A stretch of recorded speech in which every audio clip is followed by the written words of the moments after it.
How are you doing, folks? Good morning. Happy Friday.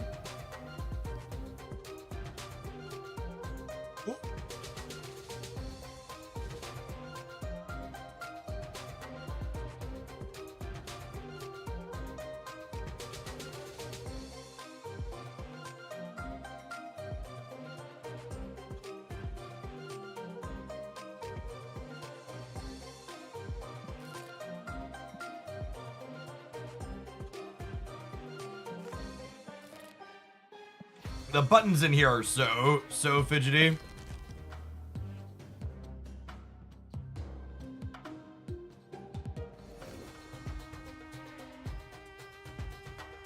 All right, let's try a little bit more of this surfer deck to start, and then maybe we'll pivot into some other stuff.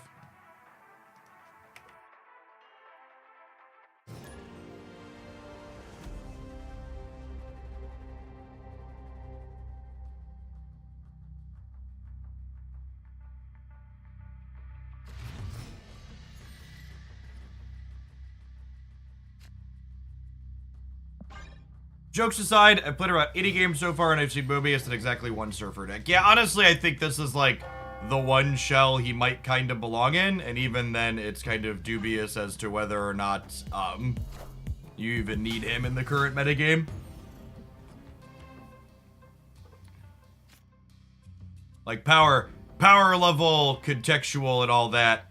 A significant portion of Mobius's strength was certainly related to the fact that he I'm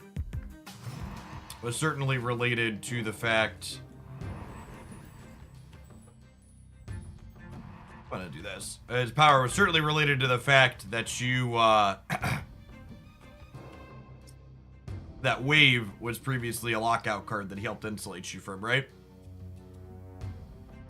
You know, it's funny, I said I wouldn't be surprised if Mobius still had his same stat line a year from now in the OTA review video, but honestly, I wouldn't be surprised if, 6 months to a year from now, they put him back to a 2-3.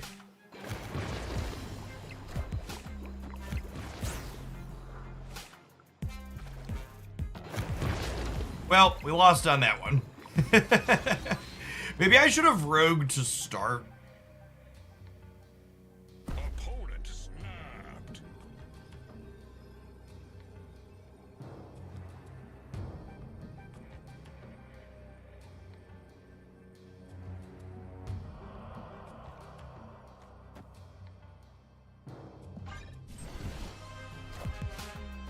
I'm gonna stick here.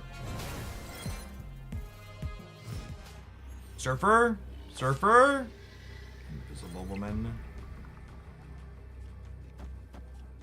Maybe I should have Mobiused because they had the Zabu. Does this ever work? I want to believe I'm living in a world where this could work.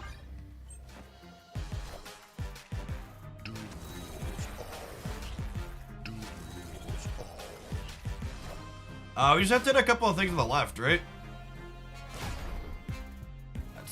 Not what we needed. Actual factual worst case scenario. Rip. Hornet token and quasi. Isn't there experimenting with new builds of Mobius in the OTA? Well, if you read what they actually said in the OTA, they mentioned they were potentially experimenting with versions of Mobius in the event that the 3-3 ongoing one was too strong. So what I'm talking about here is that my anecdotal experience so far in the format, and I would wager there's a good chance 3-3 Mobius is probably on the weak side. And I wouldn't be surprised if he's a 3-4 or a 2-3 potentially again in some far off land. I don't think they'll make any adjustments to him in the short term, just because of the very visceral community reaction around him from people that are just like haven't looked at any metrics, they're just like repeating what they've heard on Reddit. But in general, I would expect him to get a power up, not a power down, like the OTA notes implied they might test for. We split.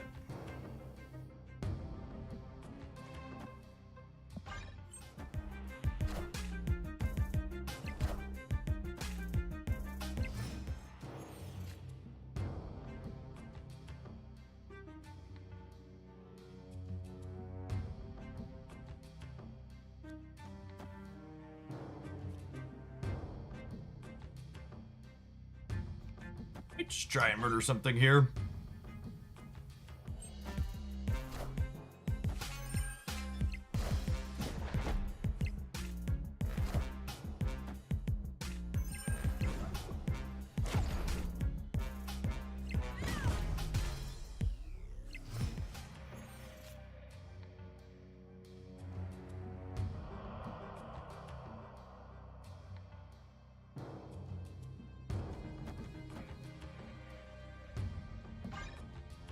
We peel Surfer, we have a real shot here.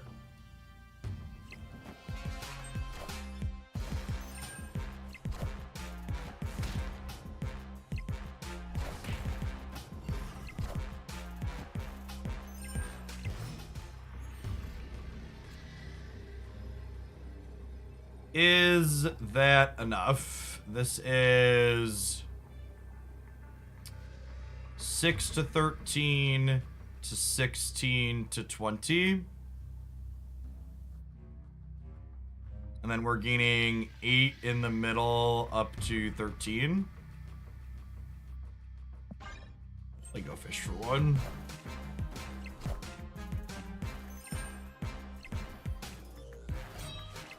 They forget they have a Cosmo?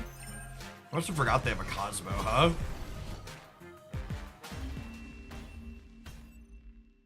Hey, I have my Prime link, but I'd like to figure out how to give it to you. Yeah, click the subscribe button on desktop. And if you're on the mobile app, you can click on this subs link and open it in your mobile browser. There'll be an option there to do it. Thanks for taking the time to hook that up, Freeman.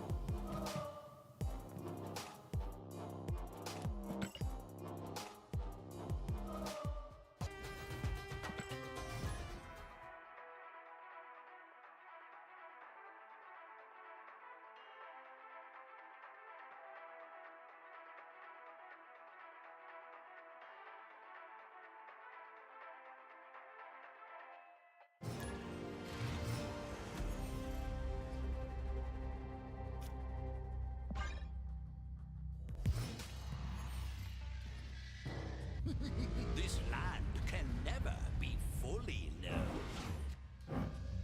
User. I'm gonna cage the center actually, so I can storm this next turn.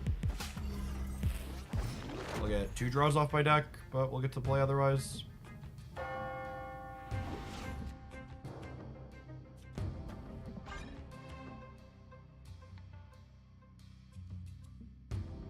Alright, decks you'd recommend climbing with at the moment. Well, until proven otherwise, all the previous best decks are still the same best decks. Wind, aid my Jay Freeman, thank you for hooking that primer up. Appreciate it.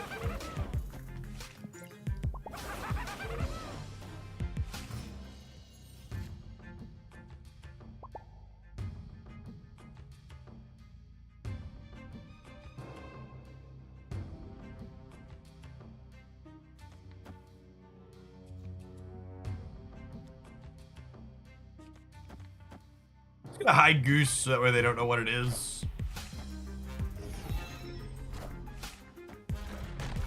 I forgot to Discord. Sure did.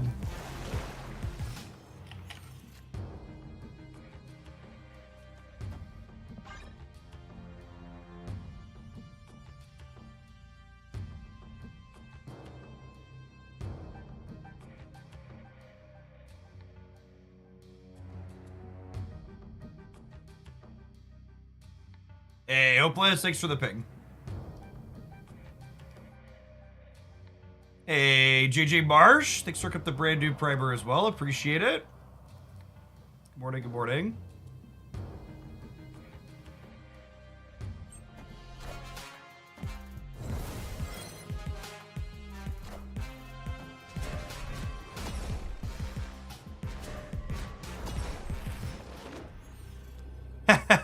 That's kind of funny.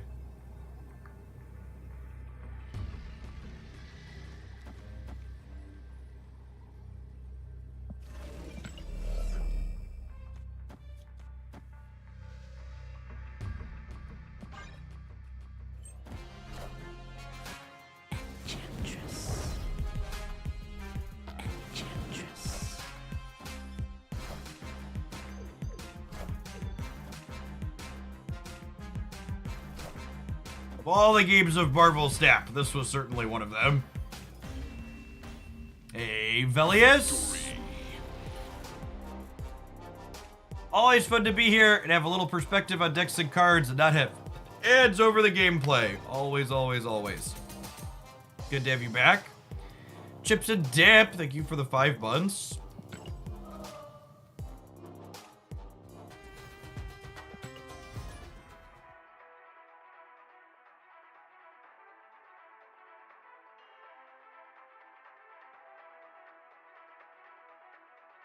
Had 2 different Snap streamers on this morning before I fired up to go live myself.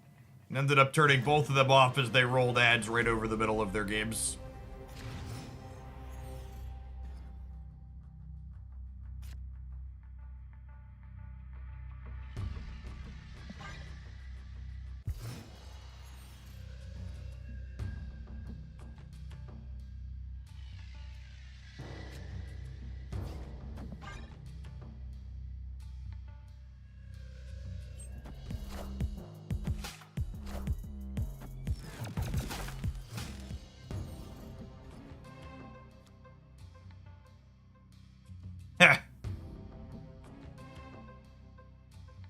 What an awkward set of locations.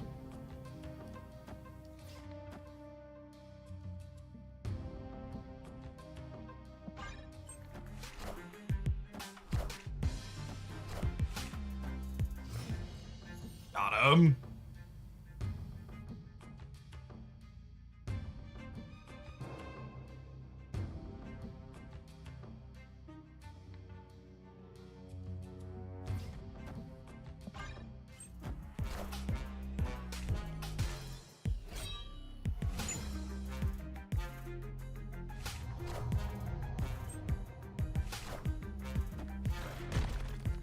Wait, did they just kill their...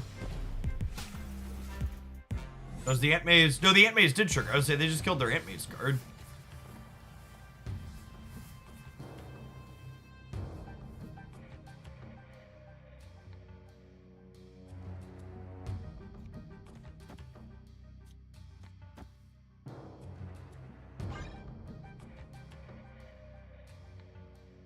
I'll do this and fill the right. Well, I have a favorite deck at the moment, Rage Quit. I have I guess we played a deck with Rescue and Jessica Jones yesterday. That I was fond of, was playing a bunch of cards that I enjoy. Are they gonna beat me on the left? Their Narcock's only 10, so if I peel a Silver Surfer, we could beat that. I think I'm staying.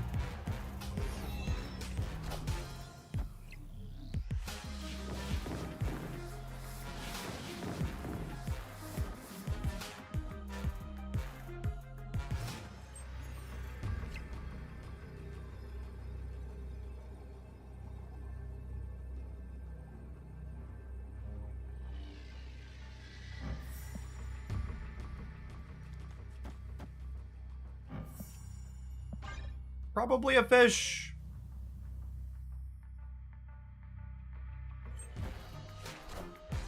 Ah, they played the Mystique, right? Yeah, it's fair because I'm locked. Yeah, they were beating the Silver Surfer too. Yeah, I'm gonna be done with this one. This deck is not good.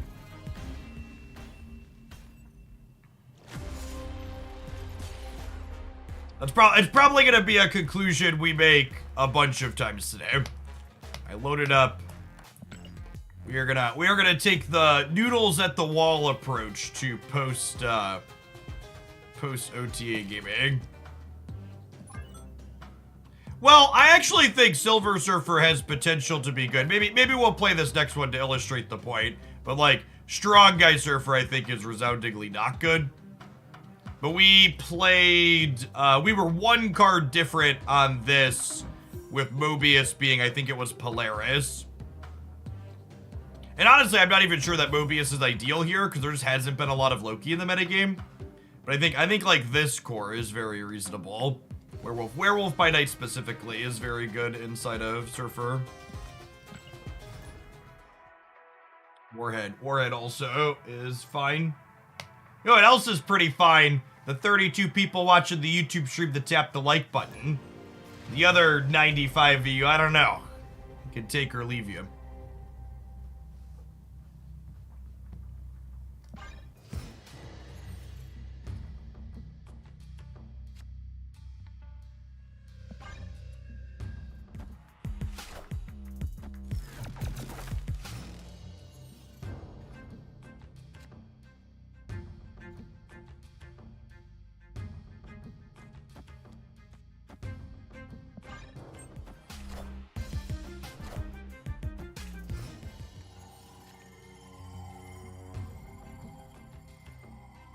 I think Killmonger likely has text here, so I'm just gonna go ahead and play him center to pull the wolf out so we can lose this bite.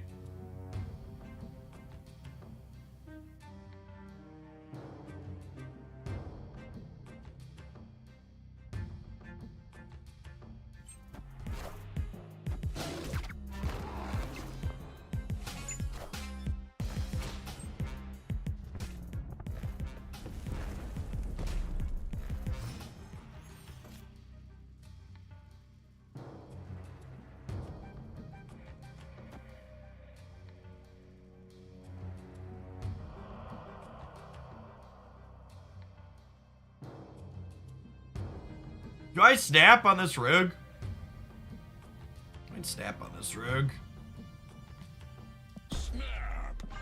The Sarah as well.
We do this. This ends with the wolf on the right.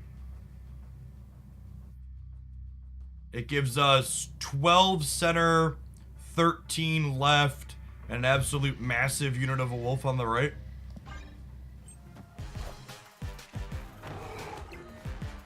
Friendly neighborhood Spider-Man here.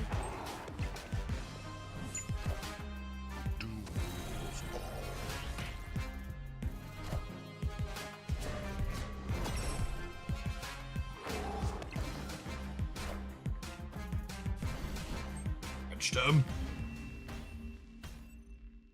Victory. Yeah, some people are talking about Surfer not being very good. I think this build of Surfer is quite reasonable.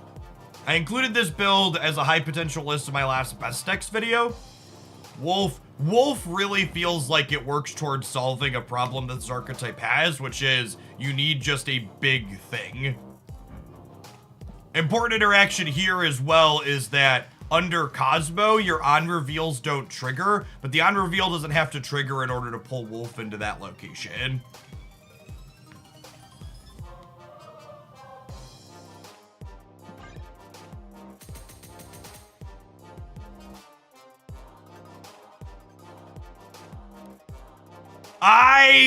So I was looking at all of the Warhead variants, and there's only 2 of them, and this is one of them, and I liked it more than the other one. So I was like, I'm gonna pull a Spotlight cache to get the variant, and we got it in 1, sometimes lucky. Hey, John, thank you for the membership on the YouTube side. Appreciate that. Welcome to chat.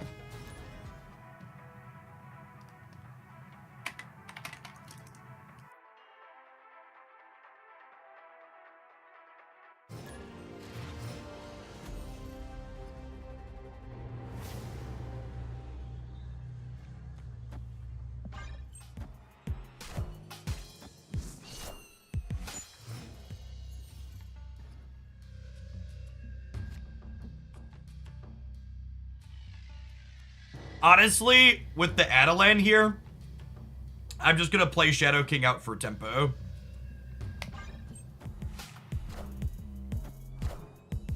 You didn't try pulling for Porker Lith. I just really don't like the Alioth variant. I actually think that's, rephrase. I think that's actually the best Alioth variant, but I just really don't like Alioth as a card. I have very little desire to play it, and I have very little desire to get a variant for it, much less an expensive one.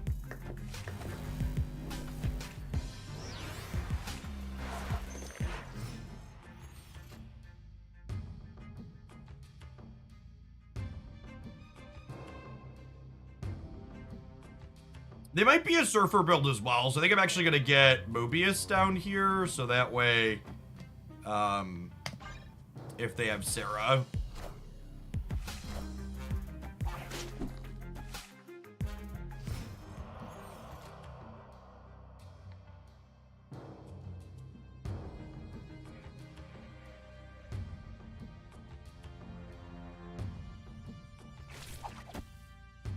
Guess we'll do this.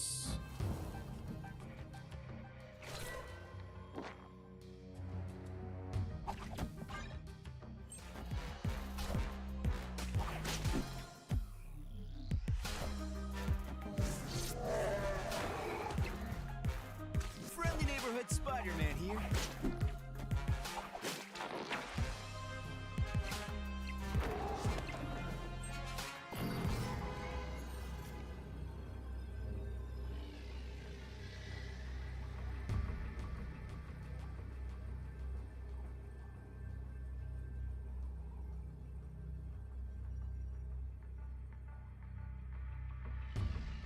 I don't think I expect this to be enough. It's only 9 center. And the Silk could end up bouncing back there. It's a lot of points here. And their Wolf could end up anywhere as well. Just Spider-Man here over Jug due to extra power. Spider-Man and Juggernaut are very different cards. One of the key things Spider-Man does differently from Juggernaut and Werewolf by Night decks as well is Spider-Man lets you get Werewolf by Night into a path where there's 3 other cards, because you'll play Spider-Man as the 4th card, it'll jump out with its on reveal, letting Werewolf by Night jump in. Speaking of things that are jumping in, chat, jumping right on into your face right now is 2 minutes of adverts. Don't go anywhere, we're gonna play some more of this Wolf Surfer deck when we get back. Hey, DJ. Thanks for the membership on the YouTube side. Appreciate it. Speaking of the YouTube side, if you're watching over there, tap the like button if you'd be so kind.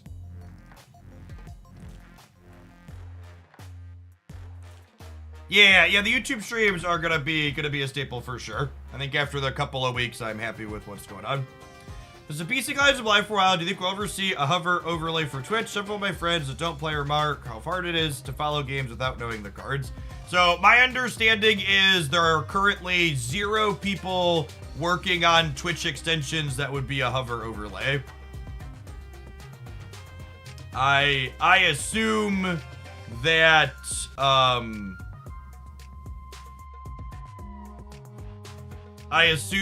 there's just it doesn't monetize. It would be nice if Second Dinner would do an official one, but like I've talked to the Untap people and they don't currently intend to invest resources in it, which is unfortunate. They're the ones that did the one for Magic Arena. Hey, Big Drip, thanks for the 2/3 of a year. Welcome back. No Genshin bounty, unfortunately, with this patch. Replacement for Mobius. Should play Polaris in that slot. I'm actually not sure if that card's optimal. Loki hasn't been super popular lately, and if Loki's not popular, you probably don't need to dedicate a slot to Mobius. Yeah, anyone that put effort into it, it would definitely be a passion project. How do bounties work on Twitch? So there's a thing called the bounty board where game companies or advertisers can pay people to play their game or play an advert for a set amount of time.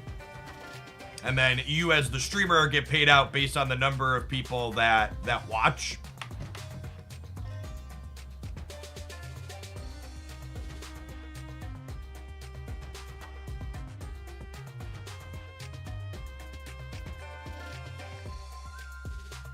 And typically speaking, like adverts on the bounty board, they pay out significantly more than just like hitting the normal run ad button. Like for example, yesterday we ran a 2-minute trailer for the NBA in-season tournament thing. And that 2-minute trailer from the bounty board paid me 401 USD, which was 72% of the maximum that I could have gotten for that based on my viewer count. So if I would have had more viewers when we had this, it would have paid more than this, up to 28% more. There's a cap on them based on the viewer count.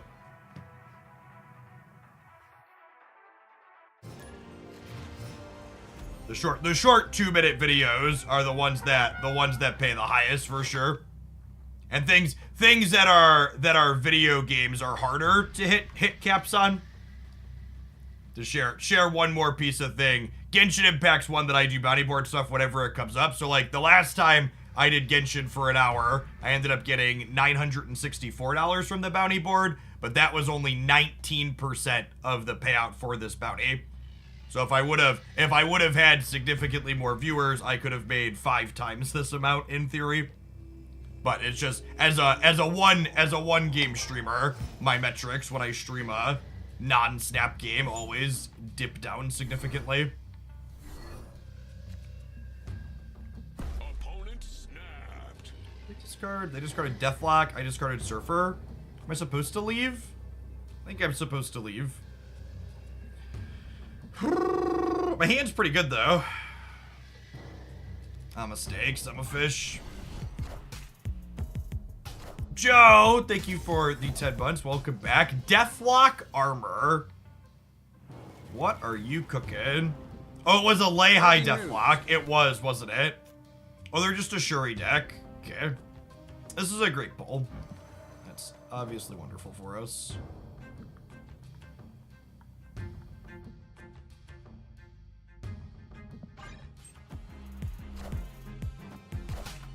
Oh, and they got our Werewolf. That's a nice pull.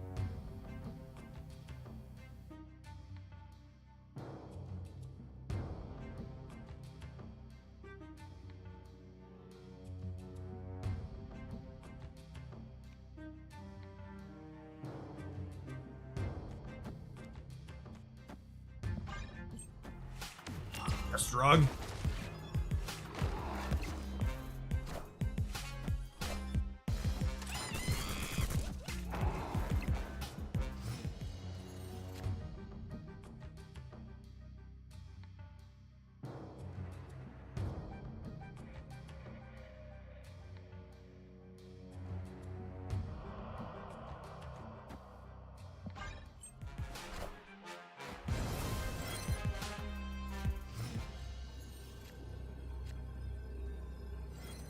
They did nothing.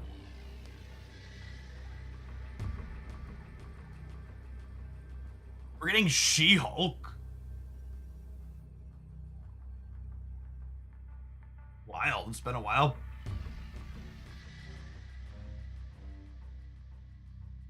And they have to She-Hulk mid, which means I have to try and beat Taskmaster left.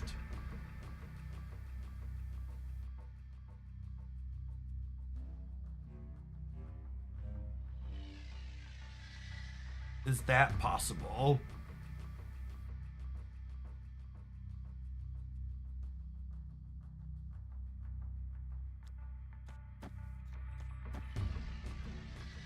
How many points is this here? This is +6. +7 is 12. 12. This beats Taskmaster, right? Sorry, I said left. I meant right. I'm playing towards the right side.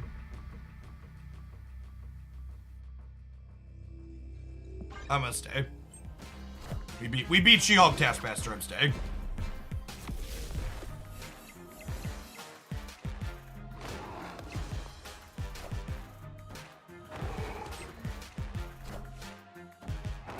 Oh, their Wolf's gonna move with Taskmaster. It totally does, doesn't it? What were they +2 from? Where were they +2 from? Oh, she's 20 now. In my head, she was 18. What an unlucky game. We lost because they got our card from Daily Bugle. And we didn't have Mobius. If we'd have had Mobius, we'd have just dumpstered them. That's so sad. I forgot Wolf was gonna move with Taskmaster. The extra +2 didn't matter. I forgot the Wolf was gonna jump though. Yeah, and we discarded Surfer to boot. OTA didn't matter. That was close. We had a lot of, and that's honestly, like, I know it's like, and that's one of the things where, like, when you're evaluating decks, like, a lot of people are bad at evaluating decks because they only ever evaluate decks based on results. And I actually could have won that by sequencing my Wolf to end center as well, right? If I would have remembered that the Wolf was gonna move with the Taskmaster, we would have ended the our Wolf middle along with Maximus, and then we would have won that game. No, Shadow King doesn't accomplish anything. Because we had priority. Would have taken 2 points off the Wolf, but that doesn't really matter. I should have ended. I needed to end my Wolf opposite of their Wolf is what needed to happen.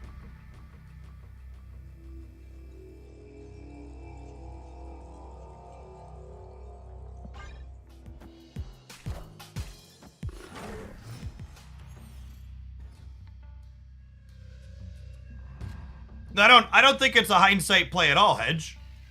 We very, very deterministically knew that they had to play Taskmaster right and had to play She-Hulk mid.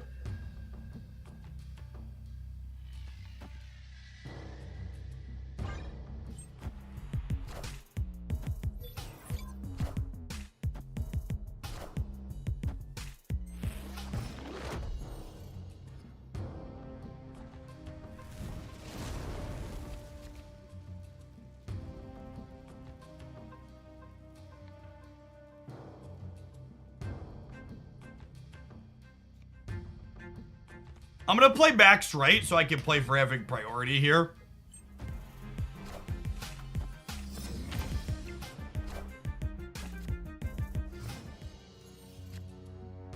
I know that probably looks a little weird, but being able to know that we're gonna kill these is worth giving them cards, I think.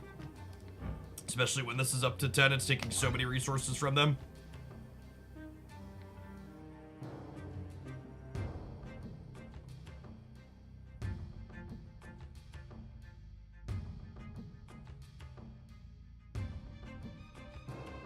Victory.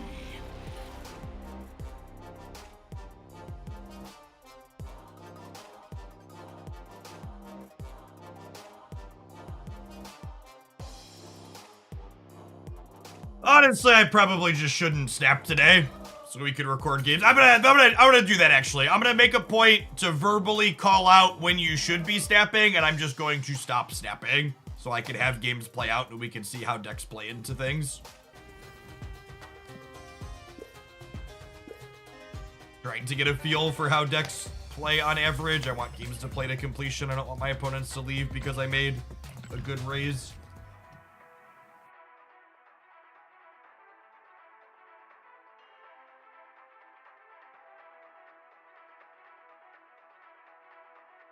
Oh, speaking of Genshin, we were talking about Genshin because of the patch. I 36 starred the Spiral Abyss for the first time last night.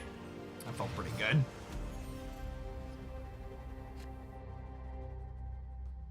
Jeff, have you felt like snaps chase people out at a higher frequency post leaderboard? Yes.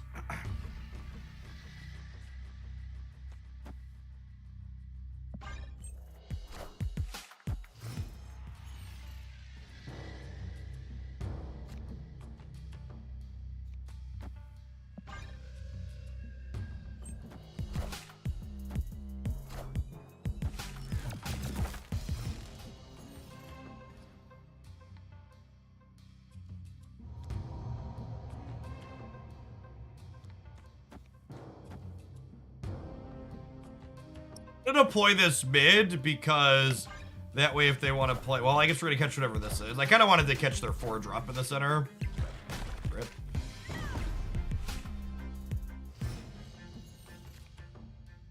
I didn't know that I was going to... If I was going to be able to maintain priority. Going into... the last turn. Or going into turn 4, I should say.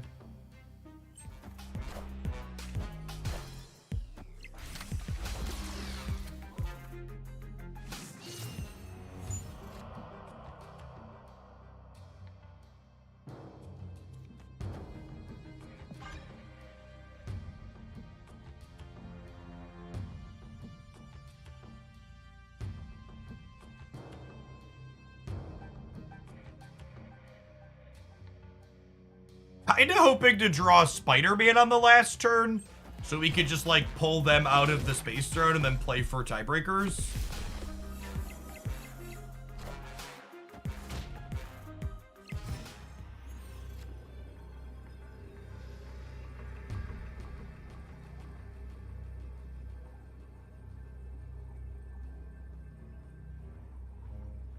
Go.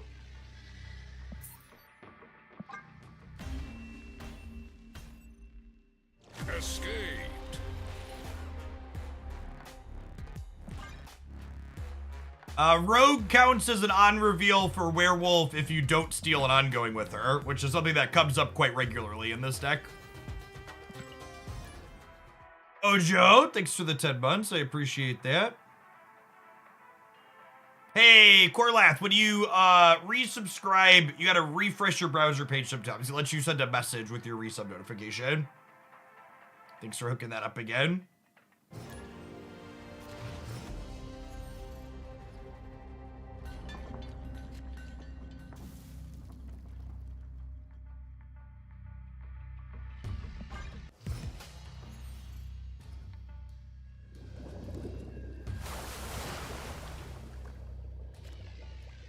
I think armor is necessary and bounce after the Shang nerfs. The armor being necessary and bounce or not is more contingent on the play rate of Destroy more than anything, I would say, because that's the primary Killmonger deck.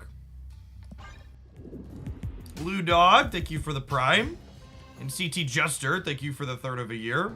As for, like, mostly definitive answers on what tech cards I feel are necessary, I don't really have good answers to that. Less than a day after a major OTA patch dropped. I know it's not sexy or exciting, but the answer, wait and see, is what you need to do. If I play Maximus, it at most gives them 1 extra card, so I think I'm going to go ahead and play him here. Because they're at 6 cards in hand, so if they play 1 card out, he'll draw them up to 7, and they were drawing up to 6 next turn anyways. And on the off chance they play nothing, it gives them nothing. I think I just want to, like, be able to vibe on Killmonger in case I draw a Nova.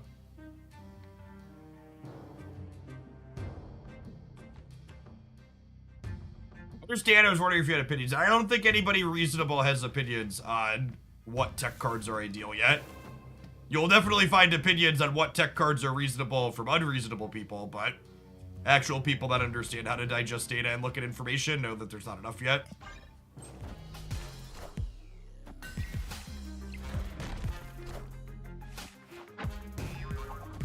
Thank you for your service, Shadow King.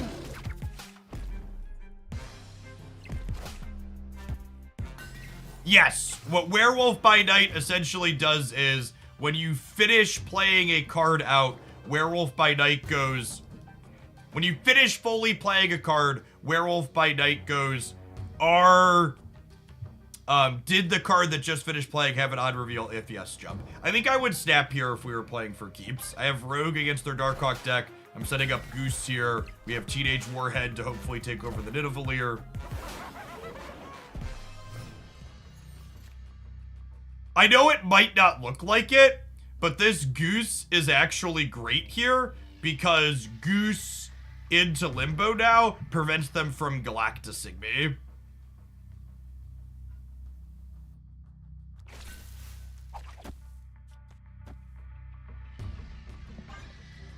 Which is a thing. These Ravona decks have been doing that recently. playing Galactus. We could get Galactus in the middle here if I lose the Spider-Man coin flip. We did not.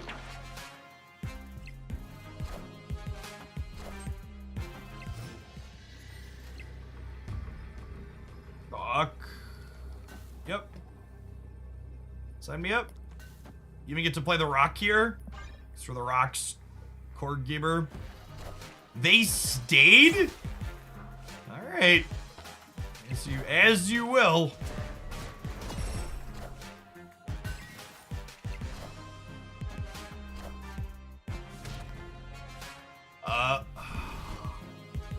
Almost casserole. Victory.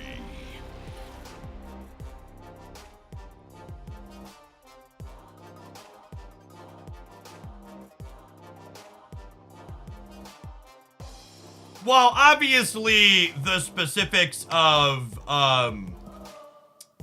being a Galactus deck, I would not find enjoyable. In general, I think the fact that Darkhawk decks have become super prevalent is a good thing. In general, I think when Darkhawk style decks are some of the better things to be doing in Marvel Snap tends to be in a good place.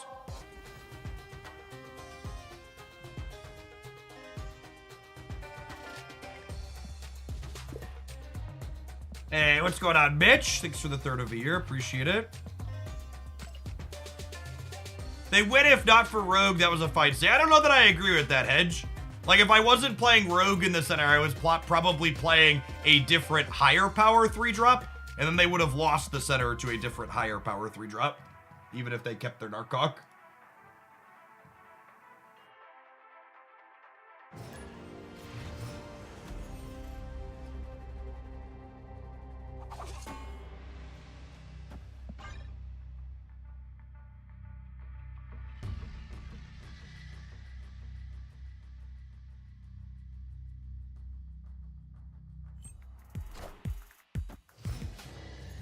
Do you prefer playing Nova out on one-in hand if holding it, or not to perhaps not show your archetype right away? Well, so two things about that. First is that playing Nova out to try and grab priority into your Teenage Warhead deck is actively good.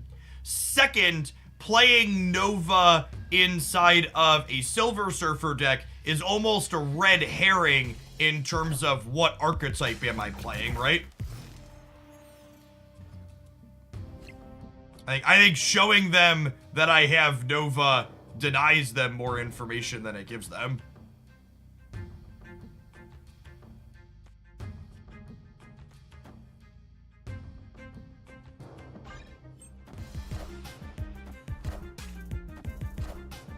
At the point where they decline to play into Asgard this turn, I would snap them if we were playing for keeps here, because this should mean we're winning Asgard. The rest of our hand is pretty solid here too, but this is the point where we're ahead and you would press the button if I was snapping. But I don't want to chase them out.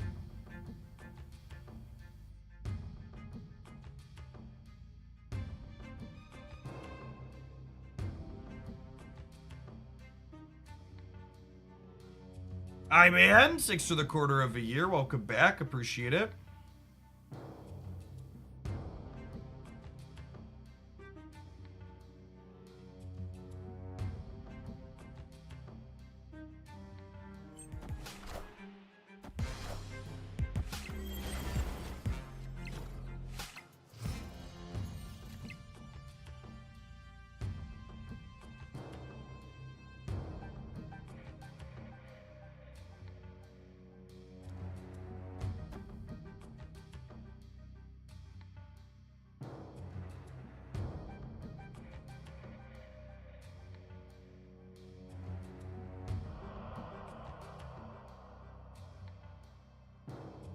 There's merit to trying to rogue this turn.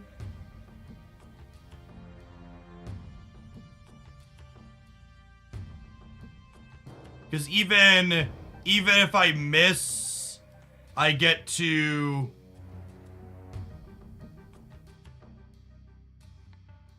Even if I miss because they Cosmo me, I get to move the wolf and grow it up. I think we'll Goose Rogue here.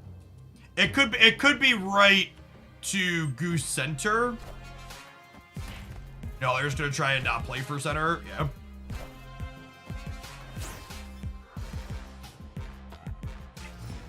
And then Wolf doesn't move here because of... Wolf doesn't move here because of, what's it called? The rogue hit.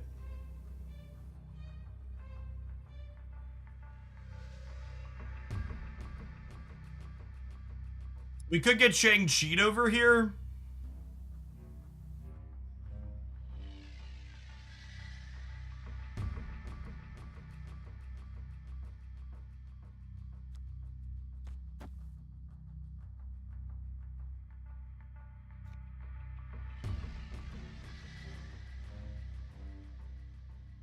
This covers Shang, if they only play Shang. And then I gotta decide, do I want a Surfer or do I want a Spider-Man? The upside to Spider-Manning is I get to have Wolf end up in a different location than Spider-Man.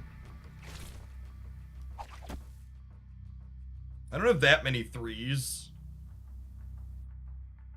I think I'm doing this.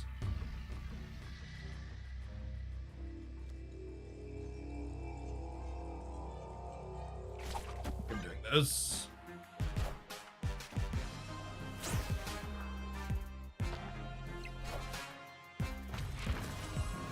We got room back, sure.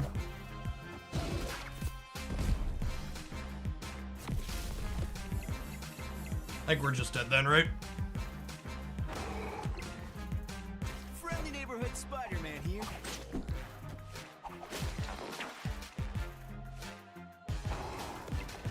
Oh! I forgot. I messed this up. I forgot that Spider-Man pulling Widow out of the mid would remove their Miss Marvel bonus.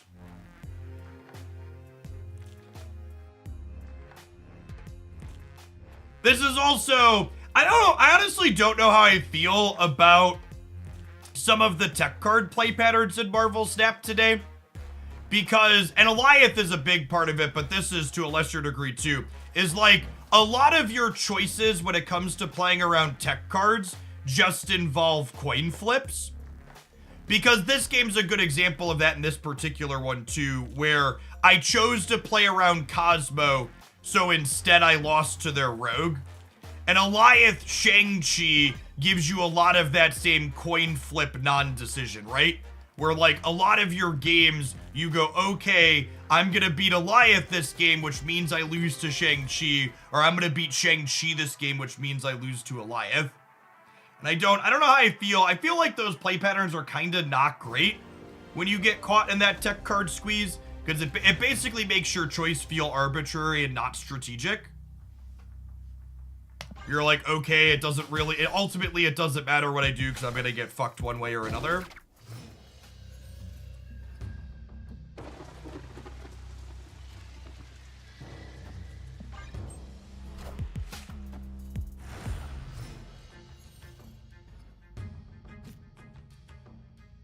Tension between proactive and reactive tech cards really make you feel that.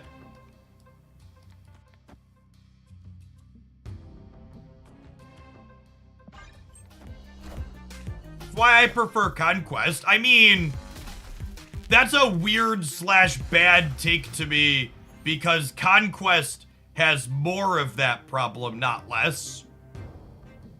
Conquest is a format where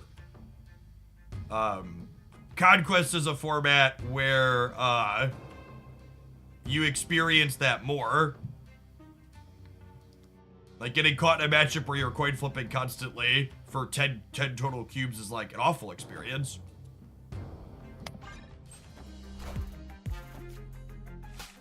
Well, in Conquest, once you know which of the two they have, you can stop playing around. But that's not what I'm talking about, Steric. I'm talking about the games where your opponent has both of them. Like that last game that I played was a game where my opponent had both Cosmo and Rogue. And there are a number of decks that have both Alioth and Shang-Chi. So the kind of entire point of the topic of that we're discussing here is that decks playing both feels bad. Oh, I guess if Spider-Man went mid, I could have gotten in trouble with this sequencing. We won that 50-50.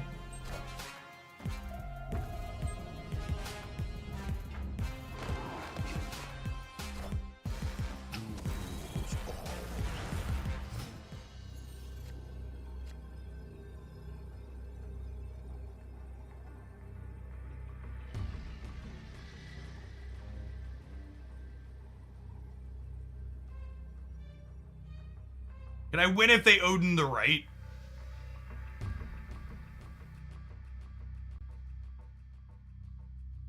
They Odin the right, they go to 21, and they go to 16 in the middle.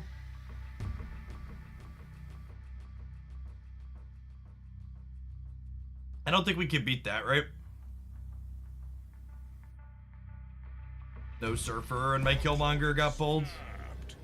Yeah, Boomer, calm down. Escaped.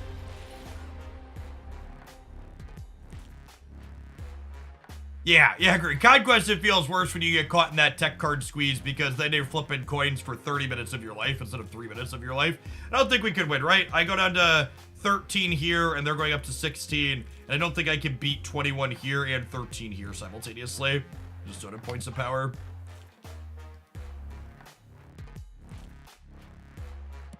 Yes, the Doom setup left was playing for the Odin for sure. It's definitely in their deck. What reveals first, Dark Dimension or your lane with Invisible? And the cards in both of those actually reveal in the order they were played to them. So they won't go all one location and then all of another. It'll kind of go back and forth in the order you put them down in.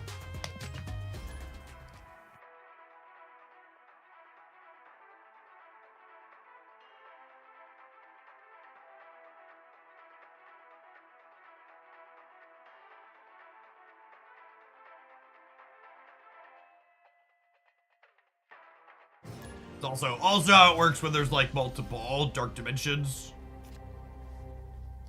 Speak of the devil.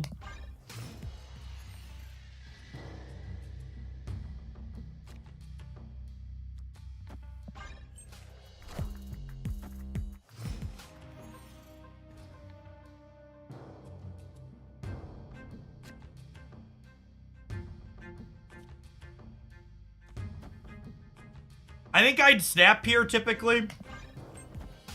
Feels like we're pretty favored into Asgard, which means we should be a favorite to win the game.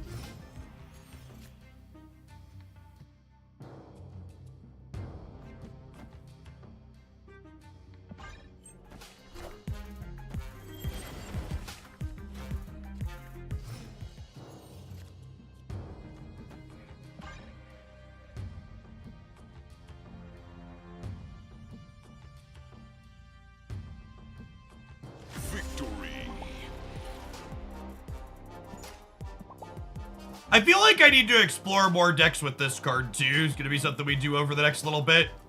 She's a very reasonable Marvel Sap card. It's very good in a lot of situations now.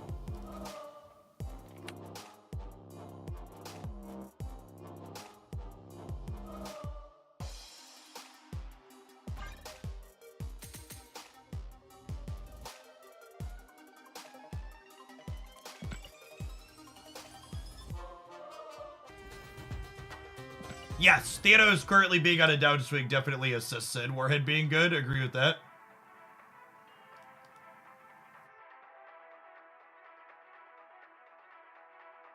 What's going on, Bo? Thank you for re-upping that Prime. Welcome back.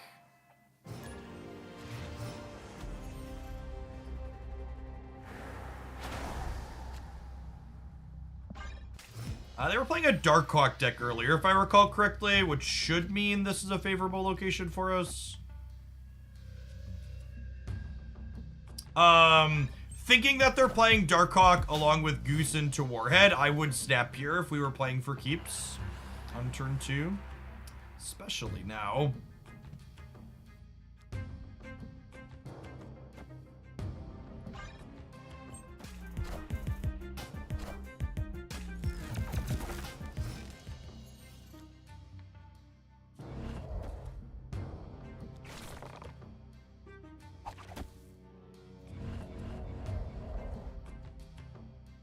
think I'm waiting on this because I have Killmonger.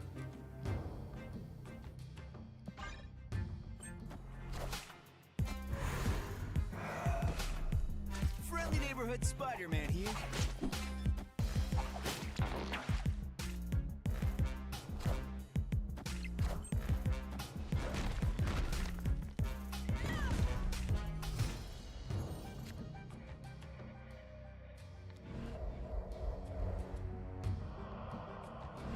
Maybe I'm supposed to have Spider-Man from the middle.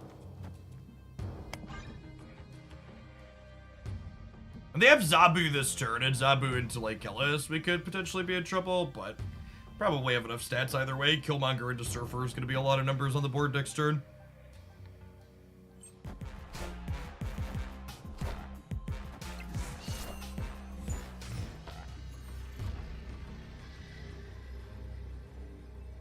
They have priority, which means that they get to get in, or I have priority, which means they can get into Death's Domain. That being said, this is 8, 12, 14 here on the left, so I think this is fine.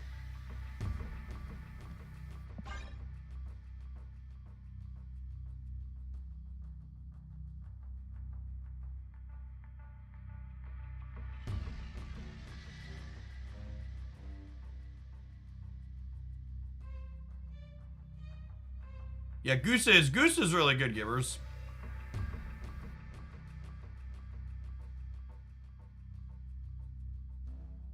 I don't, but for people saying they don't get how Eagle works, I don't think that has anything to do with it. I think they literally just don't have a better option. It's Doctor Doom that they stayed for.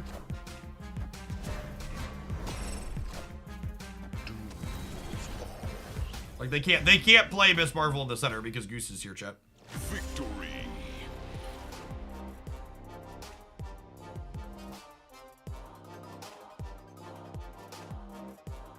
So Nash, what can you replace Werewolf with in this deck?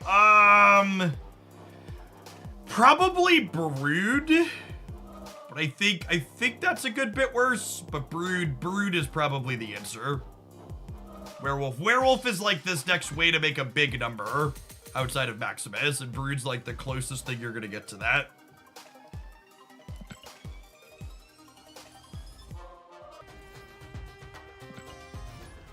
Enjoyed the Mobius video. Thanks for the chuckle this morning. Thanks, Lambert. I appreciate the third of a year. If you haven't checked out the Mobius is Gonna Ruin Marvel snap video pinned above the chat. It's definitely worth a 3-minute watch. Reviews are highly positive. Morning, Benedict. Thanks for the 10 months. I think this deck is quite reasonable. If you're someone that's like Silver Surfer in the past, and you missed this deck in my most recent best decks video, it is a very reasonable choice. This just in.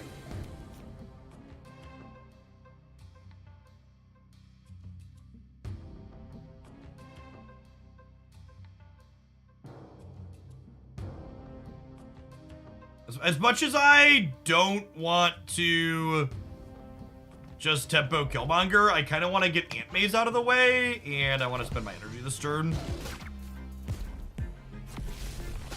Not a high value Nova, but I just need something to do.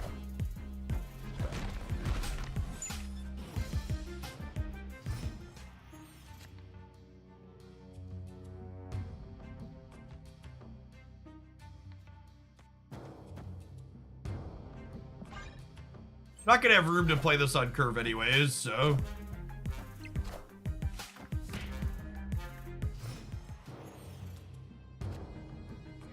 Alright, and the point where my Goose flipped up to the middle and they played Miss Marvel, I would snap on this turn. We were into that sort of thing.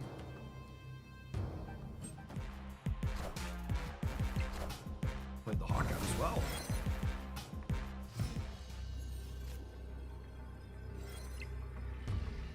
Suppose there's a world where we get Cosmo'd here somewhere too.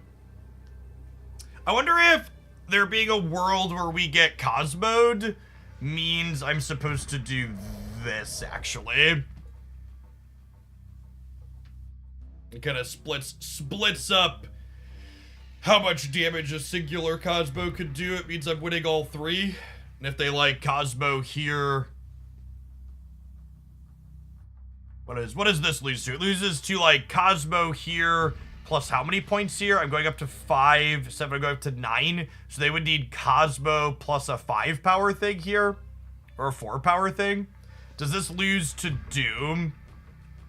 No, because I'll go down to 8 here. We've got Doom covered. I think we cover Cosmo.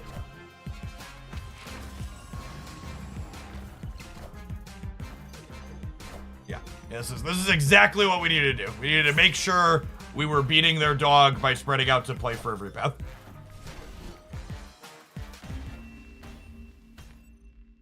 Victory.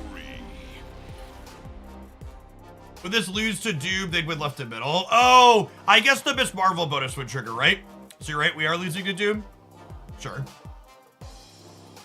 We beat the Cosmo, though.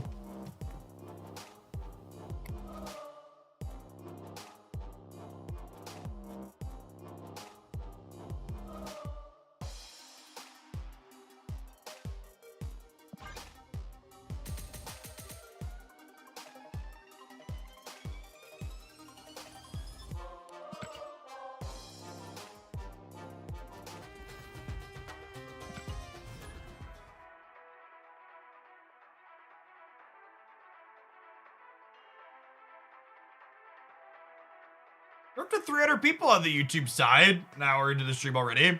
I'll be interested to see how much that channel grows before it platform grows before it plateaus. It started off a week and a half ago. We were only getting like 50 or 60 people a day. Morning, Citadel. Going on, Bowen. Thanks for re-upping that Prime for the 2nd month. This is probably a go next game with the Adelaide here. I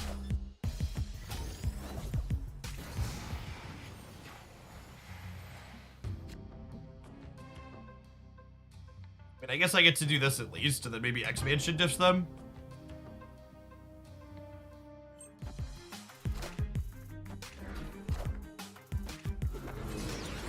Shuri Gamer.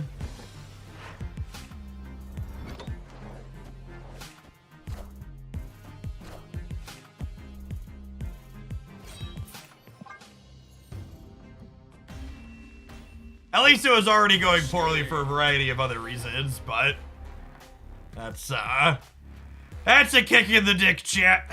You know what else is a kick in the dick? 2 minutes of adverts. Have fun. Try not to get hit too hard. You're watching on the YouTube side, only 143 of those 300 viewers have tapped the like button. Be sure to do that. Cracked top 2,000, climbing from 3,500 so far. Nice. So, like, something to be aware of that makes the LOL ranked letters kind of, you know, just a silly number.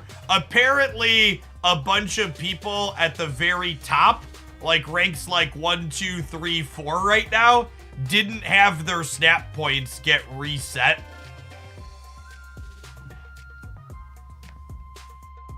So they don't, well, sorry, reset's the wrong word. They didn't have them get normalized. So they don't fully reset snap points every season, but everybody at the top, everybody loses some points. And the people at the top are supposed to lose more than people at the bottom. They did not compress the people at the very top the same ratio that they did in the previous reset.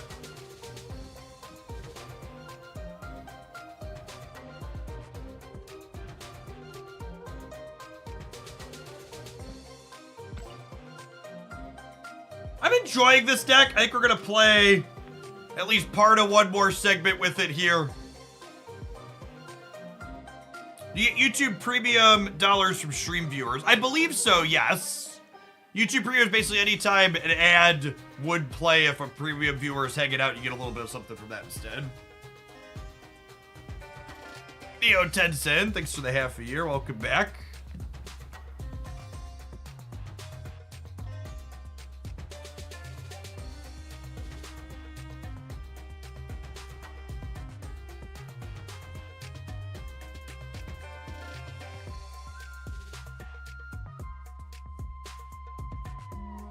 The trickle-down snap point economy does not work. It's true. And honestly, if you go back far enough, I assume that that's Reagan's fault. Typically, anytime something's broken politically, you can look back far enough and find it connected to him.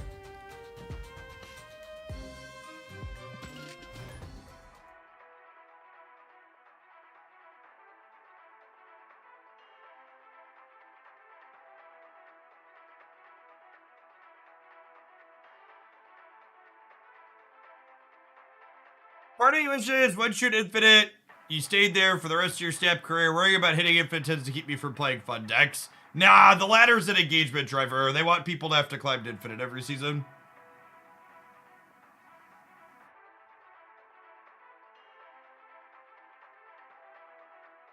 You're allowed to retreat on the same turn that you snap if your opponent snaps you back. Otherwise, you have to stay.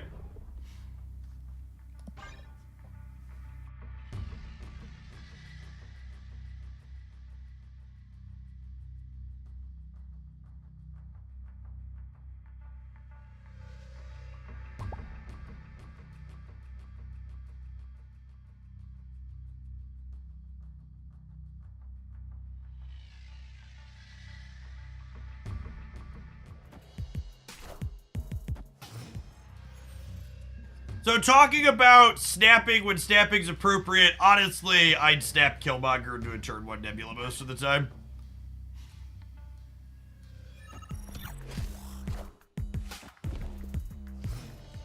Mother of God.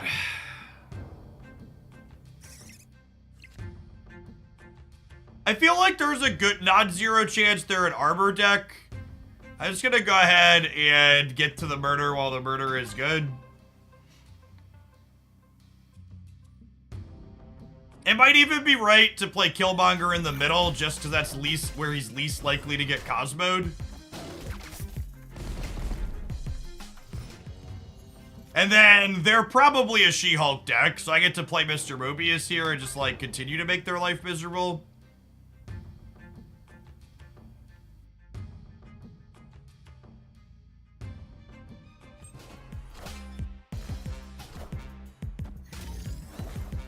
Rewarded for playing Killmonger aggressively. Yeah, it turns off the Shocker bonus as well. It's a little sad that my Nova won't have a text box other than being a random 1-drop, but it is what it is.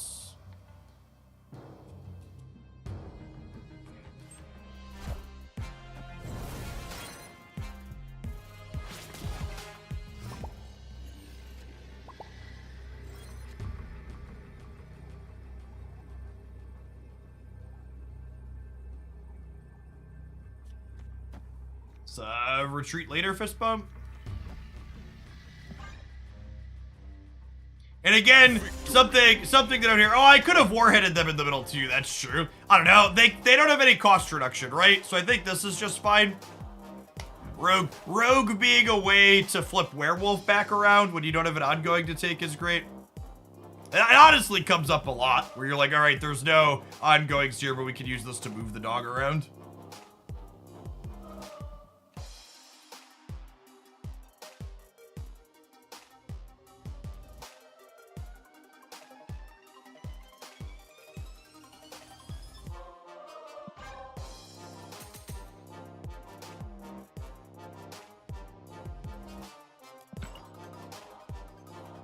Rogue's gonna play fetch when needed, exactly.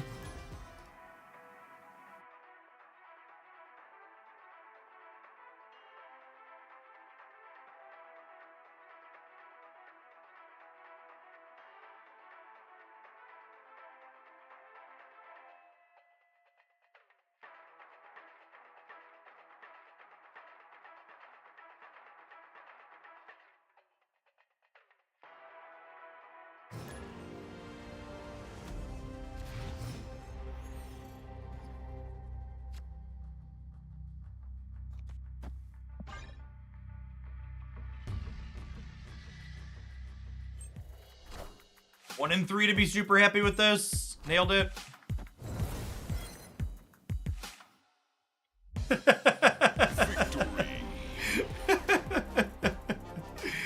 She's beautiful. Do. Turn one, my Sarah.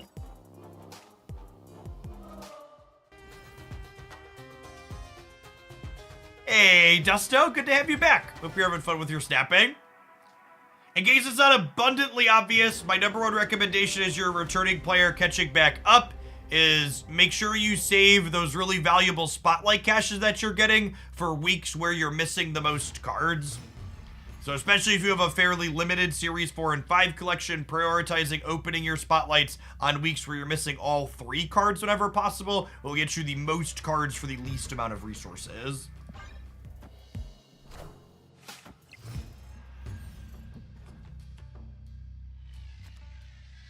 Definitely goosing the throne room, so we have a chance to compete there.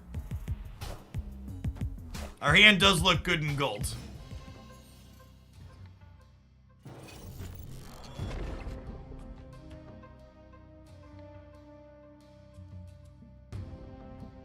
Opponent snapped.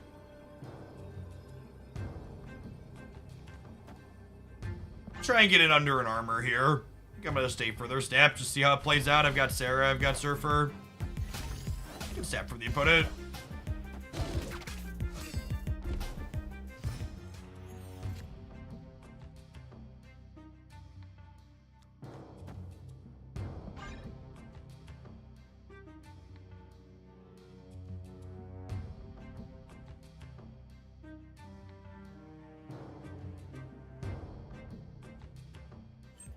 For my thoughts on tokens for, I mean, as always, my card game advice is spend your resources on cards that bring you joy.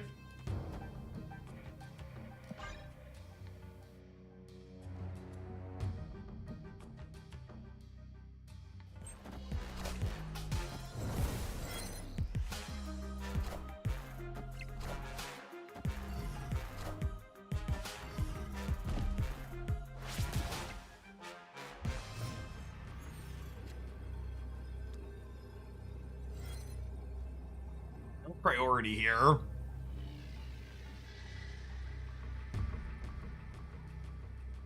And they could play into Lake Hellas here. It's noteworthy.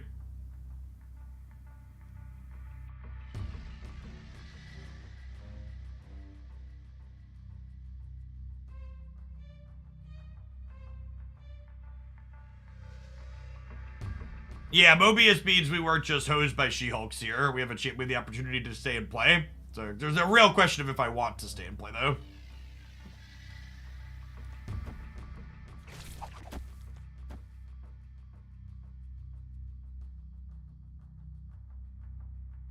The biggest thing they can put into the middle. I think it's this and I stay. They might just not be able to play for center. Alright, so our coin flip. Friendly neighborhood Spider-Man here. Got him!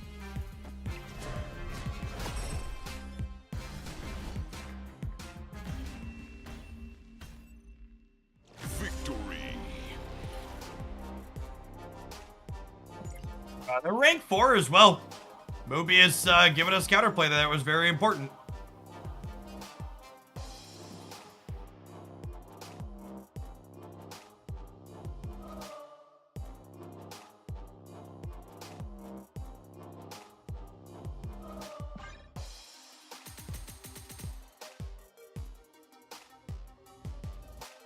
I really think, and this is, I think the ranking system needs a number of tweaks, but like, the fact that I could beat someone who's rank 4 and get 14 snap points on a 4-cuber, and I can beat someone who's rank 4,000 for 4 cubes and get like 12 snap points is such a awful discrepancy. Like, beating someone at the higher ranks in MMR should be a significantly different snap point gain than beating people that are much lower than you. Yeah, the algorithm is very flat.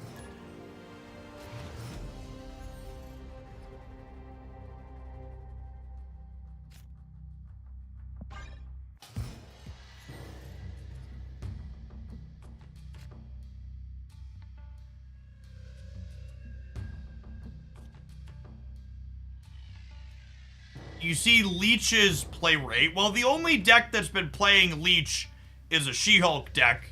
So if they're leeching us, we're Mobiusing them. So it's probably relatively even, all things considered. I'm mostly just not snapping and not retreating today because I want to see how games play out. And our hand's okay, so I'm going to hang.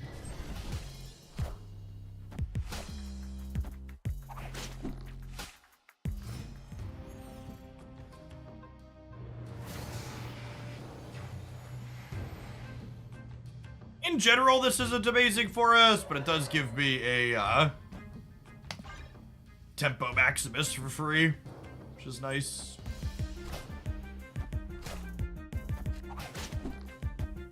Oh, and they snap because they have Renslayer. Okay.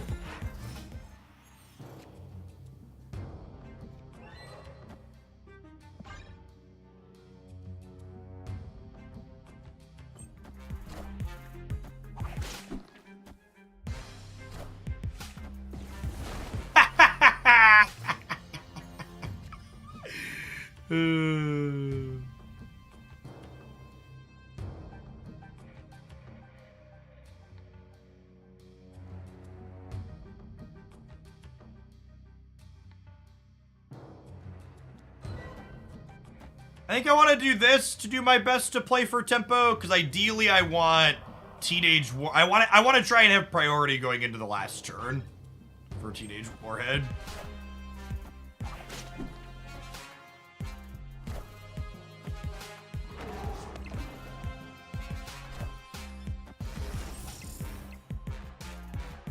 Oh, they're a Cerebro 5 gamer. Fun.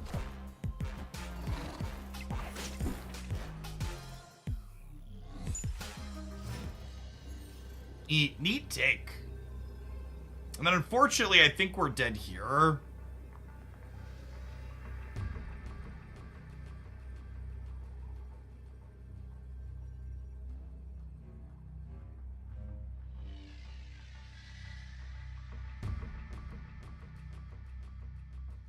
GG, opponent. Escaped. I don't know, chat. This seems kind of weird.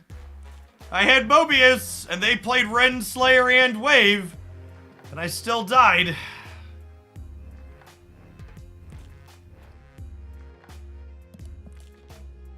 Quite strange.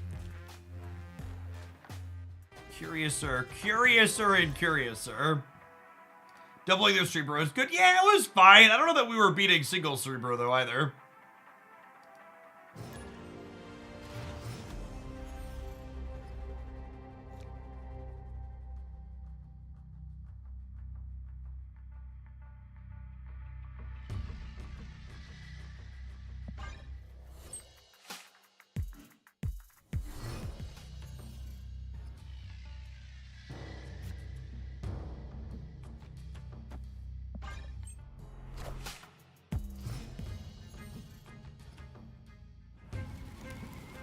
Live from the Daily Bugle.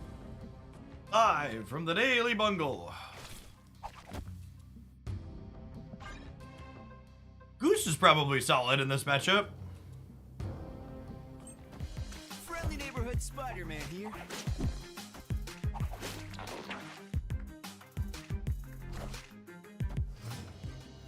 Oh, they wanted the Jubilee here.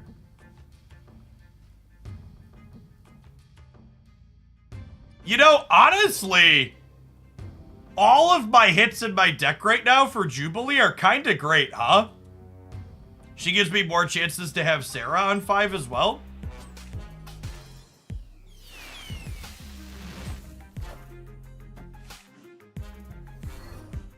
Alright, sure.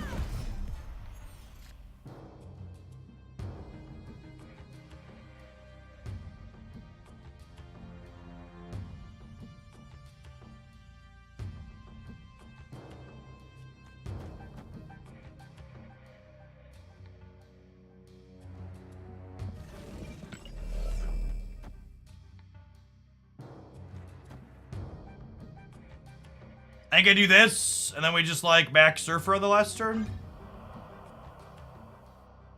They're obviously a hella deck.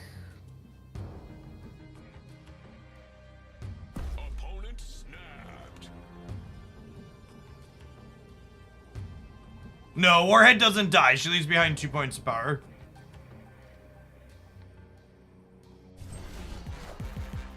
Very, very, very reasonable Marvel set card.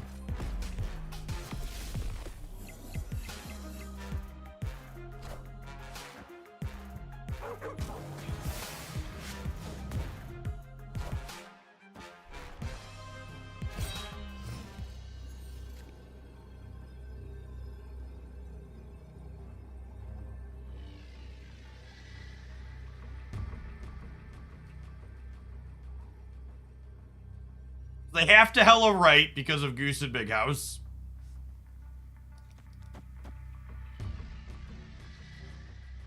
This is +4 in the middle up to 12. They've discarded Jubilee, Black Cat, Death.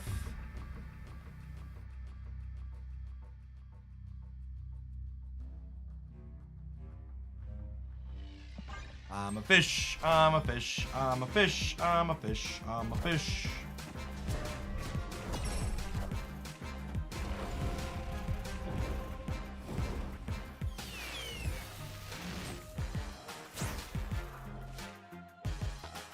Close.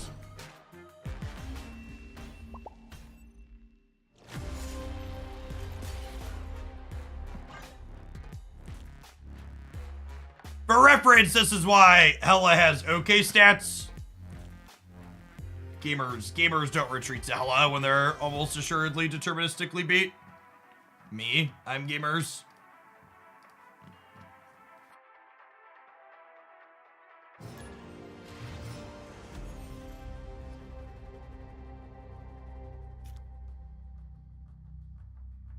Could Surfer be reverted? I think 3-0 Surfer is actually a really interesting proposition. Because it would work with Ravona then, too.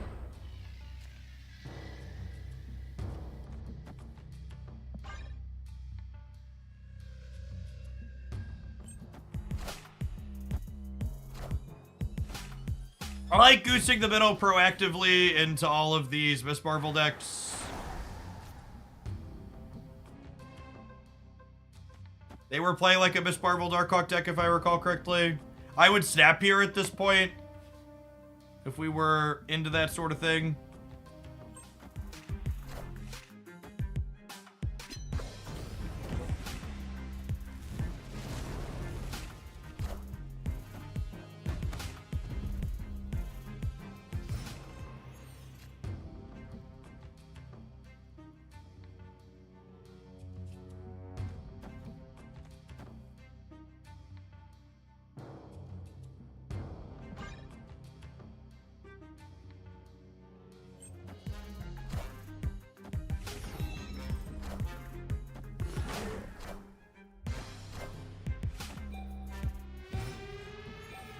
Cerebro 3 gamer here, looks like. Remember, the vault will reopen on the last turn.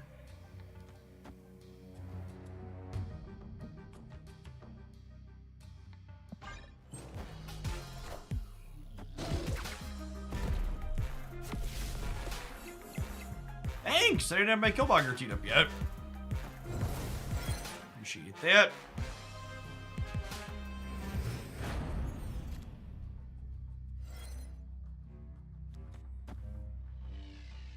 Anything I draw next turn, I can play with everything else. I don't think there's a reason to play Killmonger here. I do want a Rogue, though, so that way we can get a feel for what their left side is looking like.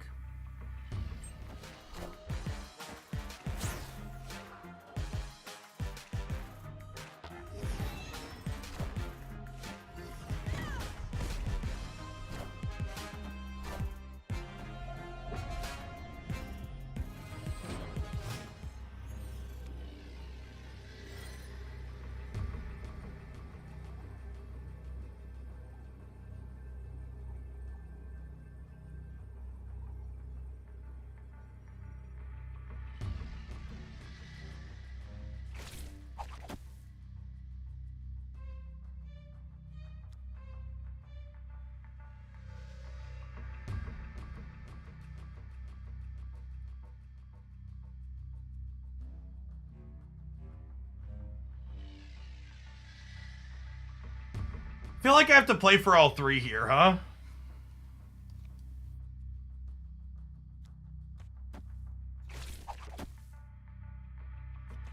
What if I do this? This ends up with Killmonger, Spider-Man over here. It ends up with Wolf in the middle. And then I get to Surfer.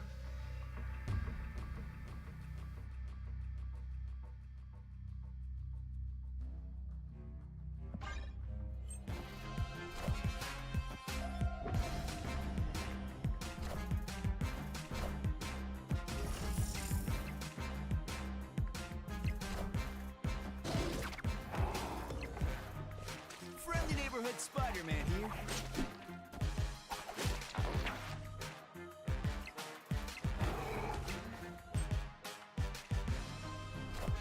Who in the right? Yeah, we do, right? Cool.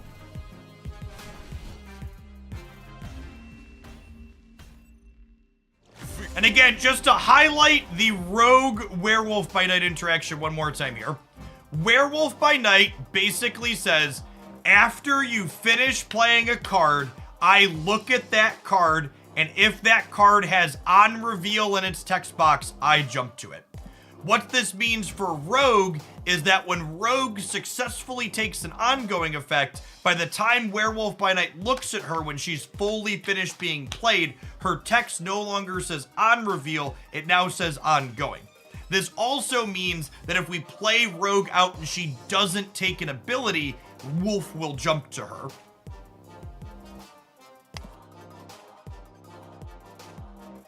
Same behavior with Iron Lad. Iron Lad has to copy an on-reveal card for Wolf to jump to him. It's also worth noting that this interaction also means that Werewolf will jump to locations like Deep Space or underneath Cosmo. This is an S-tier room split. You're not wrong.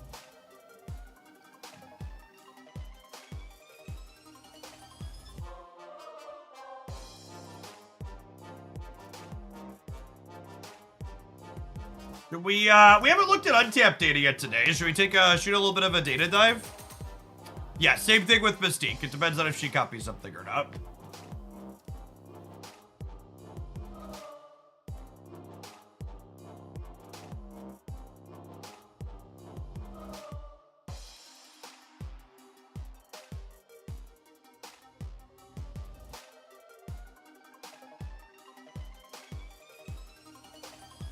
Second here.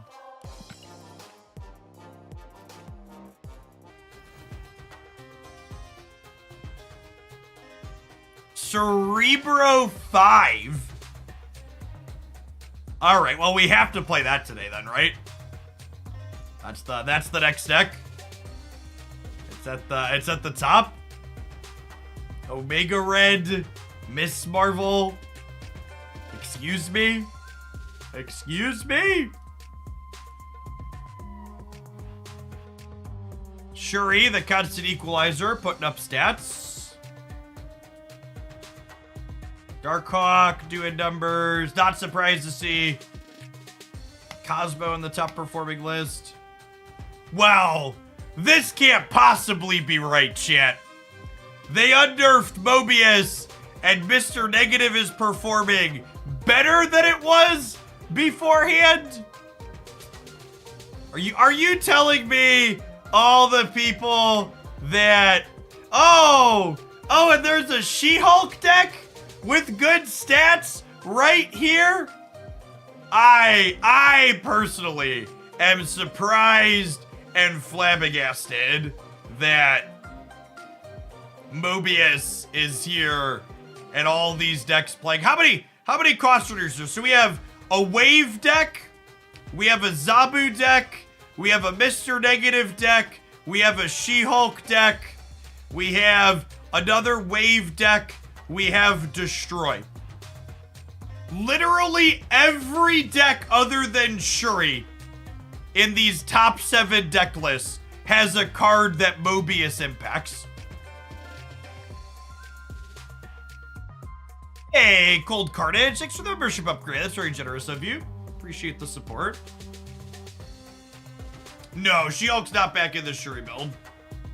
We did play against someone playing She-Hulk and Shuri earlier, but not in this most popular one. Again, I can click through and take a look.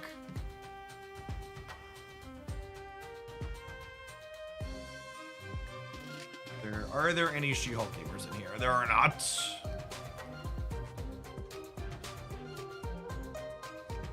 Phoenix Force do be struggling down here. Whoa, that's really interesting. Is someone just like throwing with this deck list? Sometimes there's when the data sizes are smaller, you'll get bad actors that are like intentionally throwing.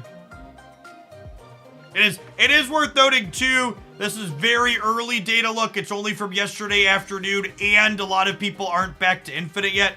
So this data sample is only 11,000 games, which I know 11,000 games sounds like a big number to people who aren't data people, but I promise you, this is a very small number when it comes to the amount of metrics that we're looking at here. Have you tried or planned to play Move Bounce? I have Move Bounce loaded up into my deck editor that we will probably get to at some point today.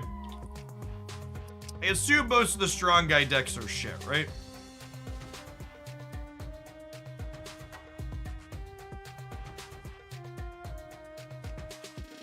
To set a low bar, this looks better than I expected it to be. The old Dazzler strong guy.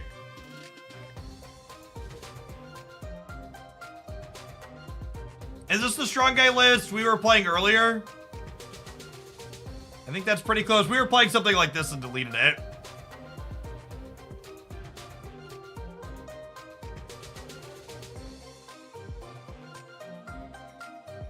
Looks okay too. All right, there's some stuff in here, chat. There's some stuff in here. All right, let's import some.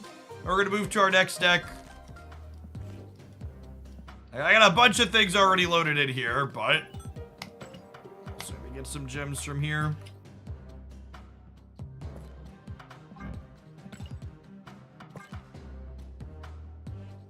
You want me to play a bunch of decks today, chat? Just make sure you're hanging out all day. The higher our viewer counts hit, the longer we're gonna stream for. Okay, I'm gonna grab one of these strong guy decks too.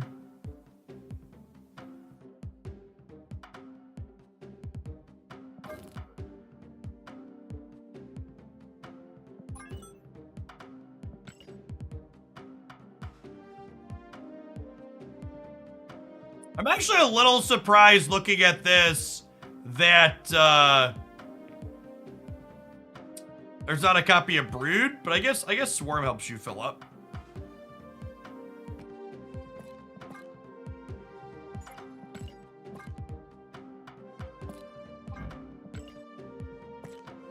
Yeah, we're gonna start with Cerebro 5 decks because well,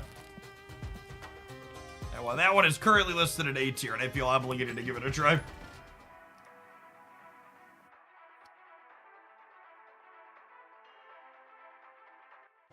Hey, Harkon!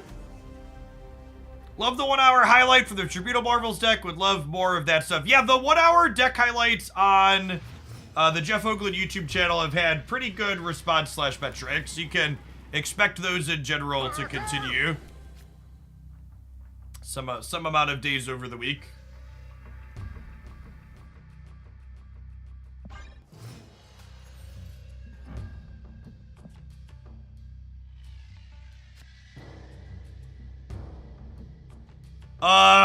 I think we're just not a Cerebro 5 deck this game. Certainly about to be a Cerebro taker. That's funny.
Oh, Cole Carnage! Thank you for the gifted memberships on the YouTube site as well.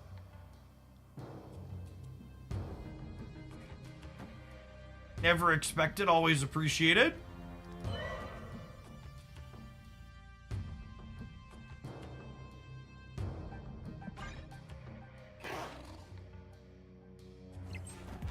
Cold Carnage. I said cold. Words and stuff. What are words, gamers? They could be a Shang-Chi deck and we could be in trouble. Did I say Co? Co's the content creator. I might have said Co on autopilot.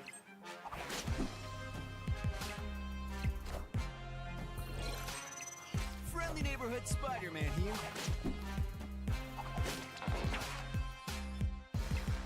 You made room for her to make another 10 drop in the middle. It's exciting.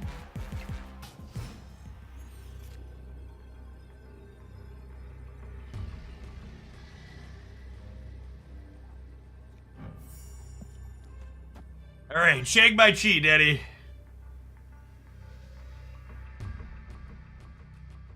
Victory. Cerebro 10, too strong. I'm getting on your good side so we can move bounce up on the top. We will 100% make move bounce the next deck list. That is exactly how this channel works.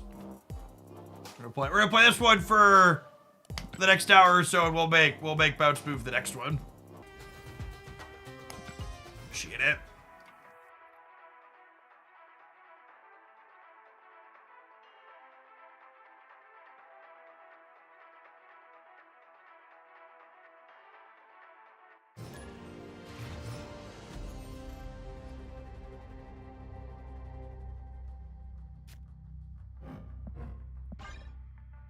Hey!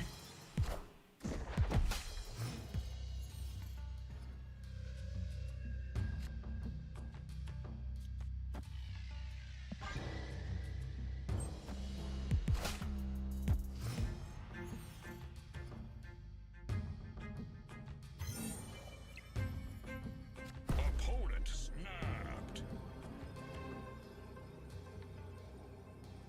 I think I'm leaving. We have cards that move into their Kraven deck, and Xandar's not great for us.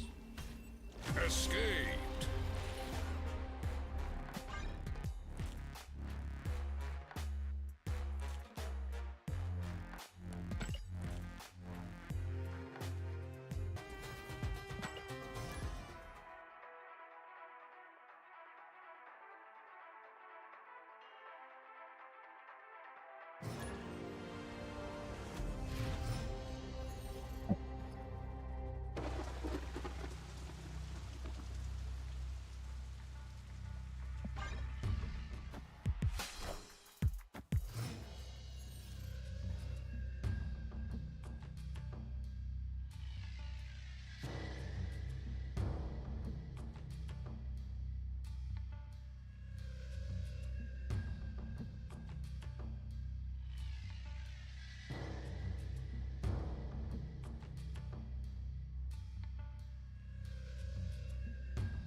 If this play is wrong, then I have no desire to be right, chat. I'm not convinced. I'm curious to see how it feels as the game plays out more. But I currently feel like I would kind of be surprised if Miss Marvel is ideal in this deck. Like, we have a bunch of 3s and 2s, and we can't control how Silk moves. Damn it, Peter, I wanted you to go to the raft. There's currently a breakout going on there, and I needed you to nip it in the bud. And now we're here.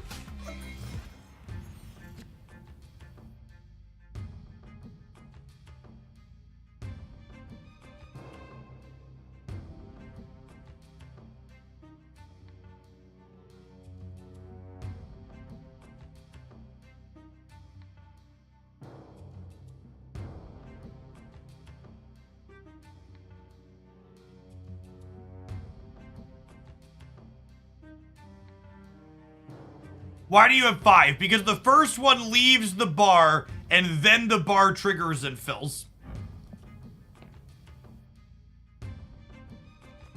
It's a good Miss Marvel replacement. It's Stegron. But I'd wager if you don't have Miss Marvel, you probably also don't have Stegron.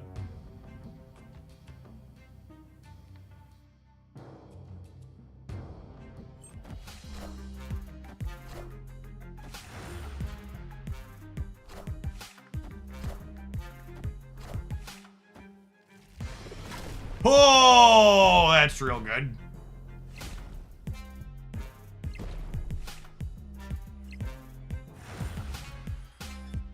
Okay, so they have 10 energy here.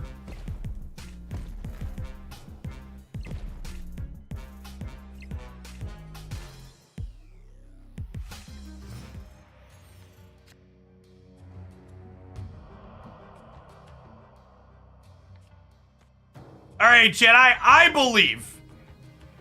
I believe. I think Quad Cerebro is going to put this game on his back and carry it down across the finish line.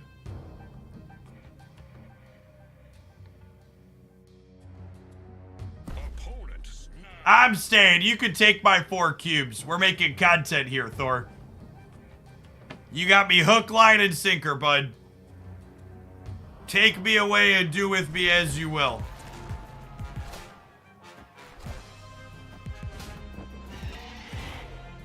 Mother of God. Are you kidding me?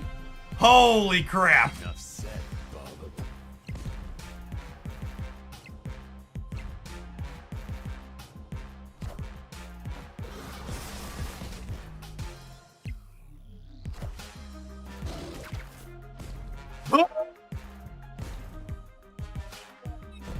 They have so much power.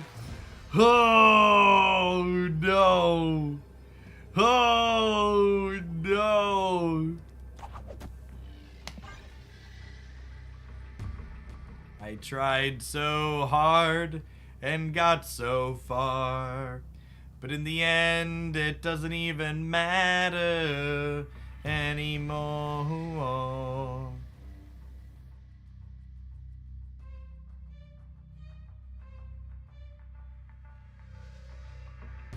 Obviously, we should leave this game. We've lost. I want to let them do their thing, and I want to see my numbers go. Wow! What an absolute fuckhead of a deck. Absolute last time I ever possibly let someone do anything sweet, and then I get fucking Alioth. What a just absolute miserable armpit state of a card.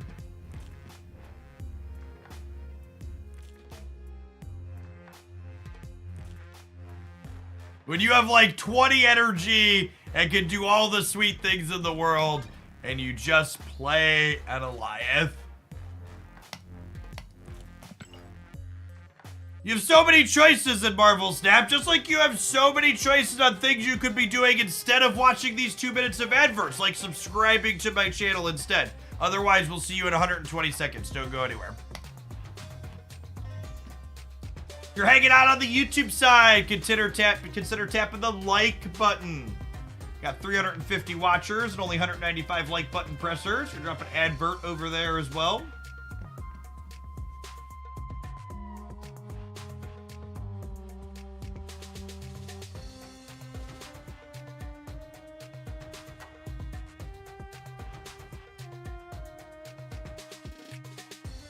Don't blame the player, blame the shit design of a card. I don't know, Pokemon nerd.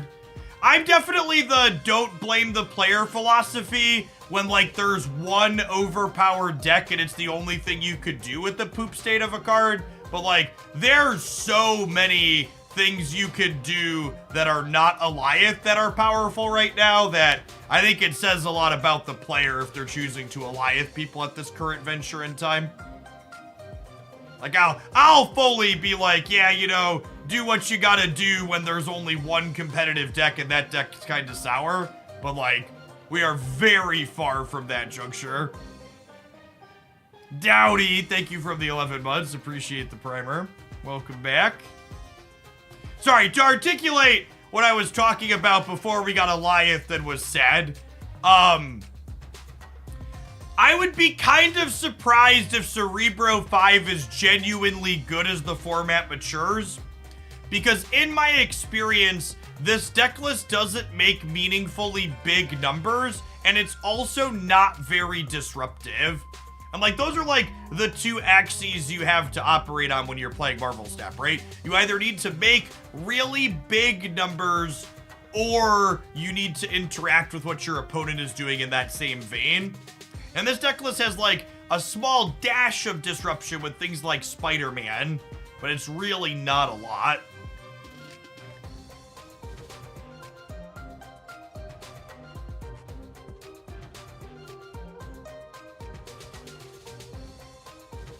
Yes, I agree with Kate D&D.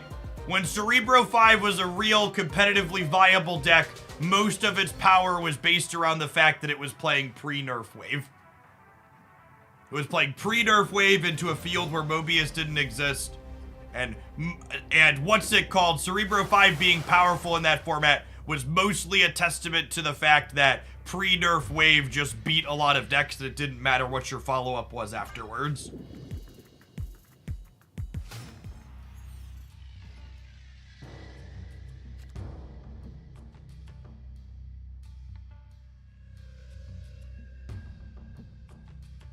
Hey, Hombre, thank you for the 2 months. Appreciate that. Welcome back.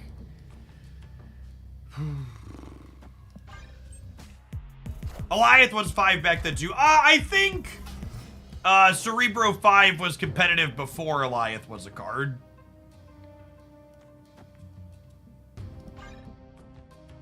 But you're right, Alioth being 5 didn't hurt it.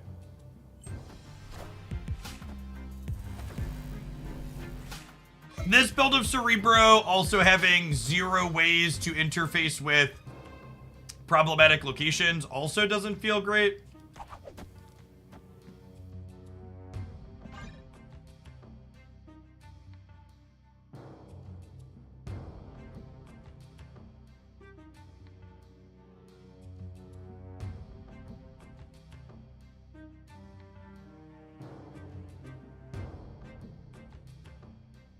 You could play Enchantress over Omega Red, sure.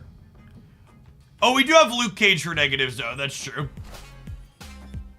It's not a positive location. We have that going, at least. I don't know. Honestly, I think I'd be more inclined to play Enchantress over Miss Marvel, if I'm being honest. I wonder if Enchantress plus Man-Thing are better than Miss Marvel plus Omega Red. Would be my my expectation, I think.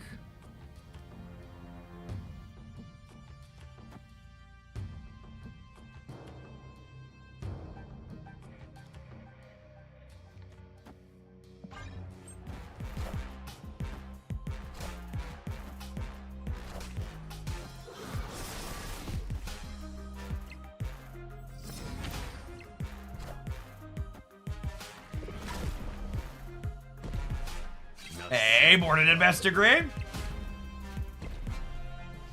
Gonna draw a 2-drop here.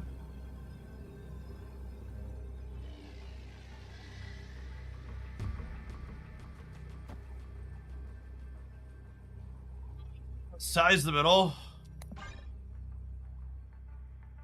Victory.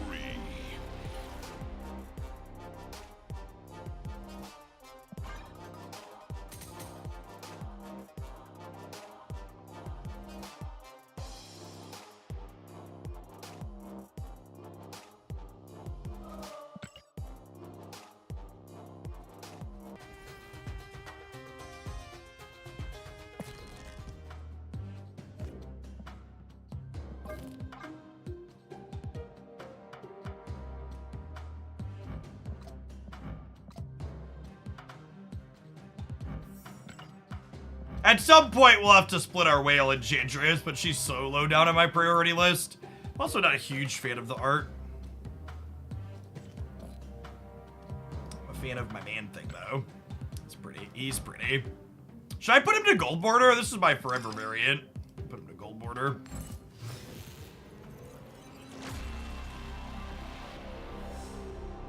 Miss Marvel looks at the original cost that's printed in the corner of the card.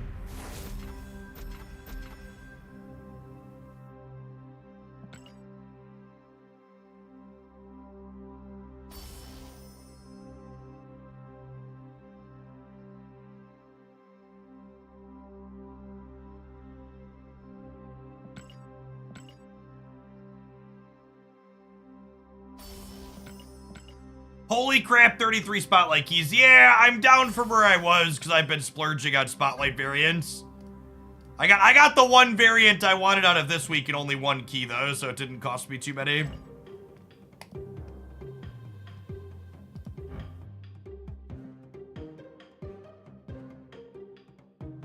Ooh, I technically have enough boosters to try for an Inked on Medusa at some point. I don't love this Medusa art though.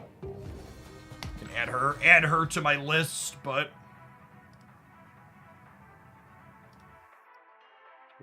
priority.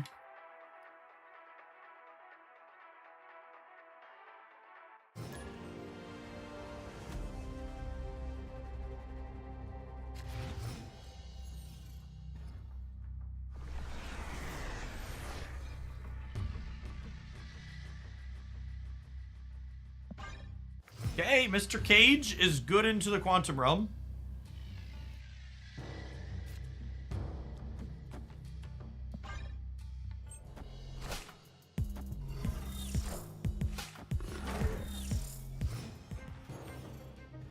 What Medusa variant would you be after? I don't know that Medusa is a playable enough card for me to want to spend resources on the other nicer variants.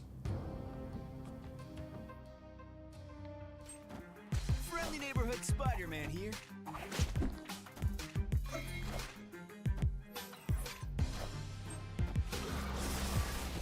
Mass Destroy. Interesting.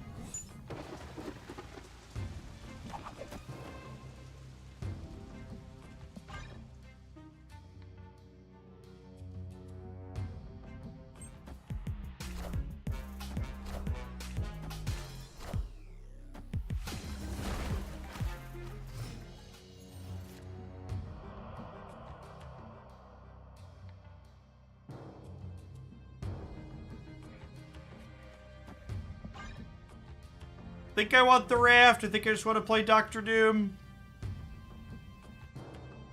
Also leaves me the flexibility to Enchantress Annul if they deploy it.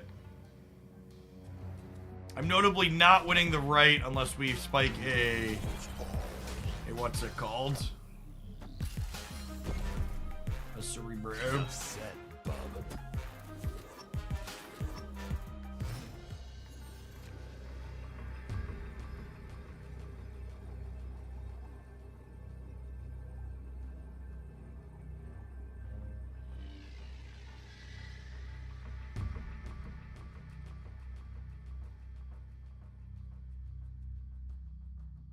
Do you like the way Secondary does the post-infinite ladder and how it stays through multiple seasons? I saw you have 8,400, so I just made it at 7,200. I think having some amount of the points carry over between seasons is fine. I think they're currently not normalizing it hard enough, though. Because, like, not only did I enter over 8,000, there were people that entered over 9,000, is my understanding. Escape.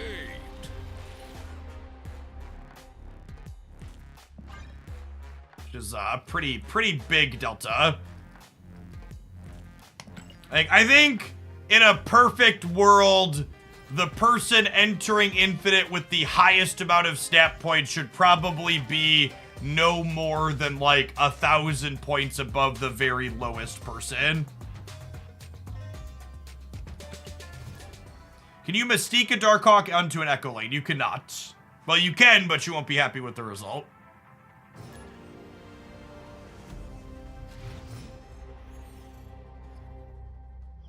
Like, we can look at the leaderboard right now. That the amount that they normalize the points basically means that you shouldn't bother trying if you're not already up there. It's like the TLDR. Also, someone mentioned that a number of people entered Infinite and didn't have their points normalized almost at all.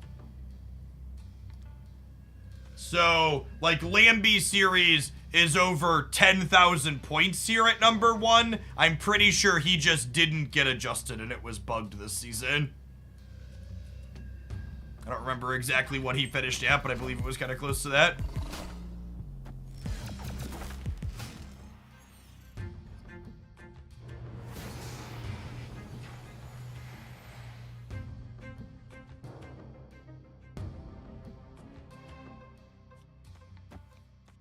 Lambie said himself that his points didn't normalize. Noted.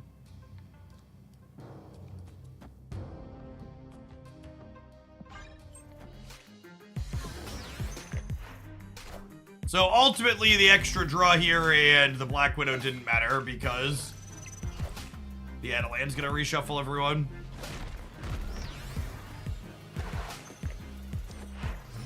So again, and this is something that a lot of people have a hard time understanding mechanically about how ladder ranking systems work. So your visible ladder rank depends on other people playing around you.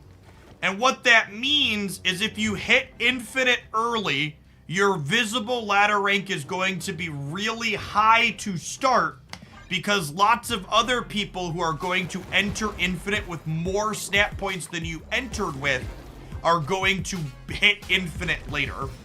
So basically, if you're someone who only has, like, let's say less than 8,000 snap points, it's just like an arbitrary number I'm kind of making up. I don't know what the line is. Your amount of snap points that you have in your visible, your visible ladder position is going to fall dramatically as the season progresses, as all those people who were above you in previous seasons make their way back up to above you again as they hit Infinite finally this season.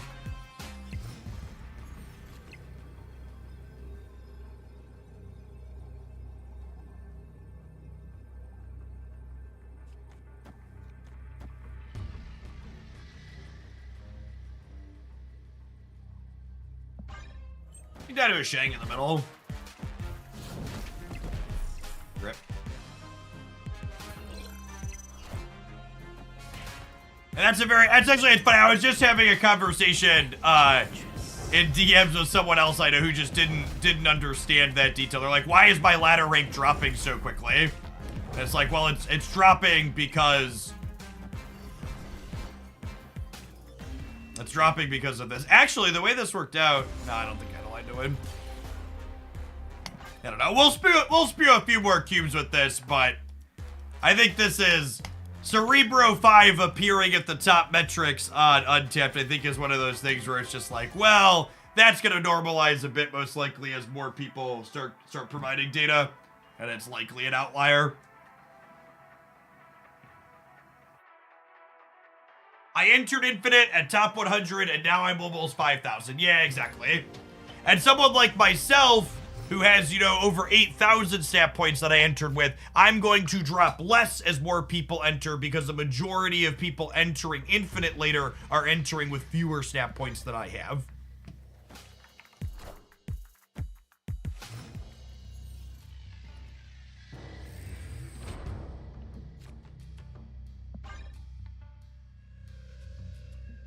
Is it just me, or are the tips of the day more helpful recently? Yes, they are.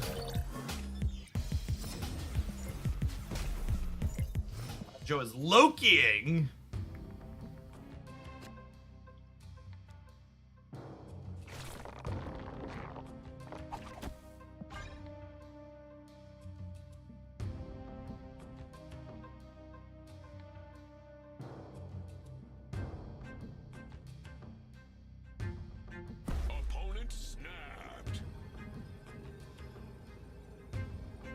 Thoughts on Titania and Cerebro 5? Titania is only good in decks that can afford to play her on turn 6, and decks that can afford to play her on turn 6, and decks that won't have priority going into turn 6.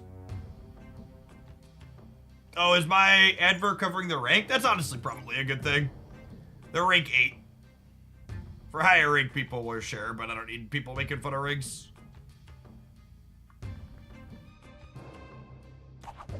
You tried Mystique since the Shang-Chi changed. I don't know that Mystique solves any problems with this deck has. Why is that a good inclusion? Sell me on it.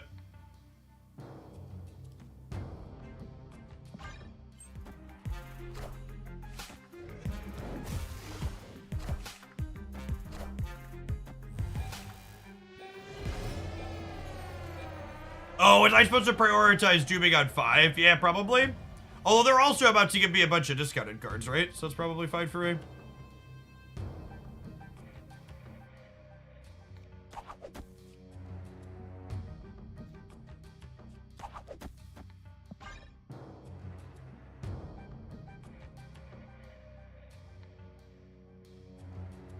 Also, like, one, don't get defensive when I ask you what problem do I have that it solves. It always makes me sad when I see people get, and this happens so frequently, and it's so sad for people when people are defensive about the idea of me answering their question with a question.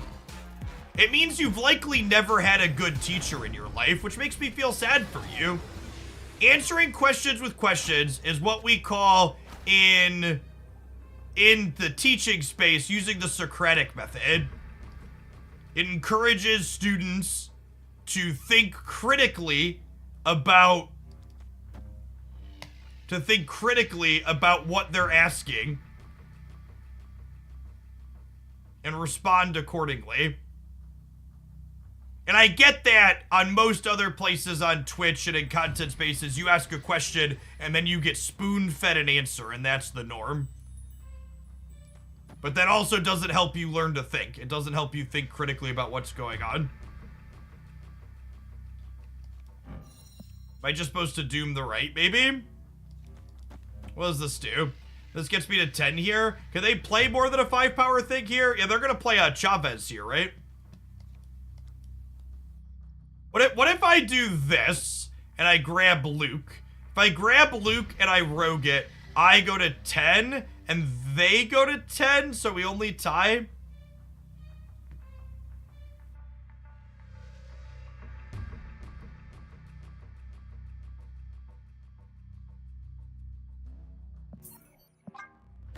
Lurking is better. You are correct, that if you don't want to think about the questions that you ask here, lurking is better.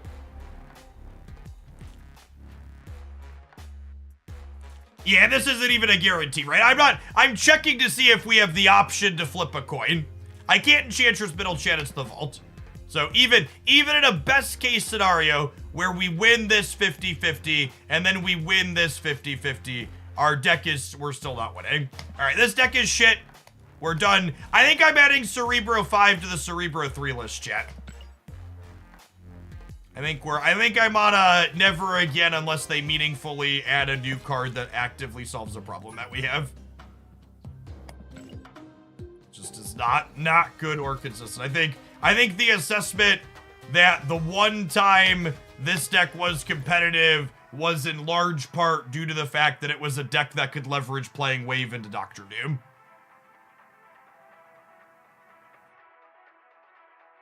That's true too. Captain Marvel as a 5-power thing was a big thing for that deck at 1.2. Agree with that.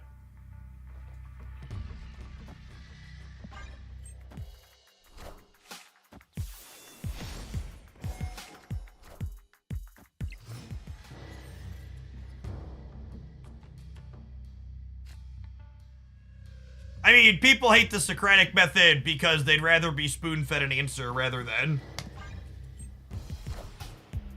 being taught to fish.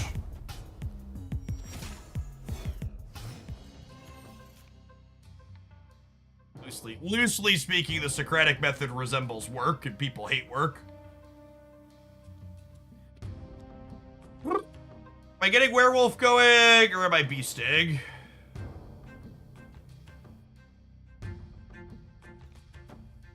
I might do this, so that way I can Iron Fist the dagger and then Strange the dagger.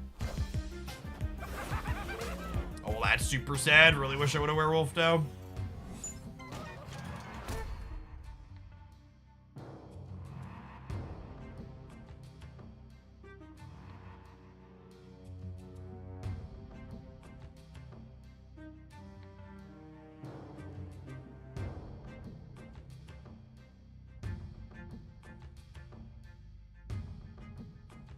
probably dead here.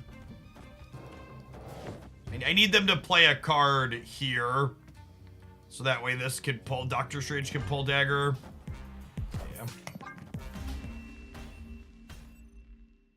Escape. And honestly, this is the tough part about move decks is move decks suffer from location variance to a very high degree.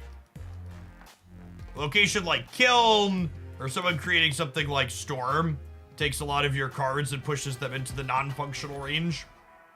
So the 34 months Hobbit, welcome back. I would be genuinely surprised if a dedicated move deck like this ends up being competitive. Cards like Vulture and Dagger tend to not be good. 85 months, Dwight.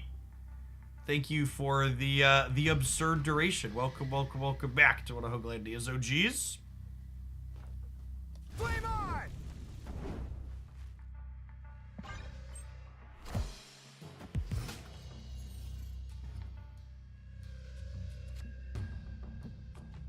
The lack of punch rate Iron Fist feels problematic. Yeah, it really feels like,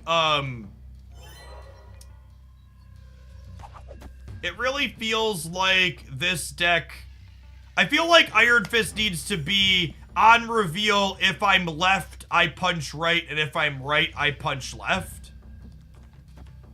You need some control over what this card does, basically.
All right, if we can roll the move right location on her, Miguel can punch something in the Cosmo path.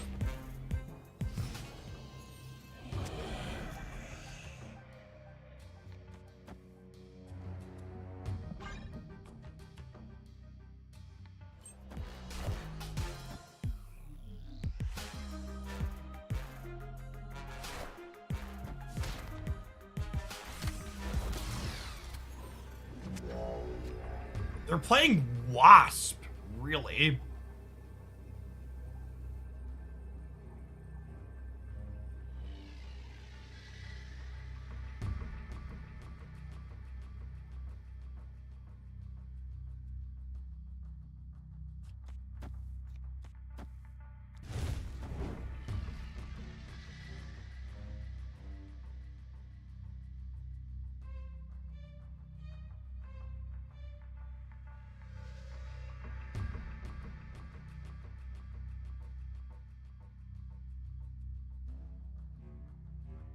Is Miguel better than playing Wolf?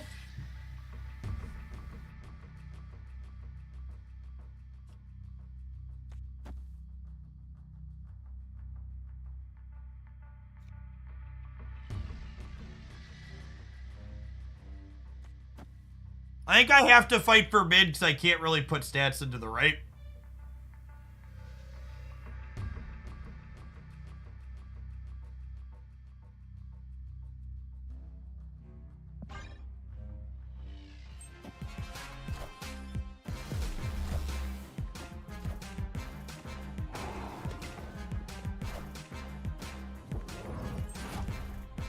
I end up a little bit short in the mid, don't I?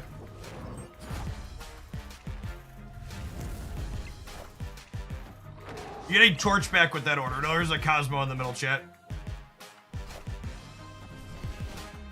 Yeah, I lost because I ended up putting Miles on the right. Needed to put Miles in the middle so I could have more flexibility on where the Wolf ended up at.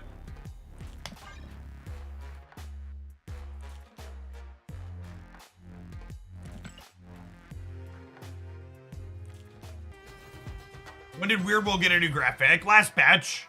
They added a number of really good graphical stuff in the most recent patch. That's also why they broke a bunch of stuff, because they added a bunch of stuff. There were a lot of graphical bugs, but there were also a lot of graphical goodies.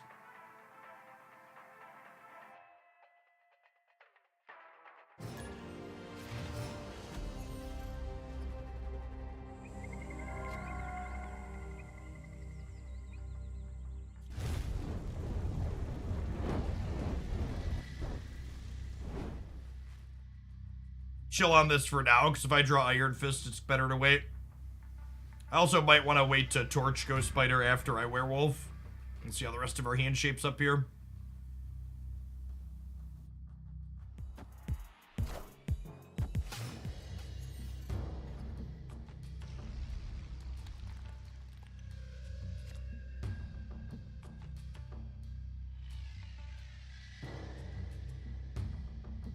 I think I'm gonna do all of these after the dog.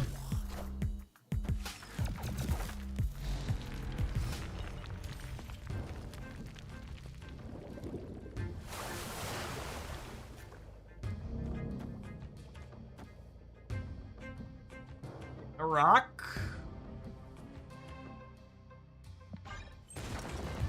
Luke Cage could be good in this deck. What problem do you think we're solving by adding Luke Cage to this deck?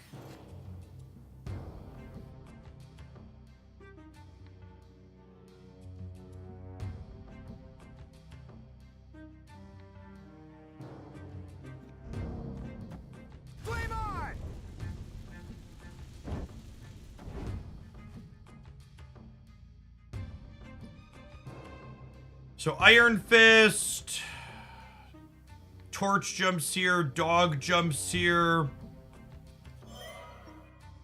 Ghost Spider, pull Human Torch, Dog jumps here.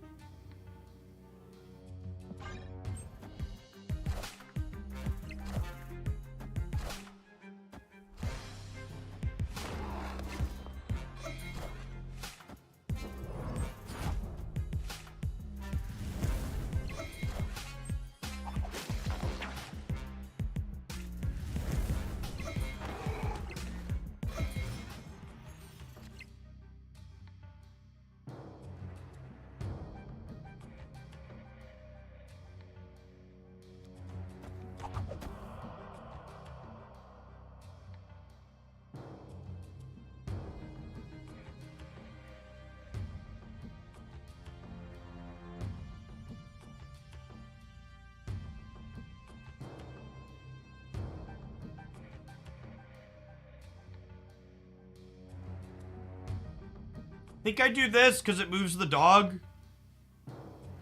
That sets me up to Iron Fist plus Spider-Man on the last turn.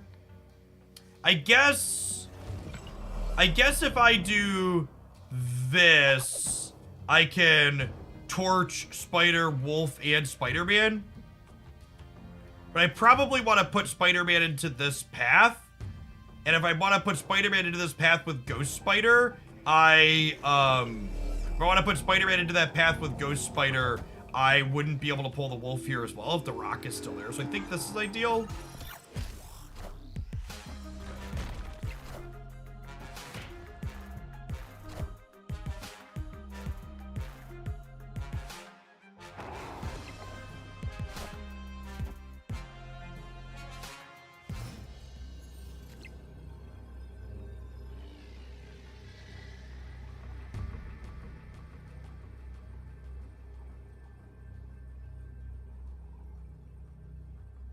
And then this is kind of, this again, like, the getting cluttered a little bit is so bad for these move decks, because the play I want to make is Iron Fist into Spider-Man 2099 kill Miss Marvel, but if I do this, my Wolf doesn't get to jump to here, and I'm not sure that I can contest this path over here.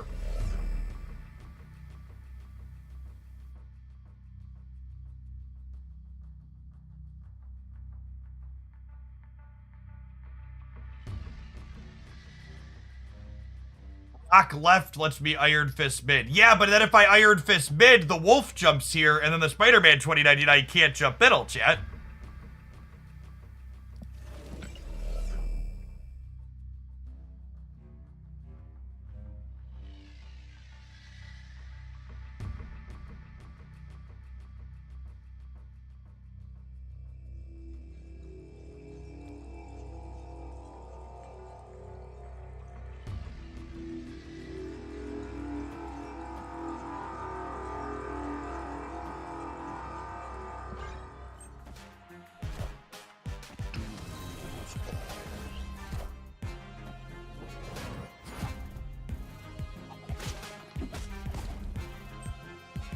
lose the breaker though, right? No, we got the breaker? Cool. Because we hit the 50-50. Victory. That's fine. Miguel doesn't miss. I think this was our play to win. I don't even know if staying in here was right for reference. This was the line where we end up winning the game some of the time. And we won the 50-50. We're definitely supposed to stay for a 50-50 for 1 cube. But I think like that, and this is again where I talk about how you need to not focus on the results of the game, whether or not I win or lost. You want to think about like what happened in the game. And it's just like, this is a game where despite me winning, I think it highlights what was problematic with the deck. And Gap could have Alioth us there, sure, yeah.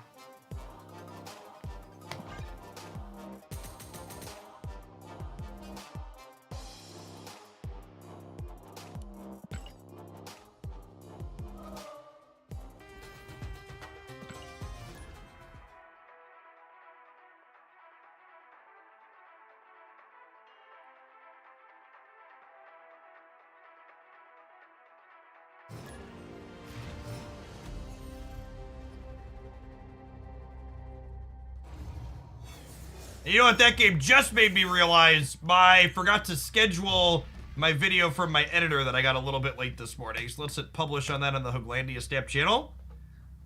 I guess we'll see what publishing later does for metrics. It's much later than I usually post my highlights.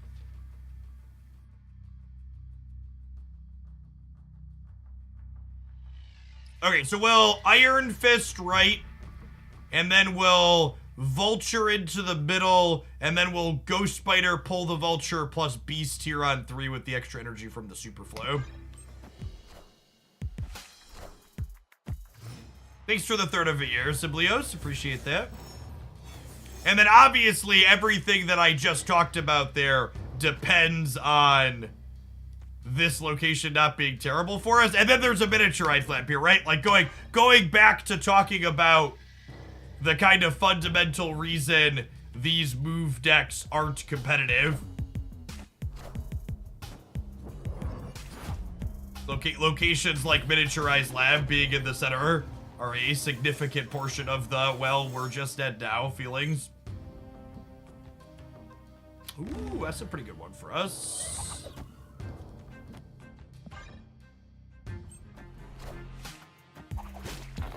We have a big Vulture here.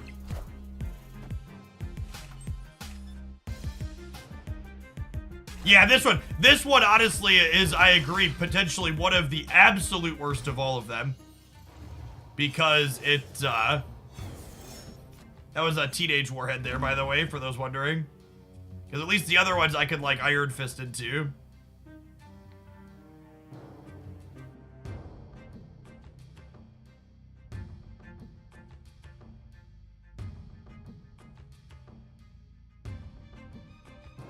Thankfully, I've got plenty of cards that basically don't have text boxes here. We can throw into the wood chipper, for lack of a better term.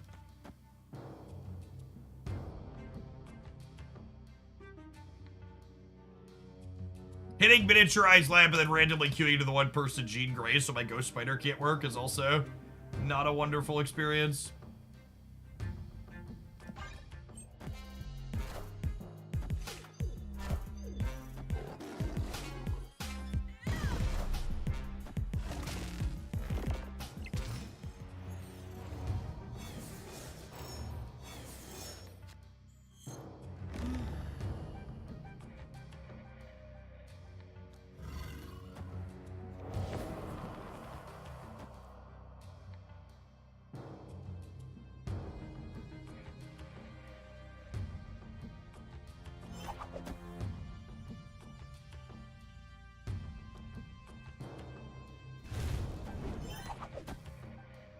Oh, this won't pull the Human Torch because of that. I think it's still this into this into Ghost Spider, though, honestly. Because Ghost Spider makes the wolf flip back over here.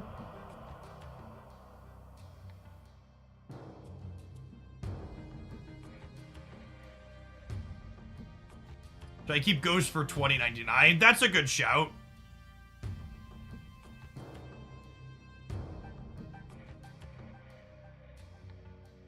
Won't she pull Strange first? Well, one, there's a Cosmo, and two, the Vulture is moving to Strange.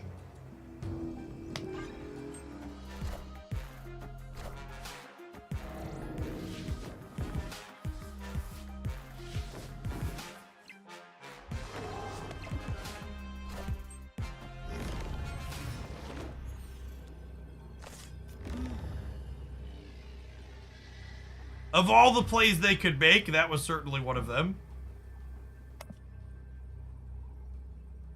It's worth noting that my listening to Twitch chat means we lose though, right? I didn't play the Ghost Spider, so now my dog is trapped in the left, and I didn't draw 2099. I don't know that not drawing 2099 was wrong, but definitely feels bad, man.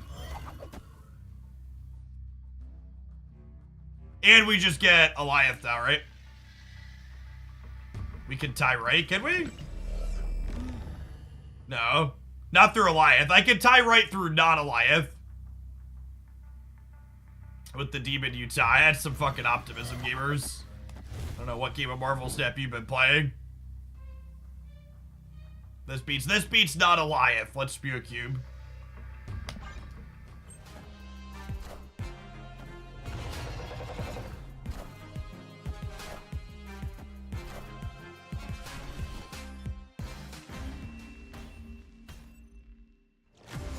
I'm shocked, personally. Very, very surprised. You know what's not surprising, though? These 2 minutes of ads that happen every 40 minutes. Thanks for hanging out. Don't go anywhere.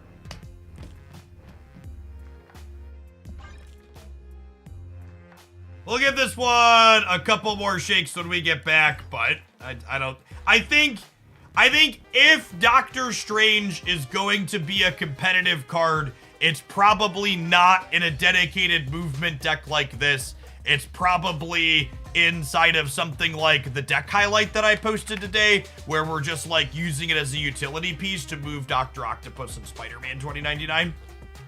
Maybe there's like a middle ground move deck where we play like Strange, Ghost Spider, and Nico to move 2099 and like Vulture, because like Vulture's pretty okay. Vulture only has to move once to be above rate, and maybe that's fine, but I think like Iron Fist and Human Torch and Dagger and stuff probably is just terrible. Oh, we almost didn't give the YouTube people an ad. All right, we'll see you in a second too.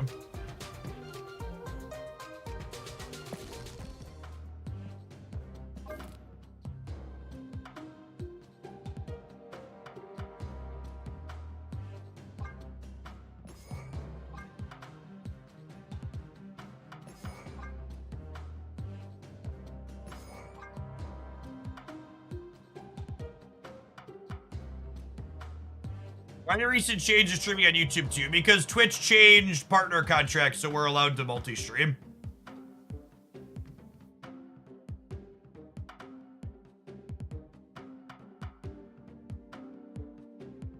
See, I don't know that I want to be all in on the move stuff. Like, I don't know that I want to be a Kraven deck as well. I think I want to just, like, play this as a utility card that blows something. Like, these are basically just both good on-rate cards, right?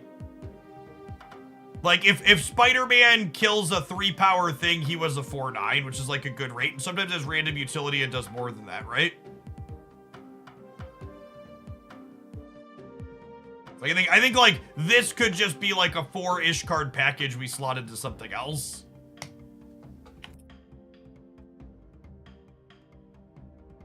But let's play a little bit more of the move bounce deck to confirm what I probably know in my heart of hearts is true, but we'll come back to that after, maybe.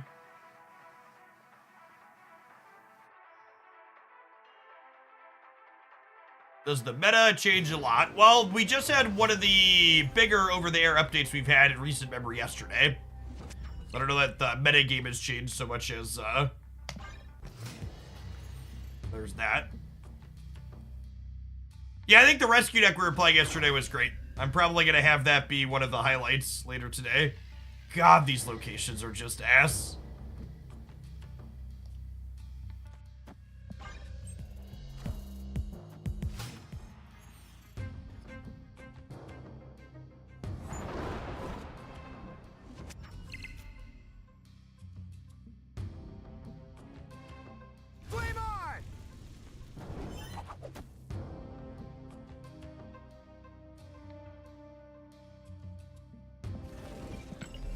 these. Let's go this here into this here, and then we'll beast them all back.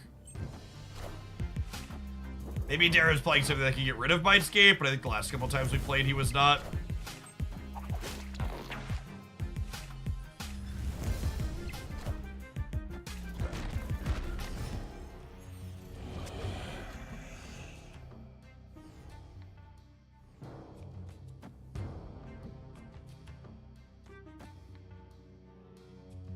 Honestly, we're kind of in an okay spot, despite the Dream Dimension.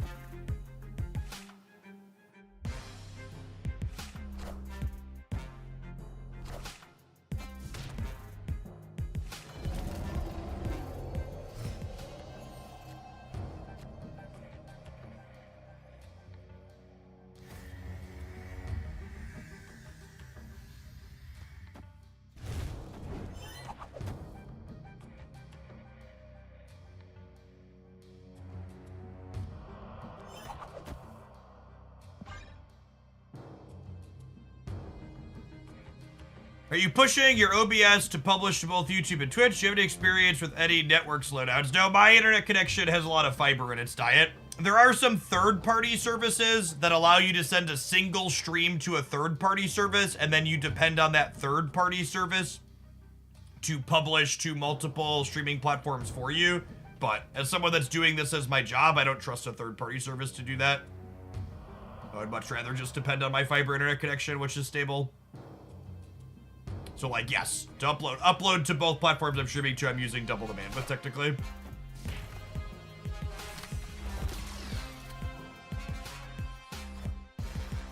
Oh, what a lucker.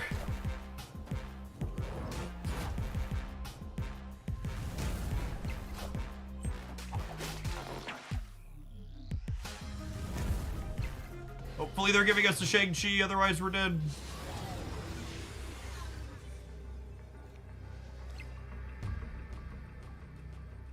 Oh my gosh, we drew Doctor Strange? Was I the lucker the entire time, chat? I might still be dead anyways, right?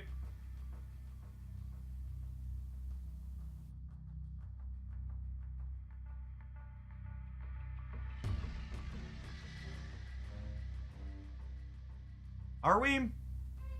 I gave them Hawk plus... They drew Hawk, and I gave them Dagger. So this crunches them here. And then we do this here. And then they play Hawk, and they win whichever path they're hawking in. And then we win the two others.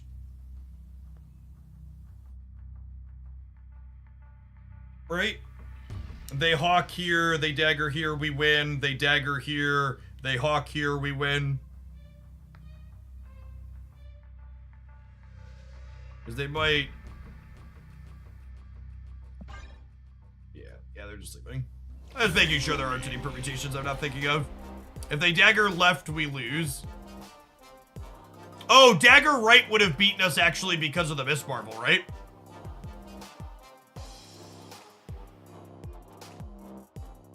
Yeah, Dagger right actually beats our line here. They could have Daggered here to win with Miss Marvel. And I'm not sure that we had any permutations that allow us to beat that. Because we had priority. Alright, free cube because they messed up.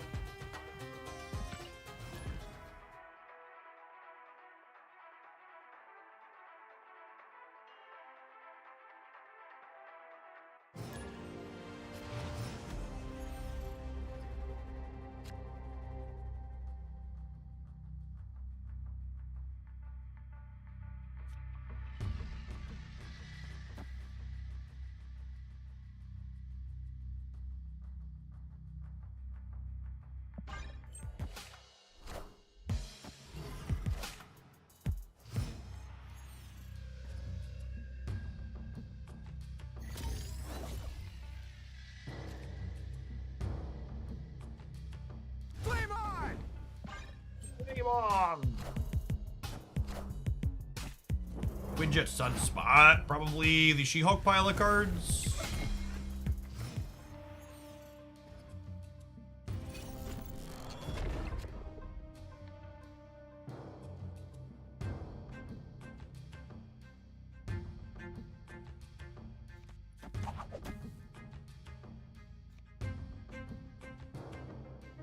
So this might look weird, but I think I actually put 7 power miles into the Altar of Death here.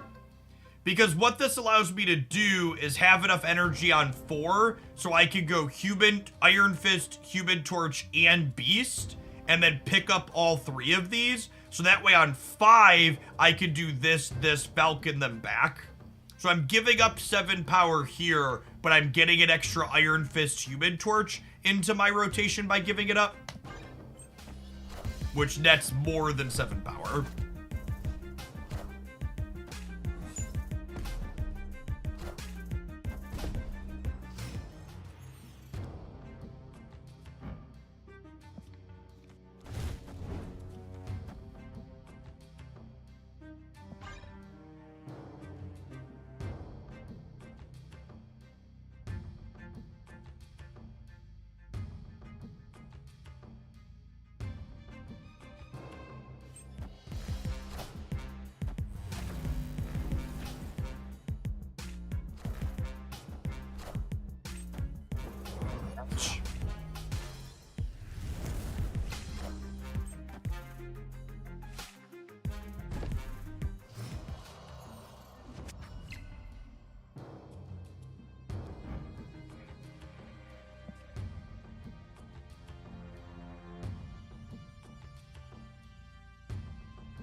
I think I'm doing this and just waiting.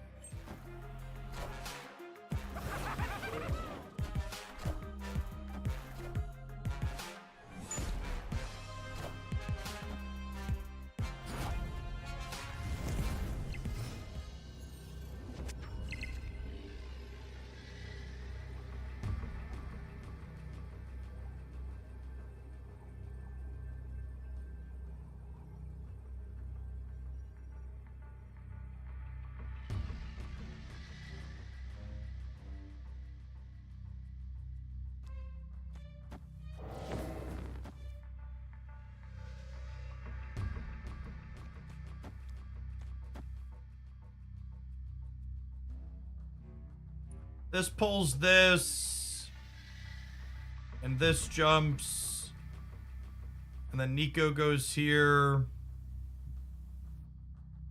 Using Human Torch to win here feels bad. There's a couple of ways this breaks.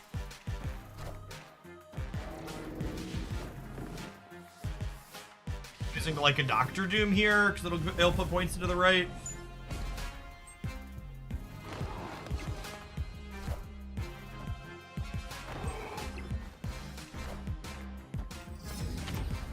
Comes to a breaker, we're good. Yeah. Human Torch's power wasn't spewed at least. Victory.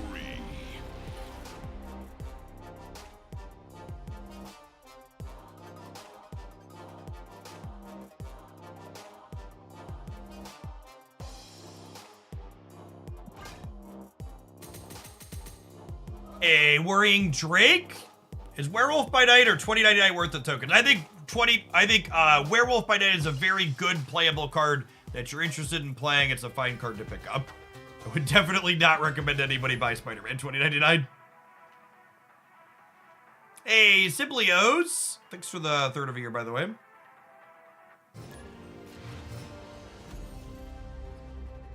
Why not leave Werewolf on the left and Torch on the right? Well, how would I accomplish that? Also, Werewolf on the left would only tie Jeff, which would not be ideal. Oh, I guess I could make it 7 there. We could Strange the right and then Nico the left.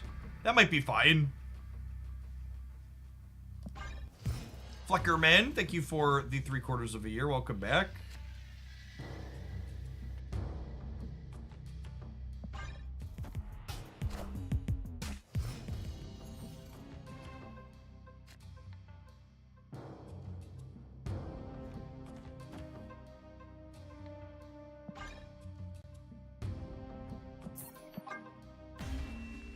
My brain is bad. In my head, I was like, oh, we could pull him out of here, but he can pull into there, not out of there. Just gonna take a mulligan on a... This is where I would put my undo all action buttons if I had one. Can you imagine some kind of playable Moon Girl bounce hybrid? I actually have a Moon Girl deck with Beast in it in my deck editor, but it's not like a traditional bounce deck. It just happens to play Beast. Yeah, wolves go in, they don't come out.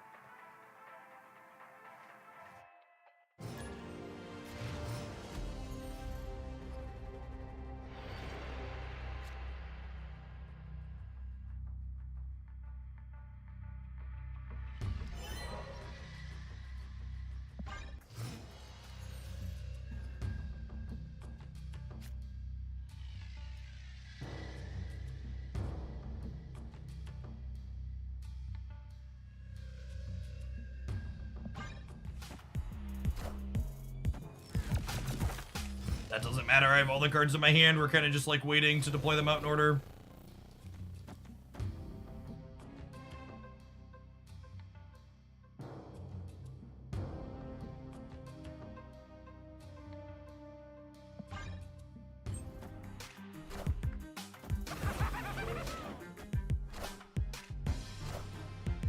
At the point where they played a green goblin into my beast deck, I would normally snap them here.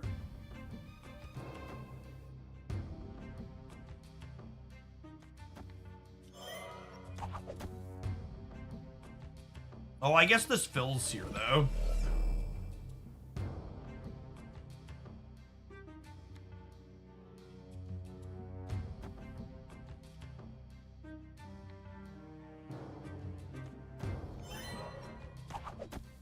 Do I do this, then? Maybe it's this.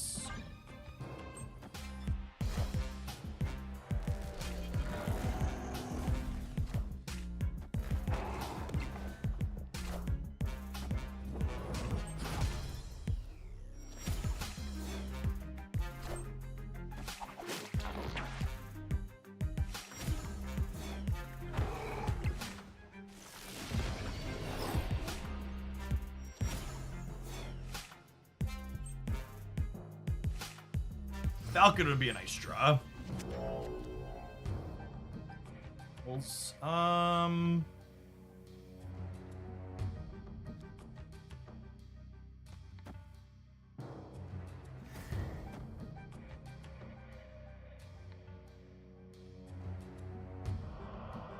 Is there any reason to play Miles this turn? I don't think so. I guess if I draw Spider-Man 2099, I'm gonna want to be able to play Green Goblin and him out at the same time.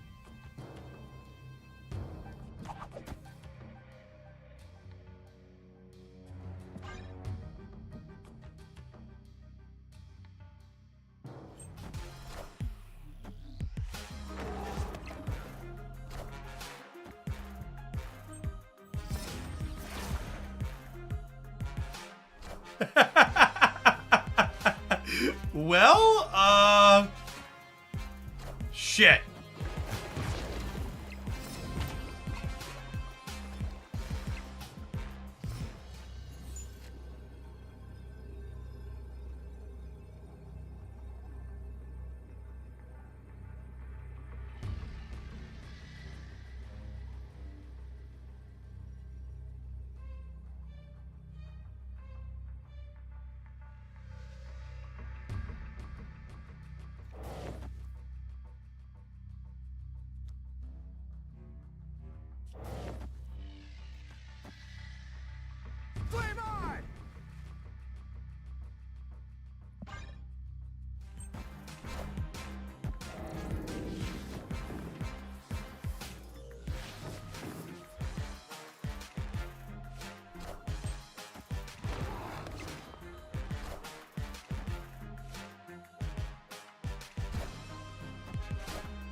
Well, that's certainly a stay you're allowed to make, I suppose. It's one more cube. Victory. Optimistic Viper. Yeah, maybe they thought we'd move the dagger. Oh, they were playing around to Heimdall. Sure. We're playing a bad deck, chat. We're not playing a deck that bad.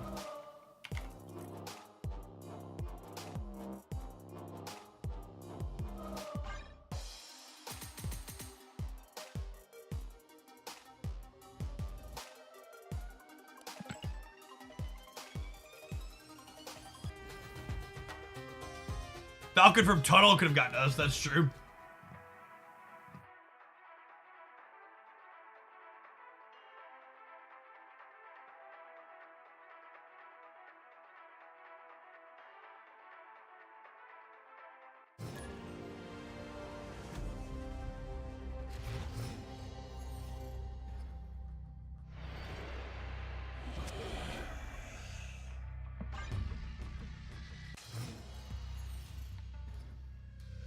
What's going on, Azurace? Thanks for the 11 months.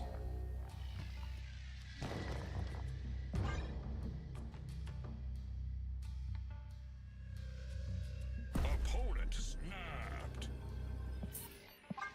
Just kinda doesn't do anything. I guess Bifrost is good for us, so maybe I should stay.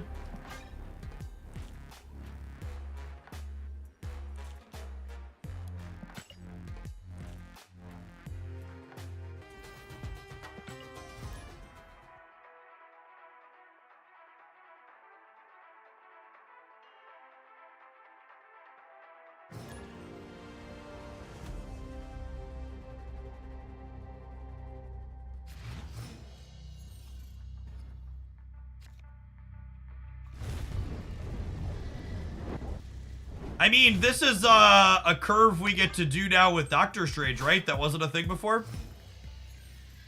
We get to go Torch into Strange into Beast.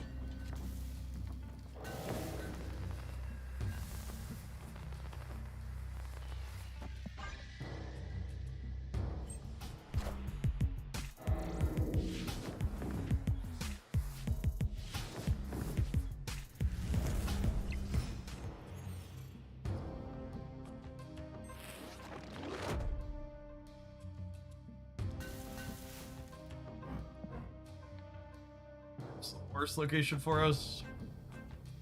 I think with Wolf, I'm gonna Wolf this turn. Wind, aid my hand.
Why does Alioth get to kill face down cards, but my unplayable card doesn't? Why is he only allowed to blow up things that are face up? Can anybody help it make sense? It doesn't make sense. I don't understand. Why does Brood hate my card so much?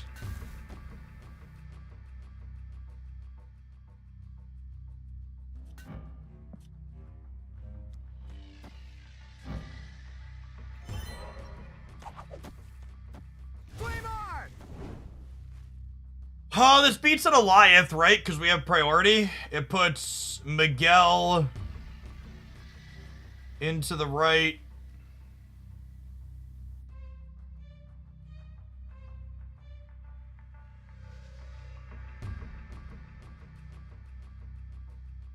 Because we'll murder Vision if they move Vision, right?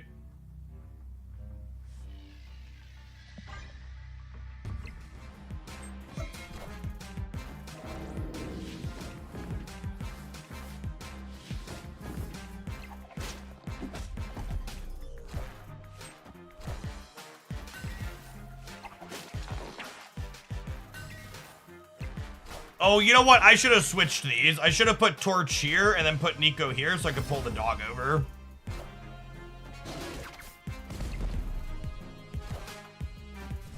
Alright, we got him anyways. We got him anyways.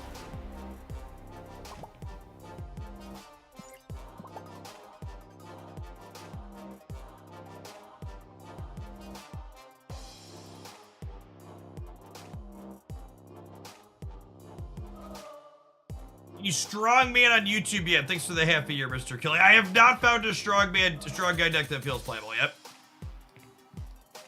We're by no means going to stop looking, but got a couple of things in the tank as of yet.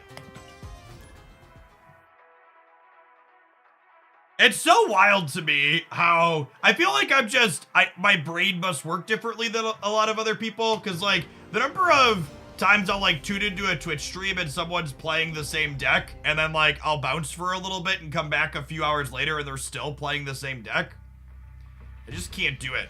I just can't sit there and do the exact same thing for 3, 4, 10 hours.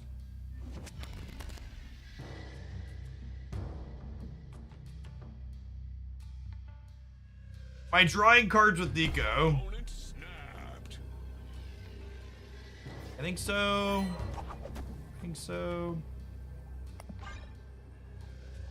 I guess Space Throne sucks for us. I should leave.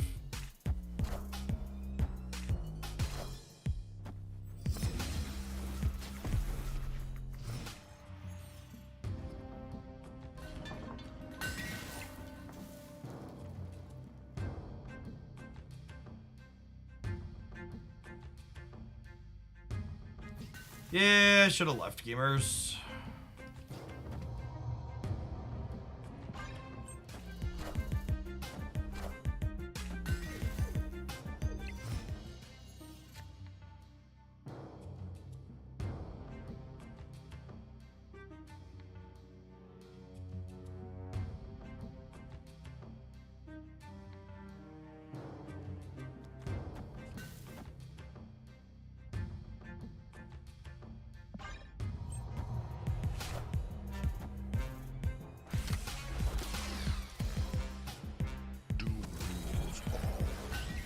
Okay. So you're saying there's a chance.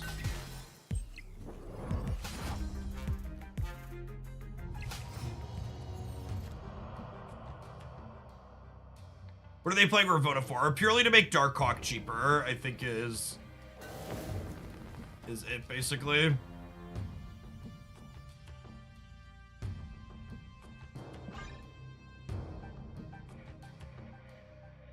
So Strange will not pull Vulture, but he will still trigger Werewolf.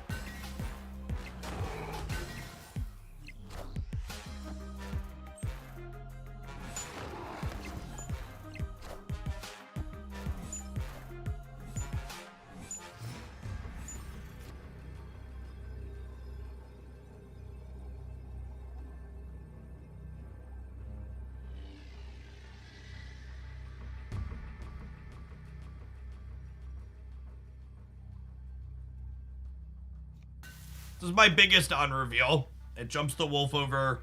It says 14 plus 10, 24. I end up at 39 here. Meaning they'd have to have an 11 power thing to beat me, which seems unlikely. There's one card in my deck. I think we're good to go, right? Play this for a tiebreaker.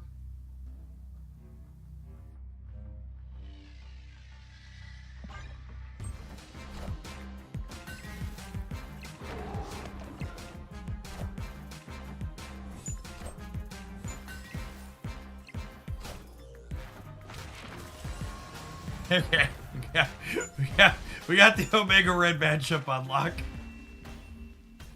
Victory. We persevered despite the bad locations.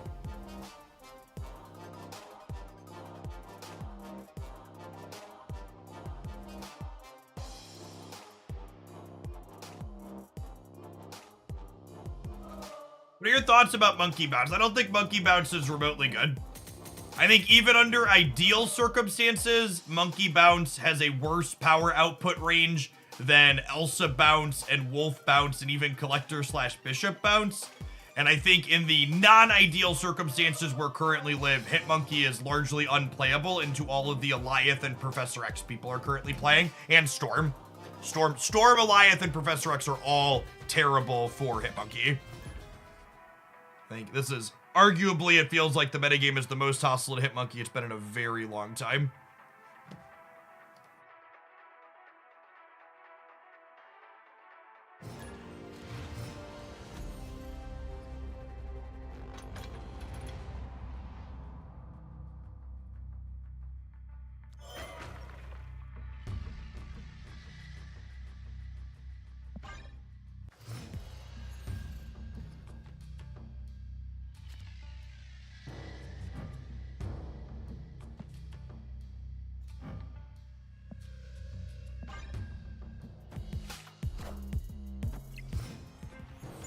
Okay, so they have a Nico or a Ghost Spider.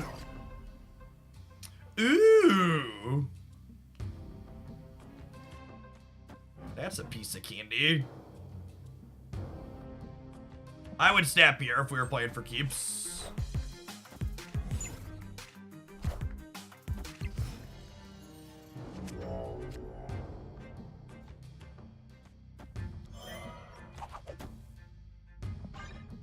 Your Blade Reanimator deck has felt good. Yeah, I have a version of that in the deck editor. I loaded up like 10 different decks last night, and obviously we're only gonna get to like 4 or 5, maybe 6 of them, depending on how long the stream is. Fridays tend to be lower viewer count days, so I don't know that we're gonna stream super long time today. I know for at least like 3 more hours, but we'll see where we're at there for how long we're gonna go.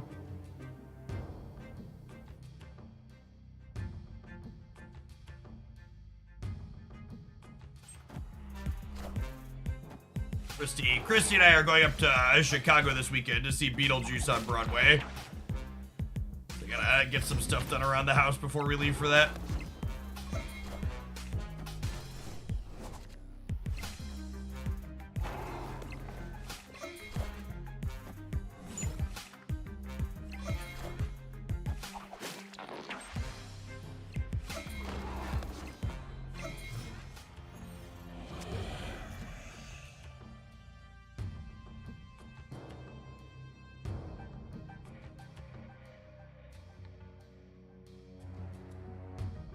Doctor Strange getting to move Vulture and Wolf feels pretty genuinely good. Honestly, Ghost Spider making them all jump around too.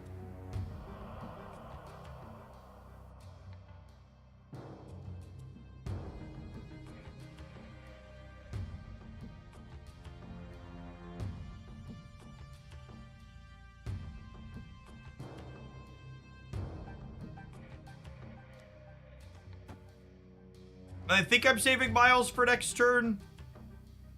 Nah, I think I want to play him now. So that way, if I draw 2099, I can play 2099 plus Ghost Spider plus Nico.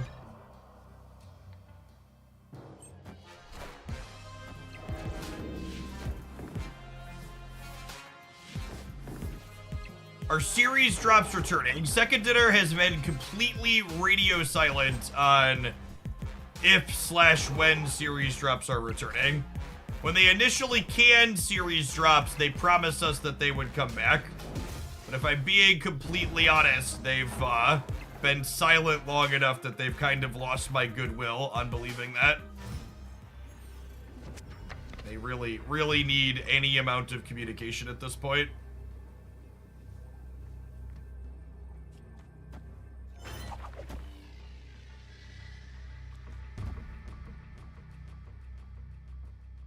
We drew Miguel. That was the draw we wanted.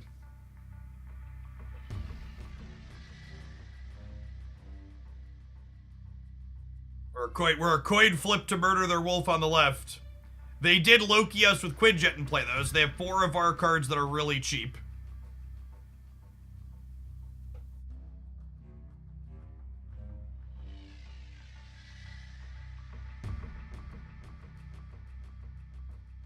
Series drop silence, the only grievance you have with second dinner / step right now, 100%. Like, in general, the game's been on a very good trajectory with all changes in communication. And the lack of series drops is an incredible black eye in an otherwise very good year.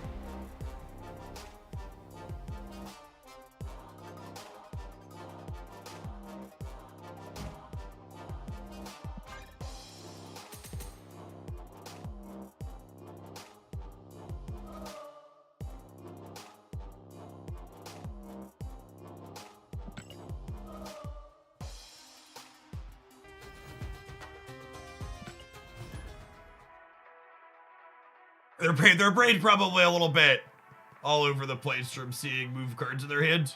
It's the upside to playing a bad deck against Loki.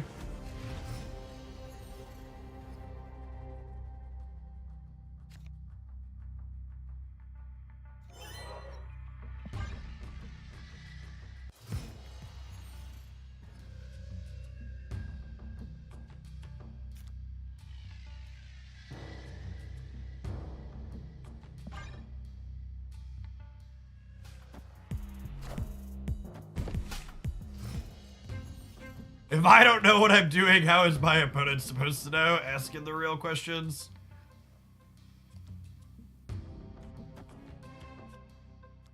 Let's go Wolf here, and then we'll go Vulture, Ghost Spider to center, and then hopefully draw like Doctor Strange to play here, to pull them back into here.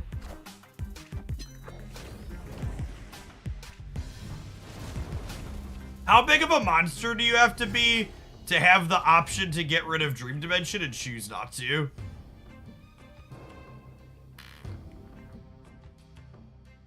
Part of me wants to go Spider-Man and to murder their Sunspot here.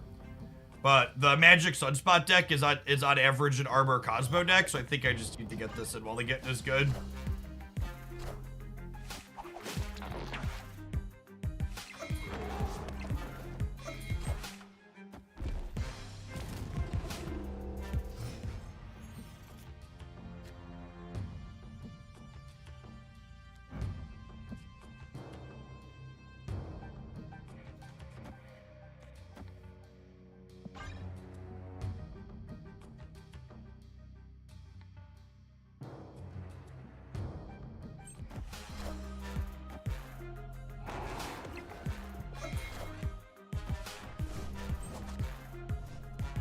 Now, because of the Jeff, we have to win Dream Dimension and Limbo, which is not going to be easy. Beast, please. Beast, please. Nailed it. What an easy game. Oh my god, and I get to rug pull the Limbo?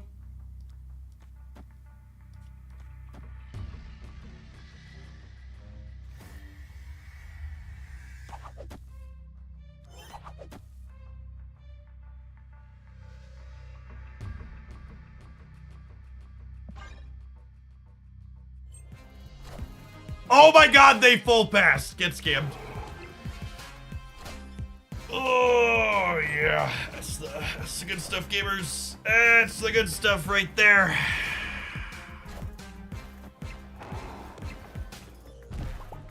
Scammed. Victory.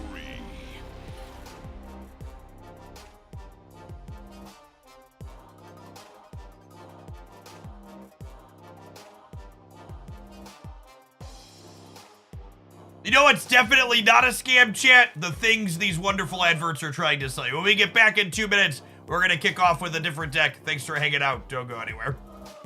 If you're watching on the YouTube side, consider tapping the like button if you haven't done so already. You can have some adverts over there as well.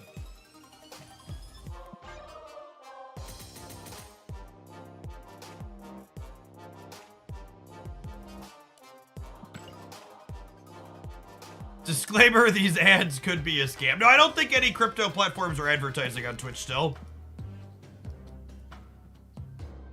Alright, I think after playing that, I'm willing to delete this deck as something I'm not interested in working on more. That being said,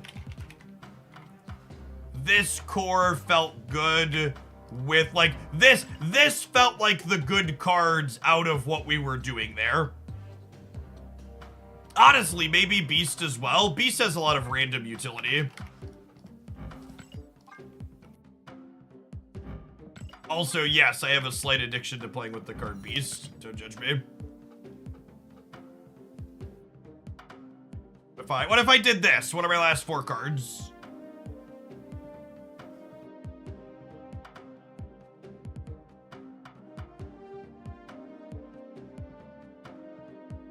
I probably want a couple more on reveals.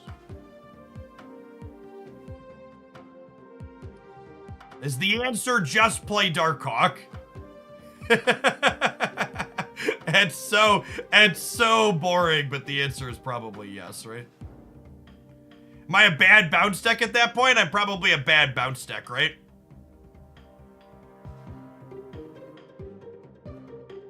That's part of why something I try not to do when we build decks. I try not to just build like worse versions of other things.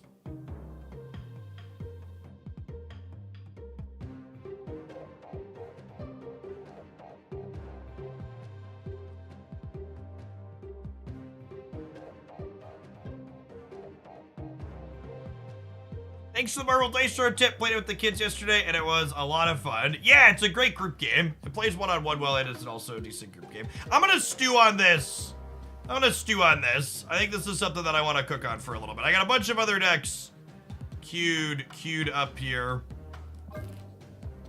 I think this has the most potential to be a not shit Dracula or Strong Guy deck. So let's start here for our next one.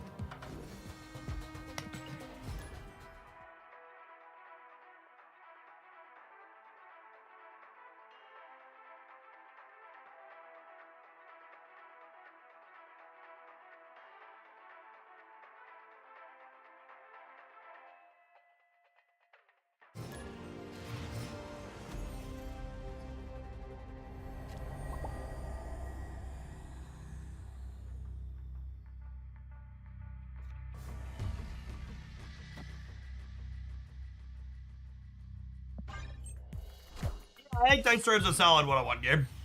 It's got enough variance in it.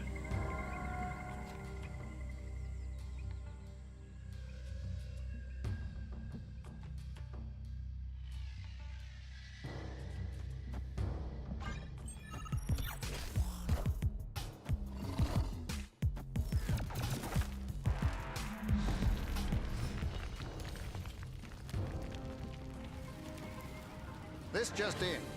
It's just the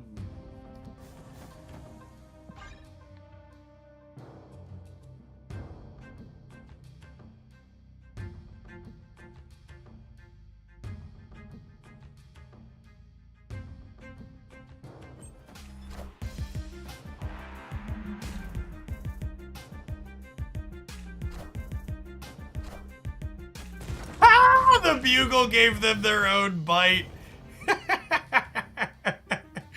Shiggity Shrek, get wrecked.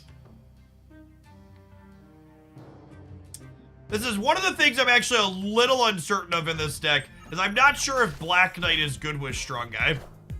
Because Black Knight has the potential to put a card back in your hand at the end of the game.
Opponent.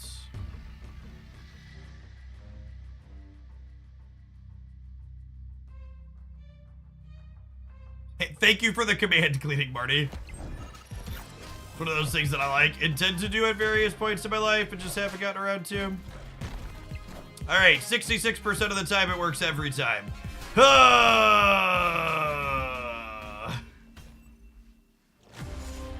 The Daily Bungle, chat. The Daily Bungle.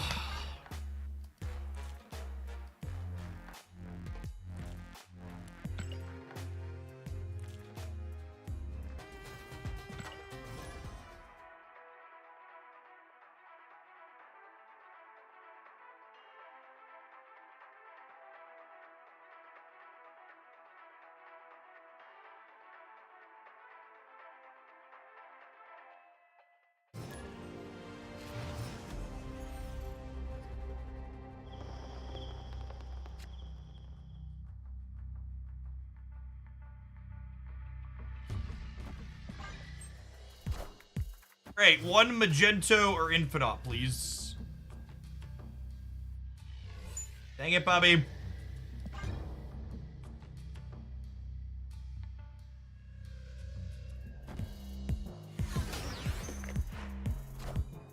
We were playing a Doctor Strange Spider-Man deck before this one. That was very bad.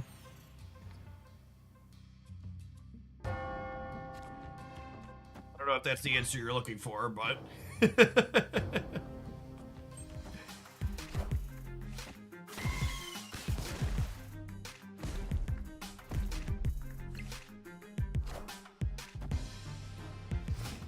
I don't know that we're going to have enough points to keep up with a good Deadpool draw from our opponent.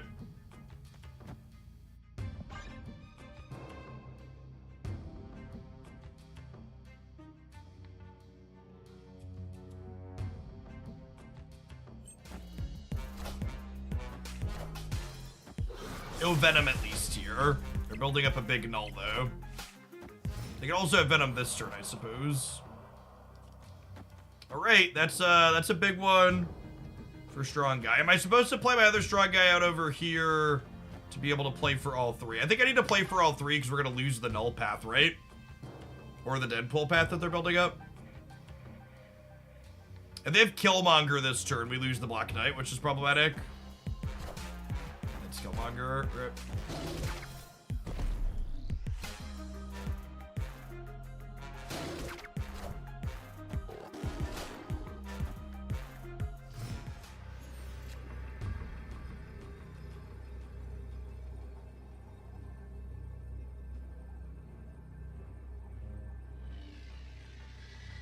Remember when I said we might get through 5 or 6 decks?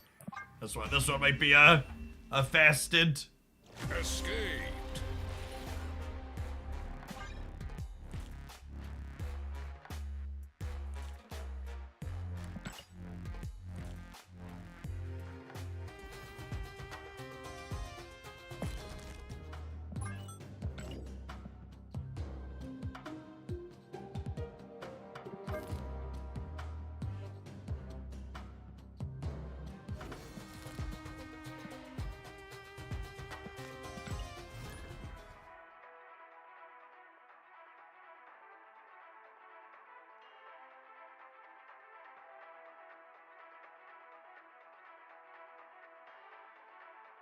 Strong Guy doesn't work without MODOK. So, the thing about saying you have to have MODOK to play Strong Guy, in my opinion, that feels like an admission of Strong Guy's not good enough.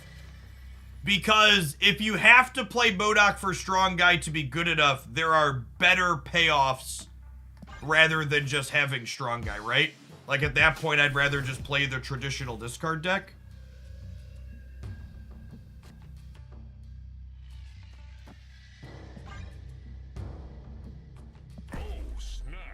I'll snap here. I think our hand's good. We'll go Invisible Woman into Swordmaster into Hellcow somewhere.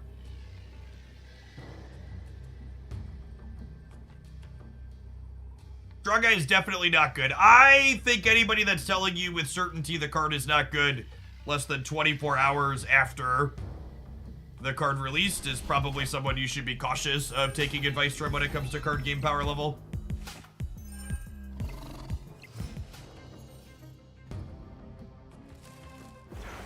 As someone who spent a lot of time flipping through Marvel Snap content last night, a lot of people felt like they played their strong guy deck ideas less than I played the one before this deck, and then like gave up and went back to just like playing Darkhawk for 12 hours straight. Friendly neighborhood Spider-Man here.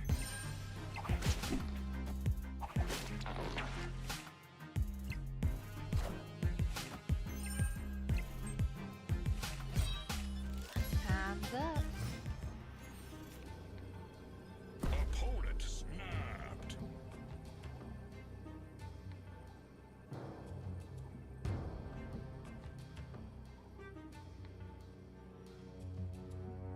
Quality bluff potentially.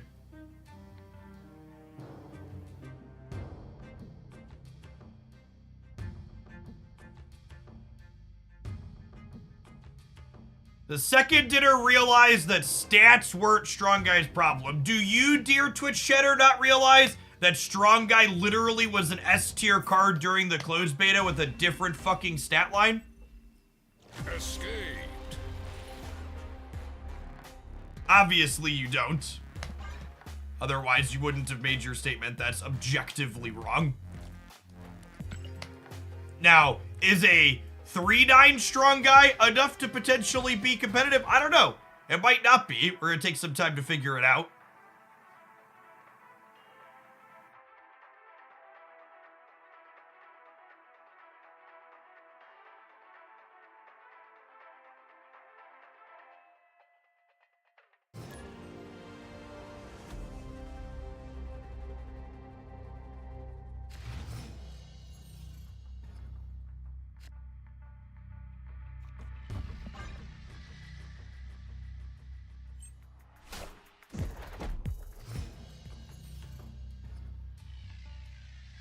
Who 10 might be better. I forget how big he was.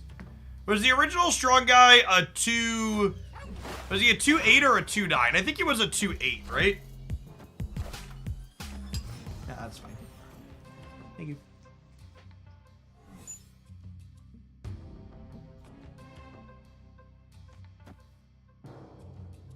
He was a 2-8, yeah.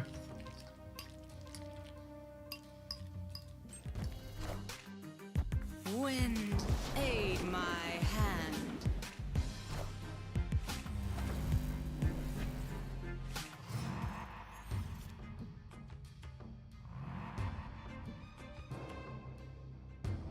I think I just operate under the assumption these could win here, and I just like stows in deep space.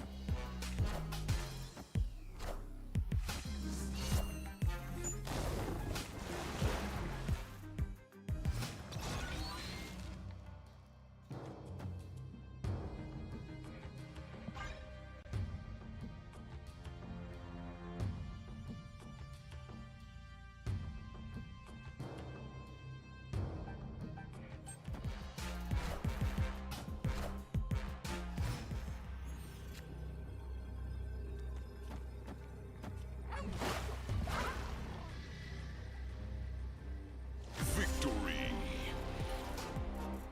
That was in space.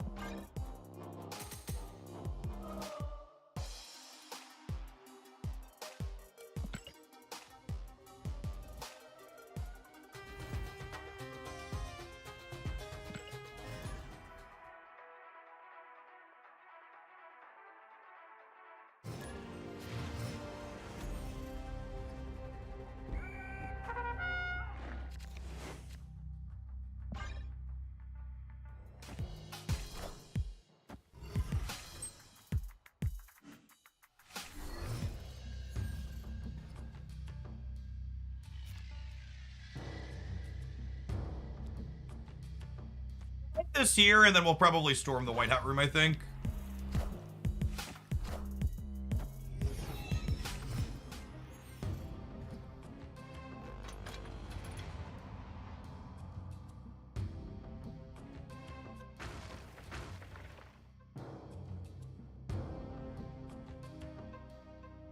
Storm plus Rescue enough to beat the Collector? It might not be.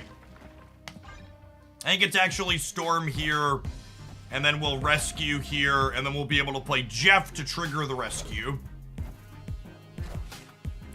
Wind, aid my hand. Using Rescue to solidify the Storm path with Jeff is a fun combo.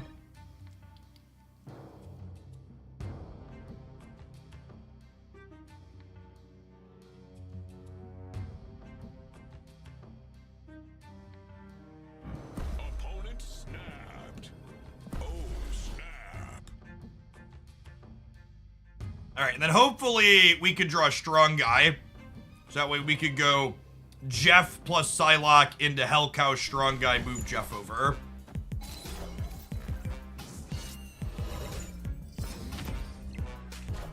They're gonna have the ability to play left on the last turn.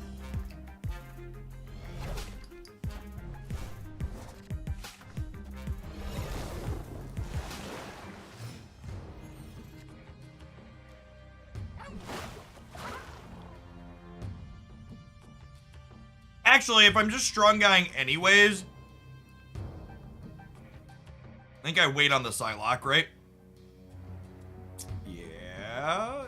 I guess there's gonna be flexibility where I can play two.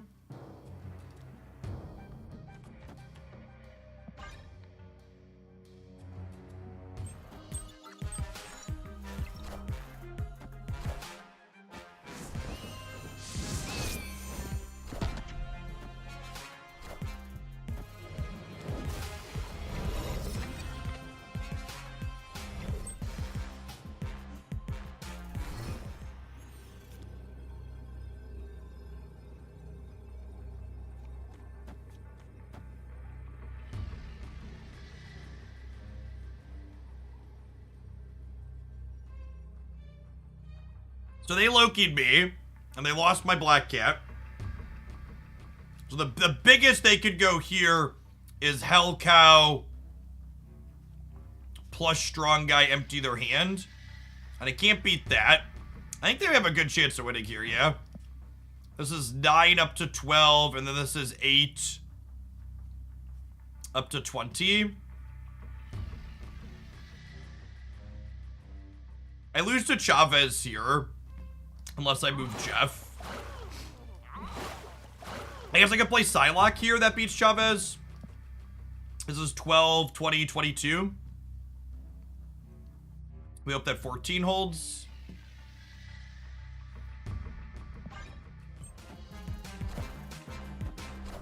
Played Heart for the right, rip.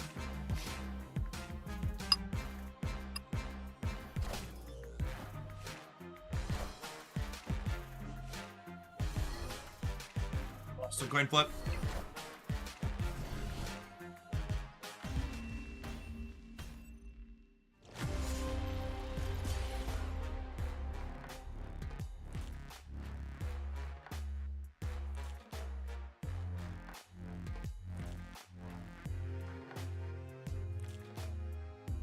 We could have put Jeff here with Psylocke and then put Hellcow here. And then we would have been 17-19 to 17, and we would have been 12-17 to 15 here.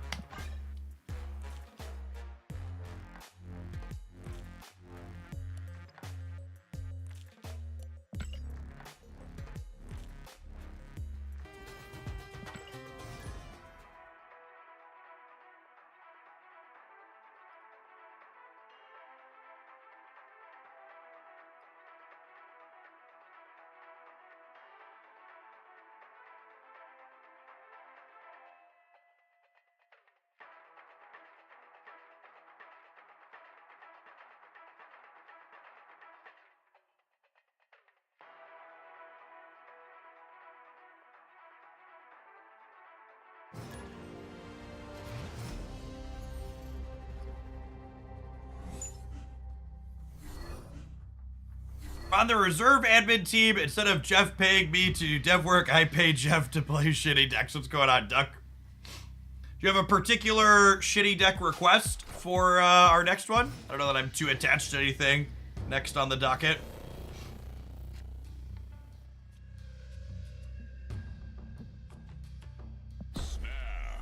We can snap them losing their Deadpool, right?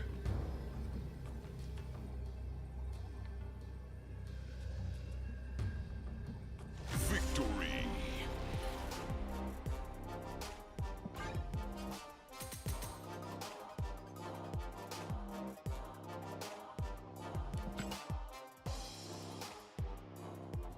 Stir, collected some boosties.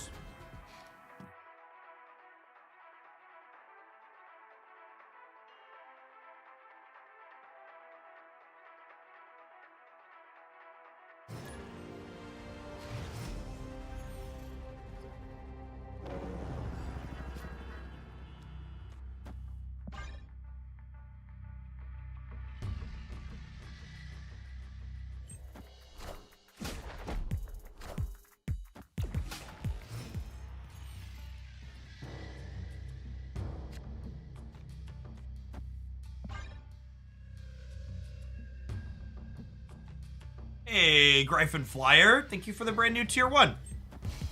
This is my full-time gig, and folks like you make that possible.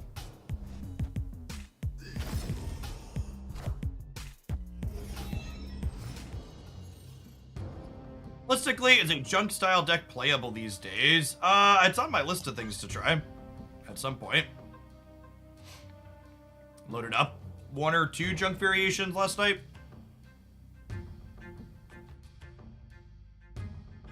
We tried stock negative since Mobius was buffed. I mean, we played stock negative before when Mobius was unplayable, and it felt terrible then, so I can't imagine it's better now. There was a Ravona build of... What's it called? There was a Ravona build of negative that had decent stats on Untapped.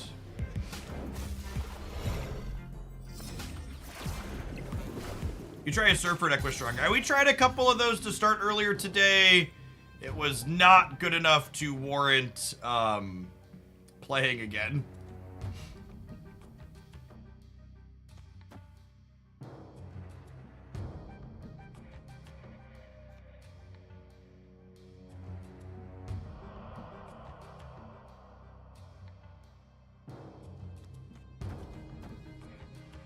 Do this, and then ideally we draw a Strong Guy on the last turn to get to go Hell Cow Strong Guy.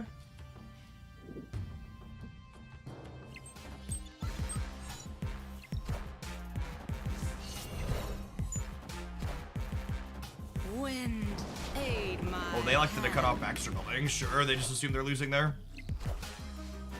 Wind, aid my hand.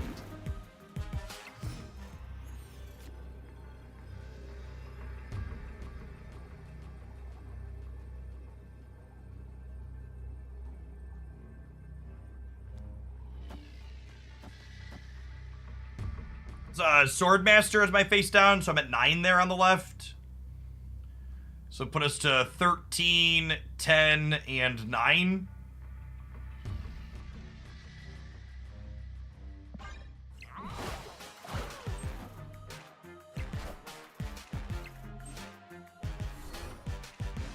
This is at least a bear, right? So we lost this.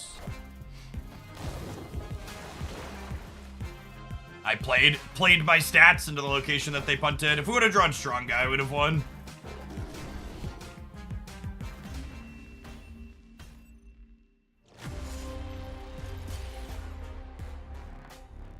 Squid Marley, thank you for the brand new primer. And Can Spice as well. Welcome in, folks.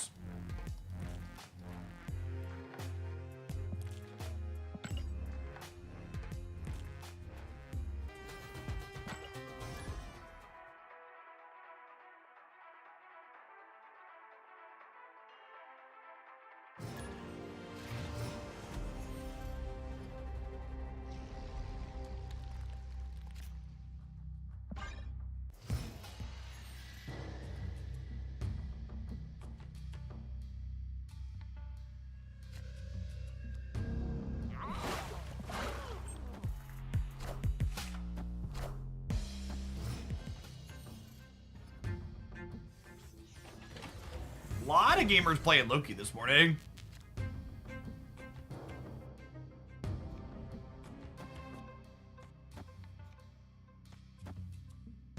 What are you playing? I was confused. It was super effective. Accomplished the goal.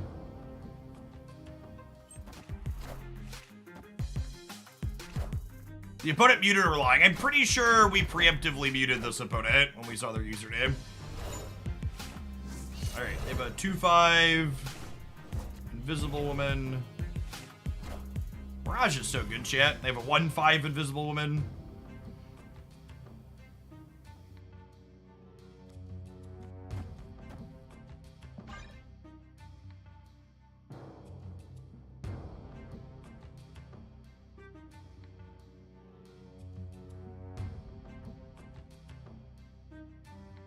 Mute early, mute often. Words to live by.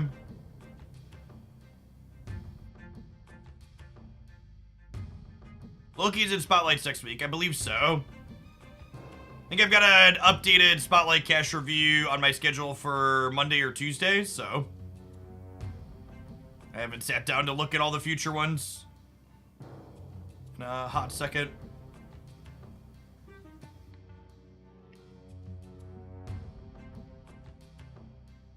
Oh, October and November are here. Yeah, if the November review is up here in this link.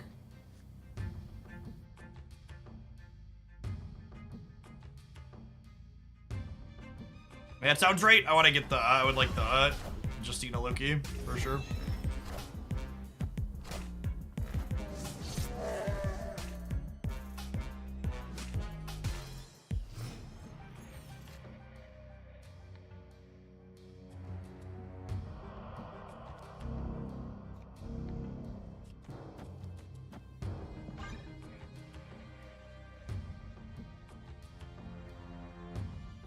Prettiest kitty.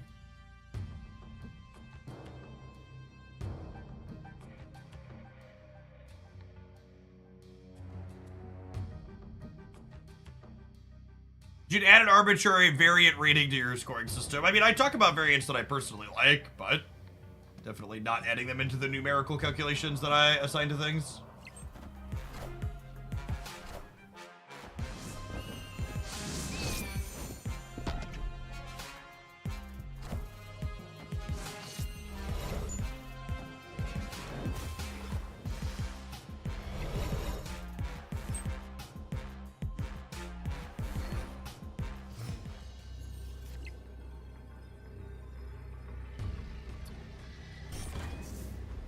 I don't think our deck can beat us from this position, right?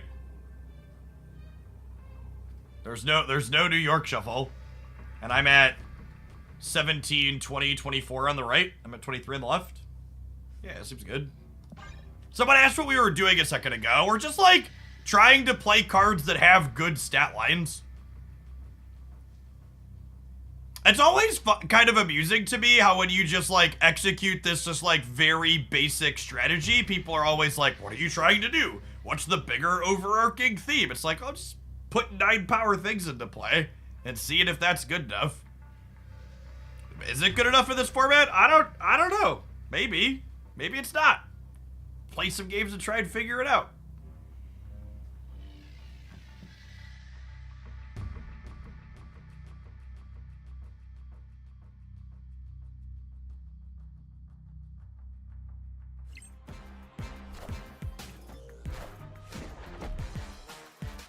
Get Hellcowed, bud.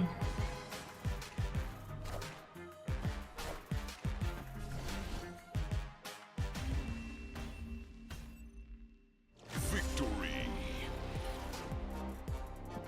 I don't even know that it's fair to say our deck is random. It's just like a bunch of pretty generically good. We've got a couple of like 1-2 combos in our deck, right? Like Hellcowed, Swordmaster, Enable Strong Guy.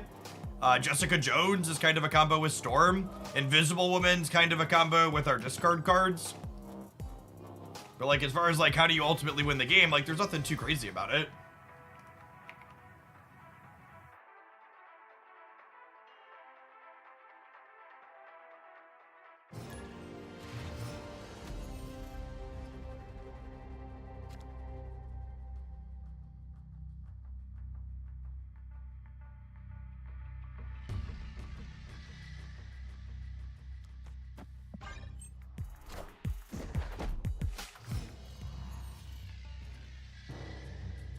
decks that can put 20 power into lanes without,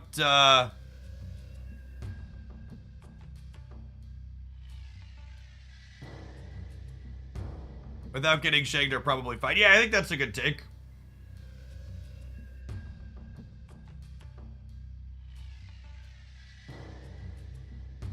What do we think, gamers? Jeff into Storm, into Strong Guy, into Rescue? Or is it Storm into Rescue, into Jeff? Because I can't play Strong Guy here, I think I play the Jeff out. I think if I could play the Strong... Because these locations don't let me play Strong Guy, I think the play is... Oh, well, now I'm inclined to do this, because this hurts their hand. I don't mind my hand being a little empty. I think this is fine. Wind, aid my hand.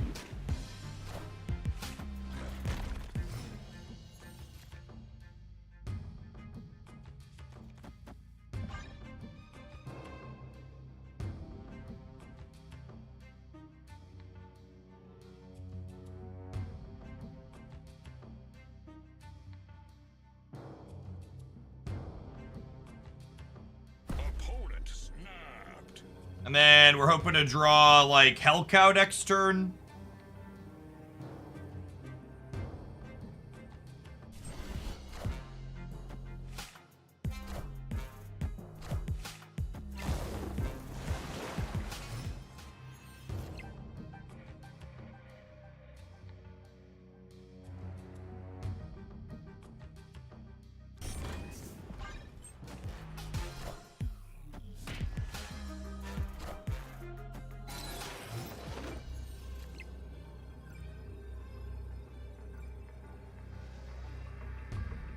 Unfortunately, I think that means we're dead.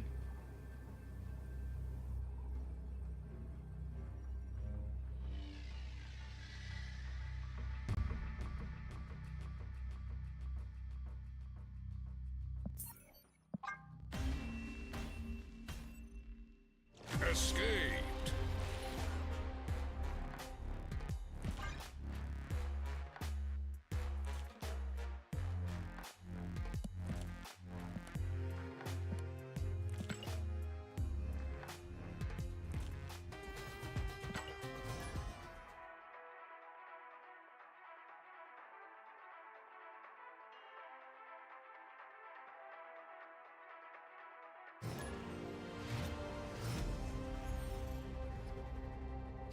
This Black has a 3/9 too much. I don't know. I almost feel like at this point, Black Cat probably just needs a redesign.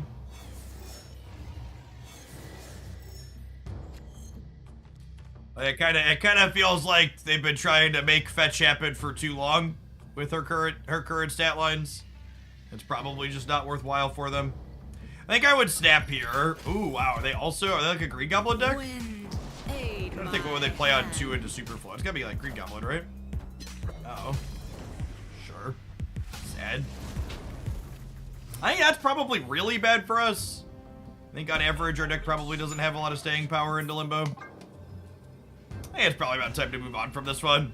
Escape. What we're doing doesn't feel individually powerful enough to keep up with what other people have going on.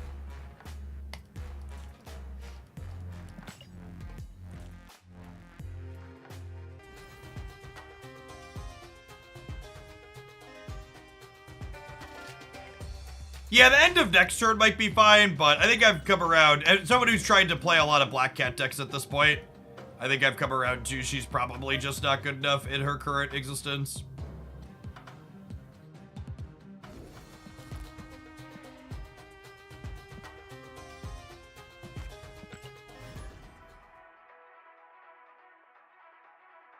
Enjoying the Howard deck lately. Yeah, I think the Howard Spectrum decks are fine.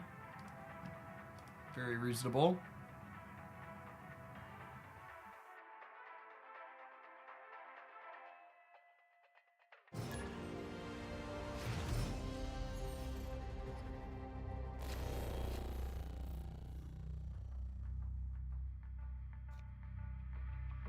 Hmm.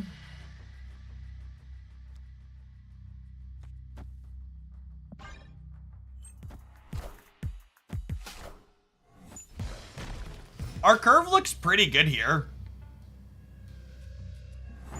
Oh, that's nice. That hurts their what's it called? I think we do this, and then we like DAC in here, and then we can go shard into Carnage here in the center.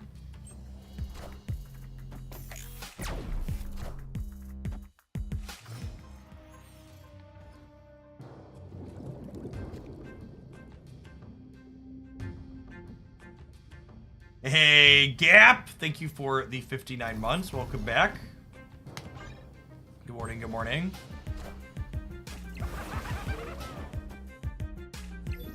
Well, that's unfortunate. I elected to play there. I'm a destroy deck.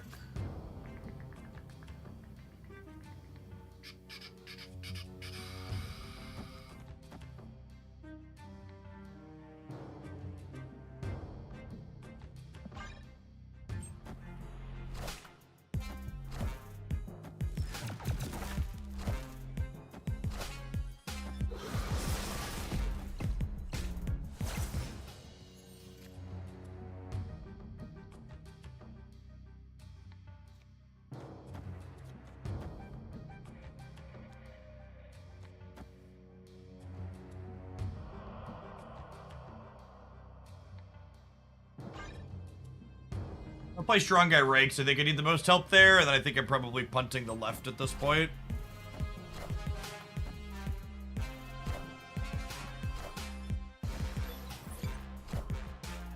I am Iron Man.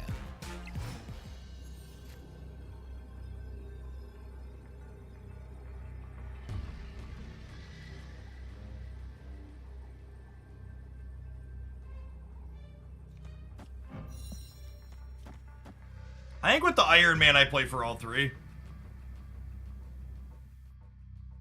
We could realistically lose this.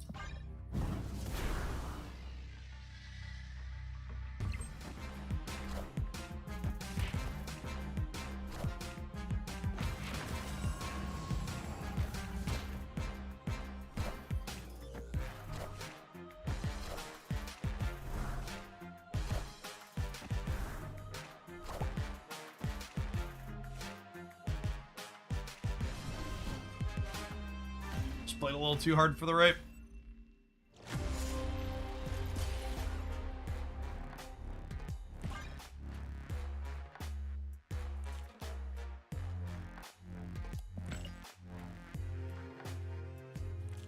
Every time I try to play a deck like the opponent's, I just run into constant Enchantress and Rogues and just get shoot up and spit out.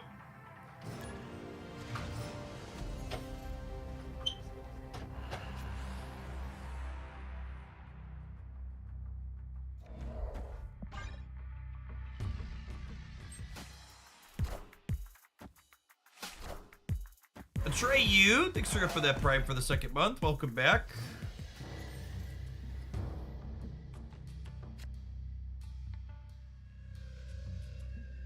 Huh. Can I...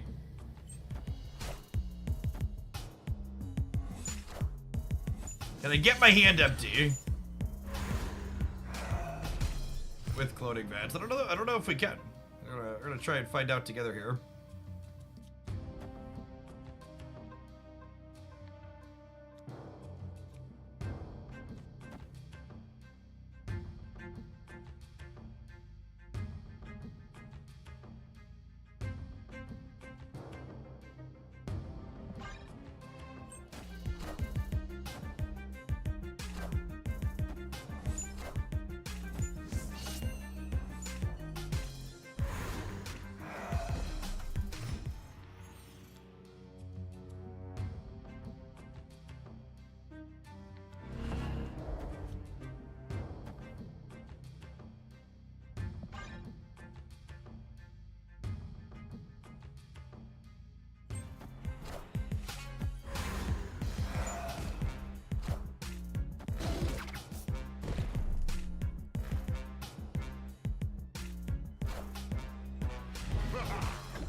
So this will discard Mysterio.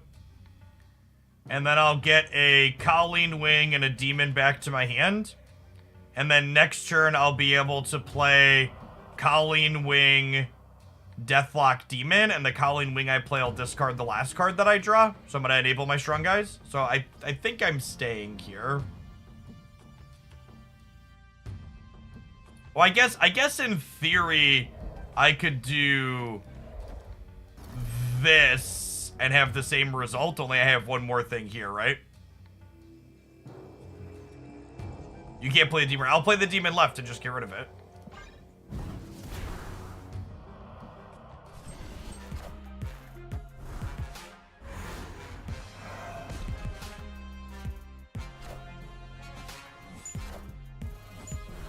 How does the Forge Mysterio work? Forge Mysterio would get rid of your left, would buff your left post Forge.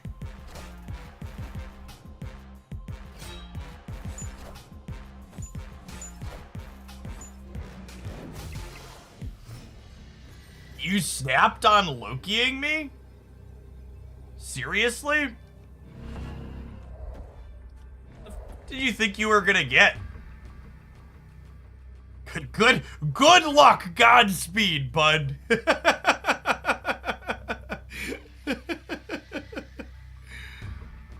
Managing to navigate this this cloning vats to get both our strong guys triggered was pretty sweet.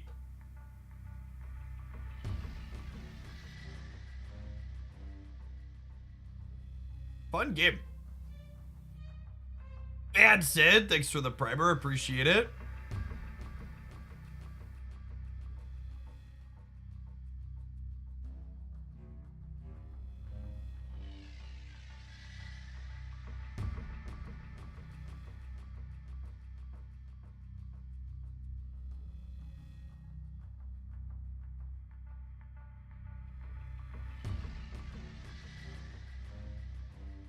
They probably thought you were playing Modok. Yeah, probably.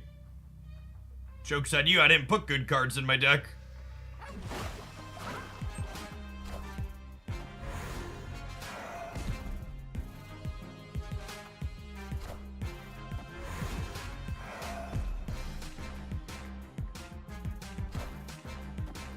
They could have our Bucky for the left tier.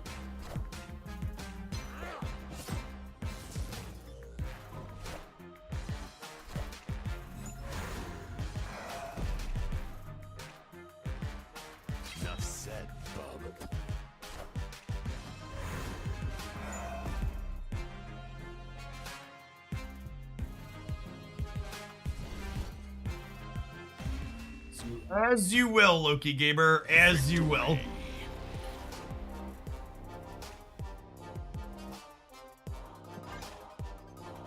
Alright, gamers, it's about that time. I'll catch you in 120 seconds when we get back. We're going to play some more of this one. Thanks for hanging out. Don't go anywhere. Plays you are allowed to make the Marvel Snap story, right?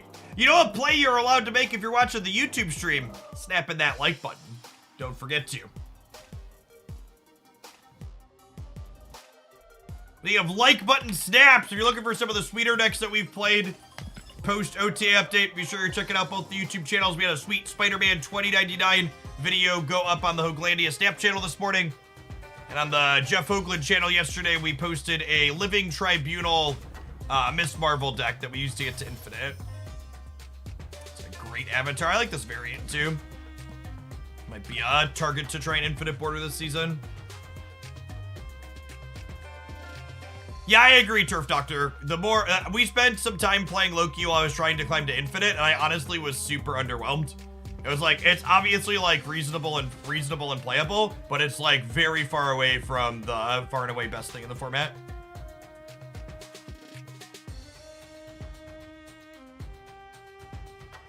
Yeah, Boneless, the hour long cuts from the better decks from the stream that I don't have time to properly highlight on the Hoaglandia steps that have been doing well. So that's definitely something I'm going to continue doing on the Jeff Hoagland page. It's getting that page a little bit more traffic, and I can afford to post a wider range of things there that won't necessarily perform as well on the main channel. I think that Tribunal deck still works post hot location. Yeah, definitely. You put together a Rescue Typhoid Berry deck? Sure. That's probably fine. Honestly, I don't know that I would want to play Rescue Typhoid Berry in the same deck. I think a big part of the appeal of getting to play Rescue now is getting to stack your deck full of things that don't die to Shang-Chi. So I would, in general, I'm going to be weary of playing Rescue in the same deck with things that are 10 plus power. Have you seen more Mobius Sensor Revision? I mean, we see more than none, but it's still not popular. If we look on Untapped.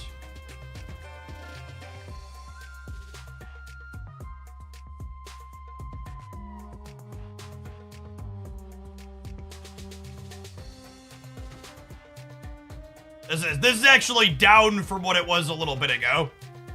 When I posted a screenshot last night, I think it was 11%. Yeah, so average cubes are down, win rate is down, play rate is down. I don't expect them to buff it in the short term, but I honestly wouldn't be surprised if Mobius ends up at like a 2-2 or a 3-4. In like the very long term. I assume, based on how much guttural reaction they've had to how much he's moved around, like that's like a 3 months from now, or maybe even like 6 months from now, like sometime next year decision. But I definitely think, like as a comparison sake, I actually don't know what the stat comparison is. They explicitly said in their OTA they wanted him to be a card similar to Cosmo, and I bet Cosmo has much better stats. I was a gambling man. It actually doesn't have that much better cube rates or win rates, but the popularity is much higher.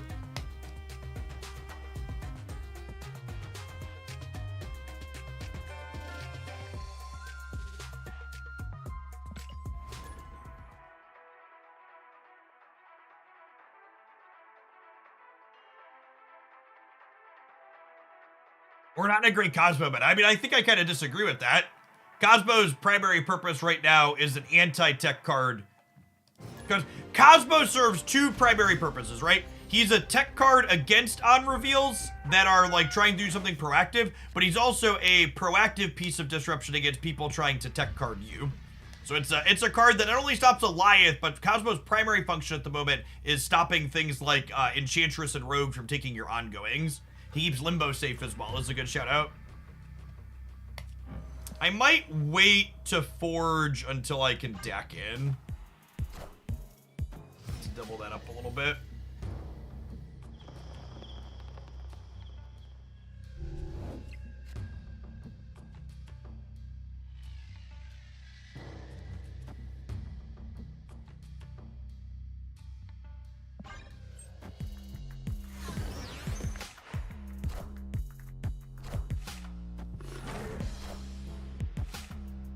Playing its non-stop Professor X Alioth tech card soup. Unfortunately, I think those decks are all very good right now, and we're going to see more of them, not less of them in the short term. Maybe I'm still just supposed to play it because of that, I don't know. We've exceeded my counting rage. Thanks for the 56 months, Coots.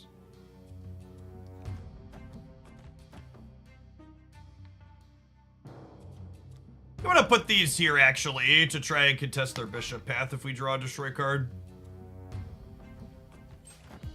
Gunfish, thank you for the primer.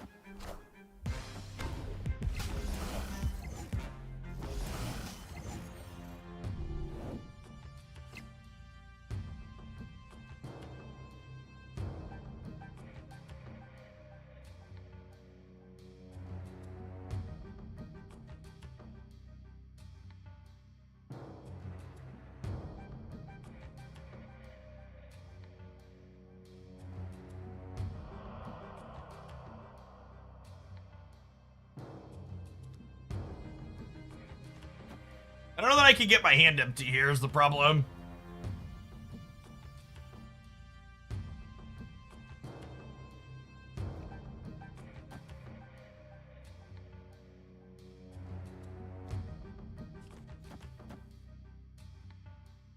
Opponent snapped.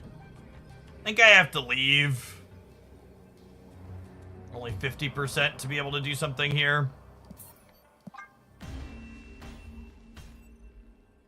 Escaped.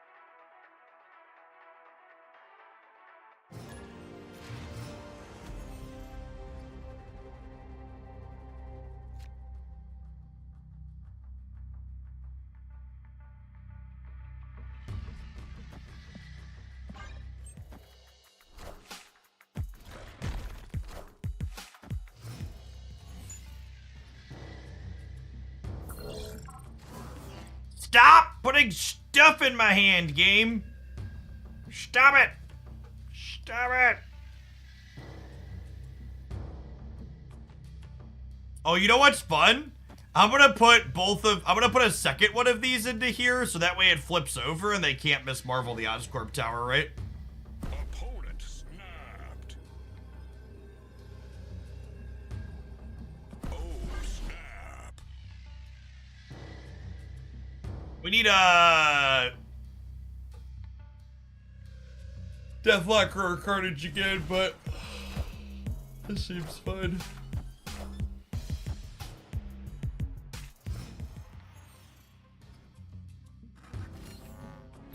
Darrow again, let me guess he's playing Hawk Marvel. Darrow was playing Hawk Marvel when I woke up this morning at 6 a.m. and he's still playing it now 6 hours later.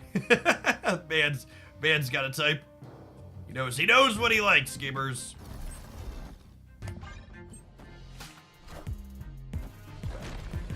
I guess the rocks mean I'm less likely to find the destroy cards I need, huh?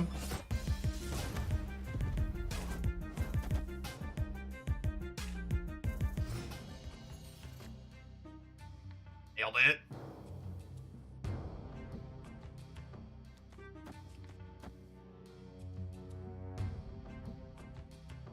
Sounds fun to watch. Dara is one of the most popular content creators on Twitch for Marvel Stat. There is a very large number of people who they enjoy just watching the same thing get hammered again and again and again.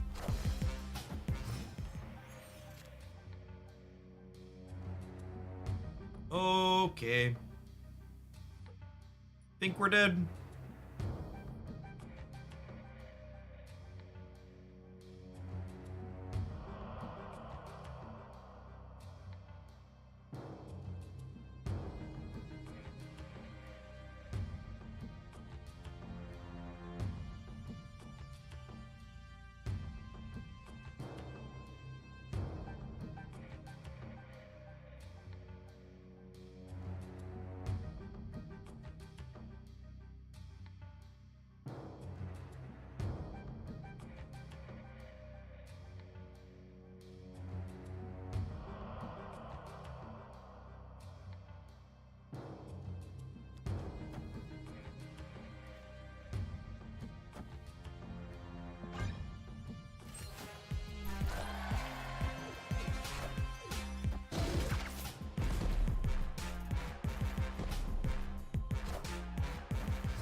Escaped.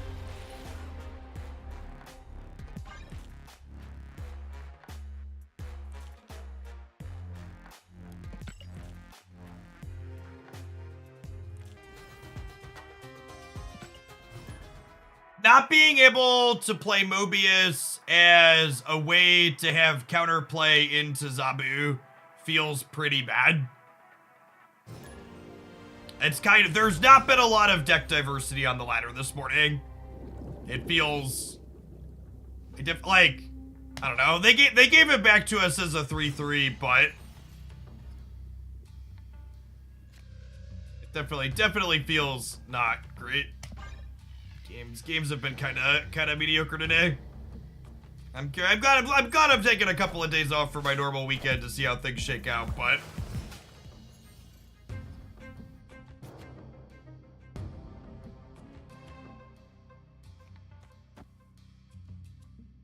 definitely not feeling stellar about the current state of things so far. It's been like Loki, Darkhawk, and a mix of Alioth, Professor X mixed in.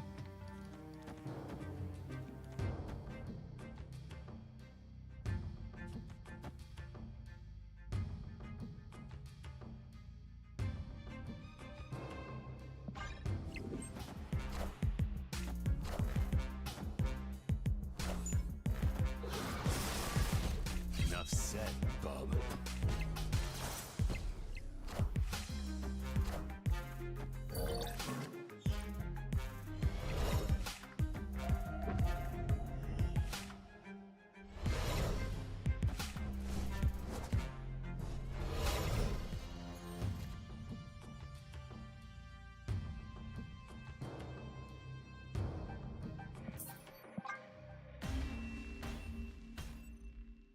Escaped.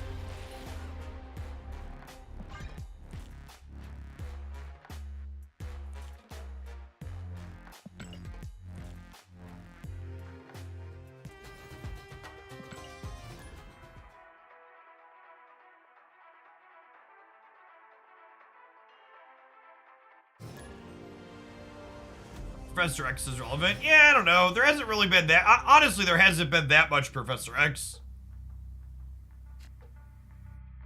Part of the innovation that's made it a little bit, that's made the general play experience feel less than stellar to me, is the fact that the Darkhawk decks have appropriately identified that they should be playing Cosmo because of the counterplay that exists to them.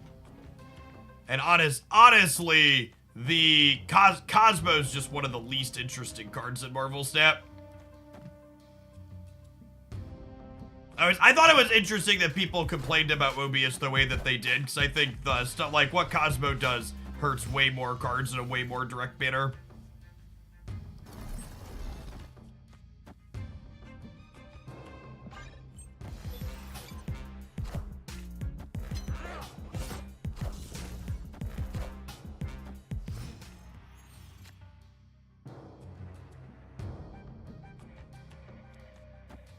How many in Conquest but the latter is played? Well, I mean, Conquest isn't real life, right? Like, there's a reason why, there's a reason why whenever you see a more competitive content creator like myself trying to play a deck that's terrible, we usually queue up on Conquest.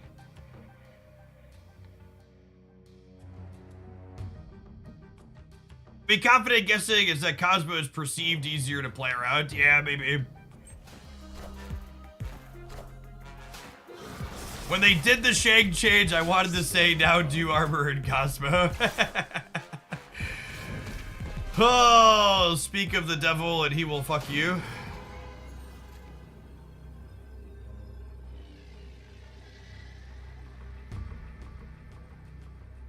That's the saying, right? Speak of the devil and he will fuck you. There's a world where we can win with this.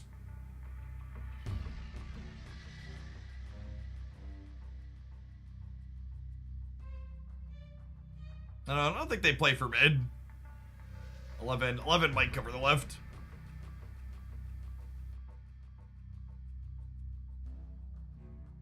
Joe World being our saving grace. I guess with Jeff and Captain Marvel, they could kind of play for the mid if they wanted.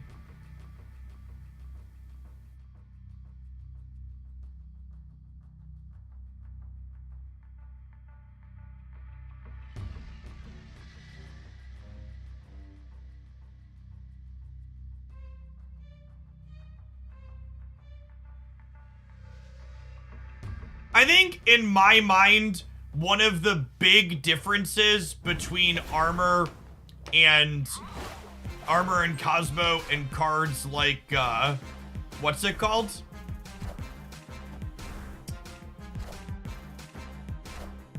Feels like a very sniper round. Okay. As you will. One of the big differences between Mobius and Armor and Cosmo in my mind is just how much tempo you lose into armor and good Cosmo plays. Like they soak your entire turn when they have priority with it.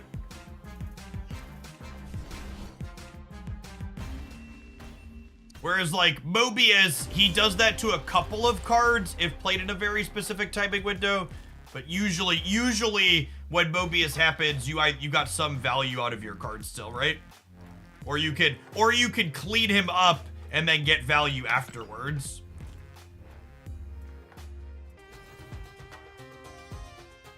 I hate Armor less than Mobius because I like playing Destroy less than I like playing Zombie.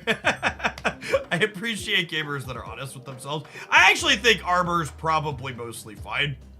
I think Cosmo catches... I think Cosmo does a little bit too much to a little bit too many things.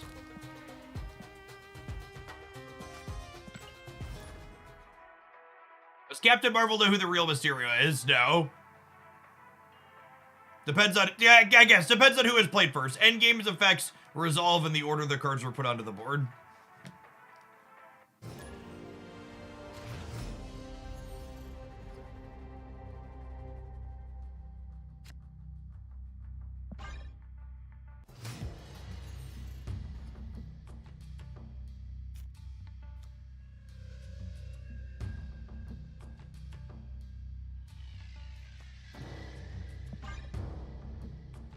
I'll prioritize Cluttering Onslaught Citadel in case they're an ongoing deck.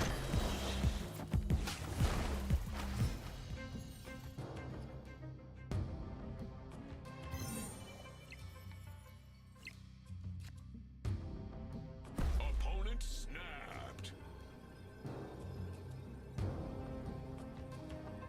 They can't Galactus me, right? Wave doesn't stack with the other thing?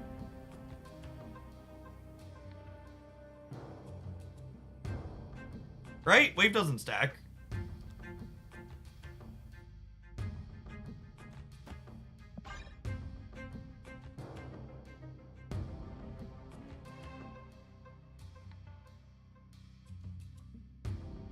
I don't think that's how it works. Right? She doesn't combo with other cost reduction anymore. They can't X or 6 drop here. Yeah.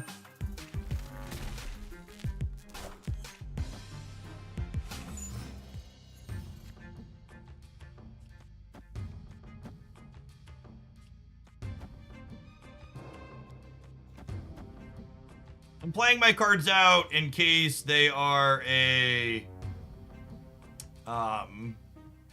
They're likely a Sandman deck, right? Not even in case. They likely are a Sandman deck. Oh, please, Viper! Please, Viper! Please, Viper! I'm begging you, Viper! We've trained for this moment, Viper! Oh, god damn it, Viper!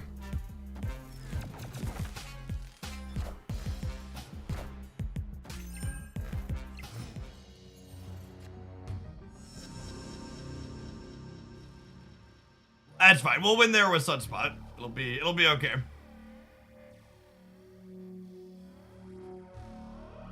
It's fine. Nobody panic.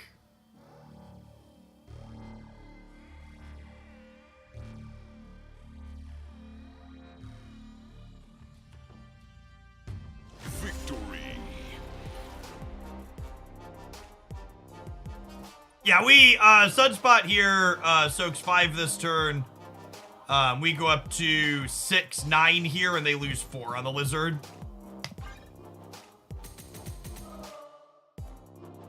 Viper knew we didn't need her to hit yet. She's saving her good hits for later.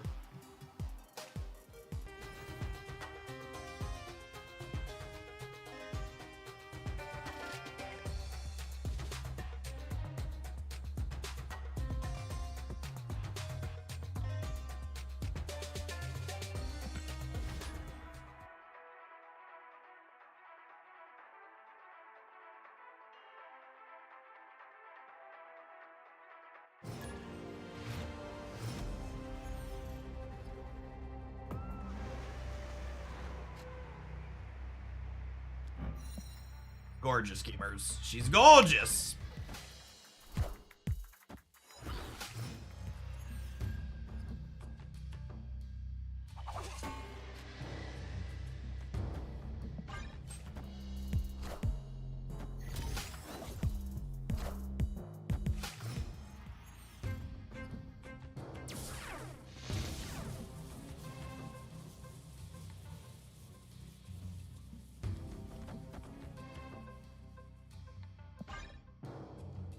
I guess.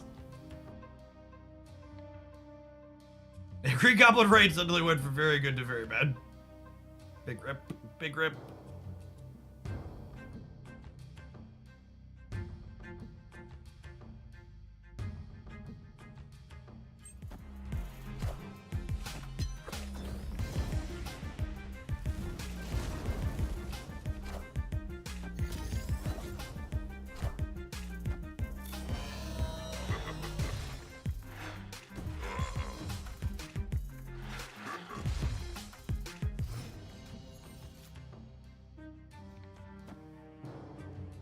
I would snap here if we were playing for keeps on the Viper draw. It's clobbering time.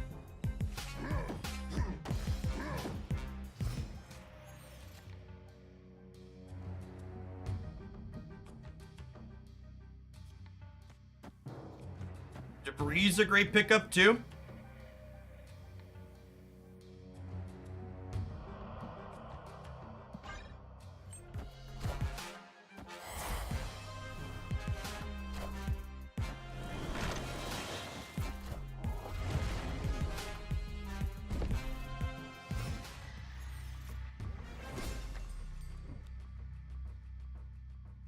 Victory.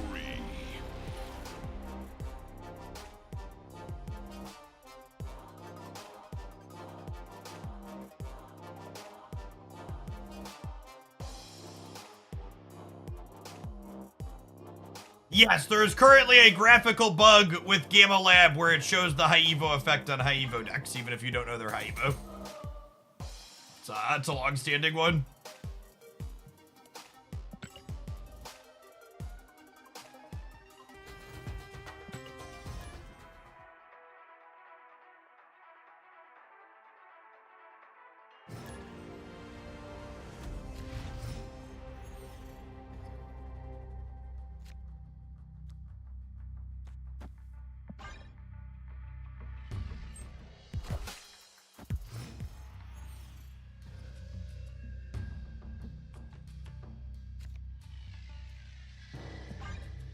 Unlike many of the decks I enjoy playing, Dream Dimension's not too terrible for this one, because we'll often be passing on 5.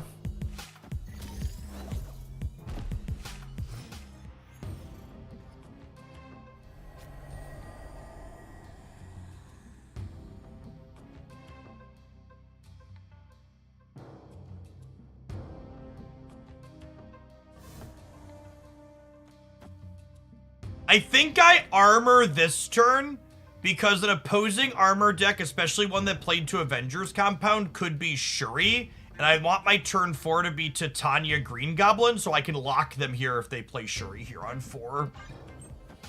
Avengers! Assemble. Not Shuri.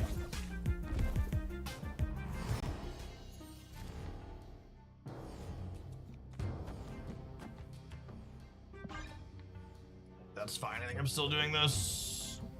Just some kind of Spectrum deck.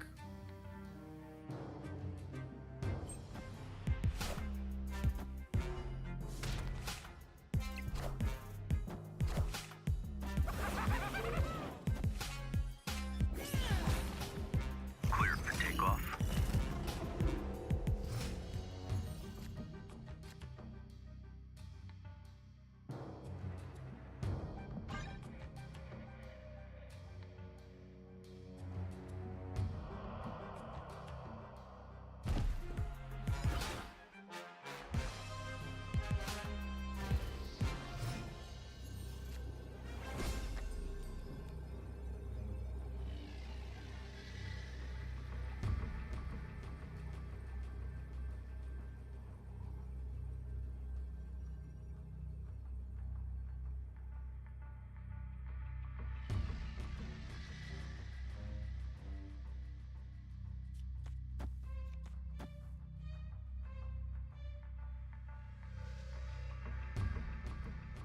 Let's ever win the game.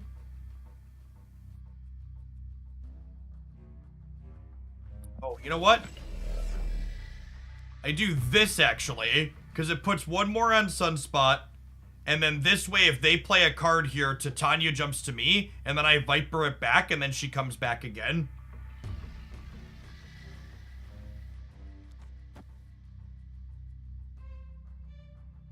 Yeah, this is actually, the Viper left because they have priority is guaranteed to give me the Titania back. Because if they play something, the Titania jumps, and then Viper's on reveal happens, Titania goes back, and then Titania triggers after the on reveal. And if they play nothing here, Viper triggers, and then after she triggers, Titania jumps back. And then we can put 13 here up to 16.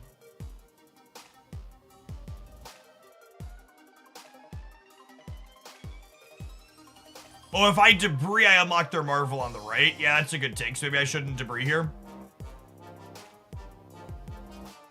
Either way, Viper on the left is right.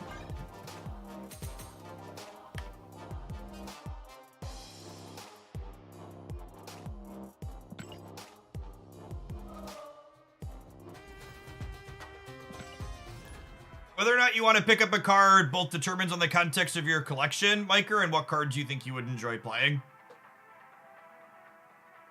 So I will say Renslayer is what I generally refer to as a not replaceable card. If there's a deck playing Renslayer and you want to play that deck, you can't really substitute Renslayer for something else. So if there are Renslayer decks you want to play, it's probably a fine pickup.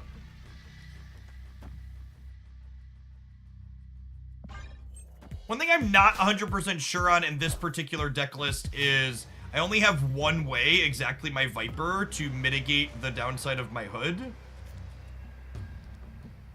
Excellent at drawing it at least, but I'm not sure that that's necessarily ideal.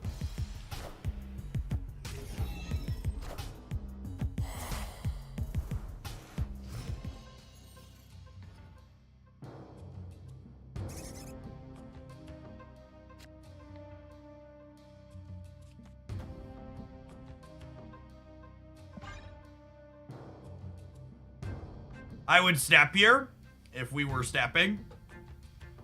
I think we're favored once the squirrels fill up.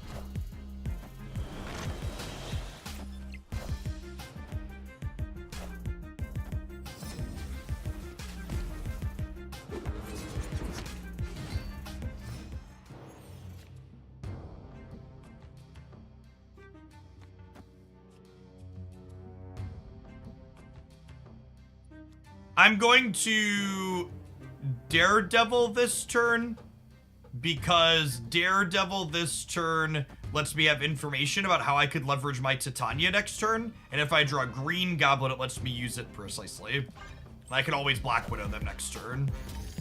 Get them off a draw.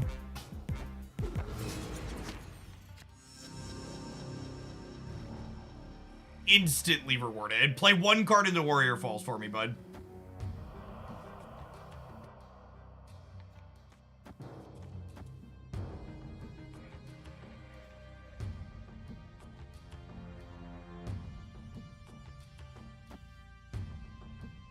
Oh, was this a 4-drop? Was this a 4-drop, chat?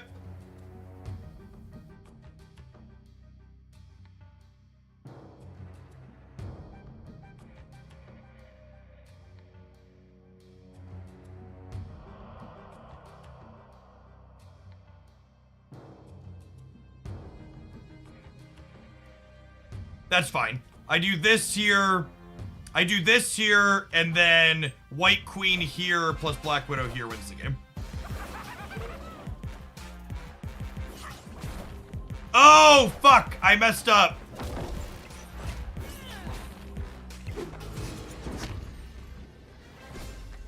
Alright, so my deck won this game, but I lost it. Someone said order for priority, and I was like, no, I have the right order here, but I didn't have priority.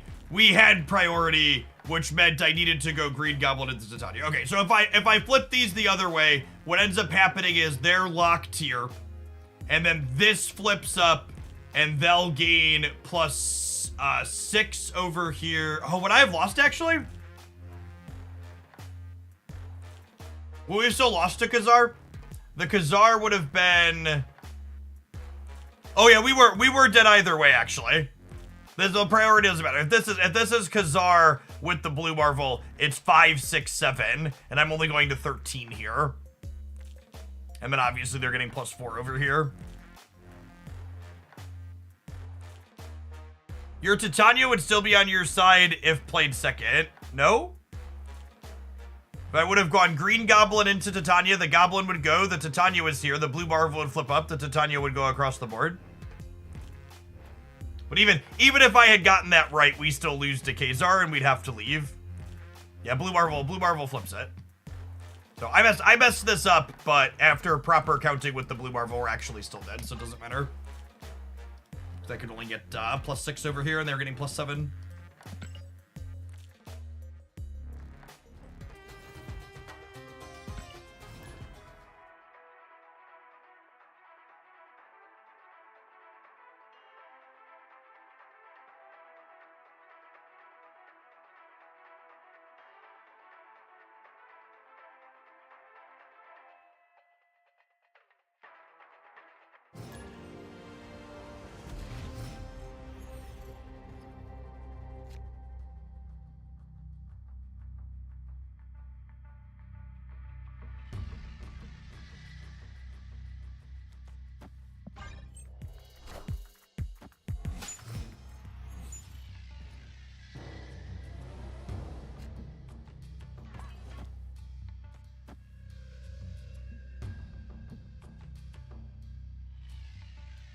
I would snap here if we were playing for keeps.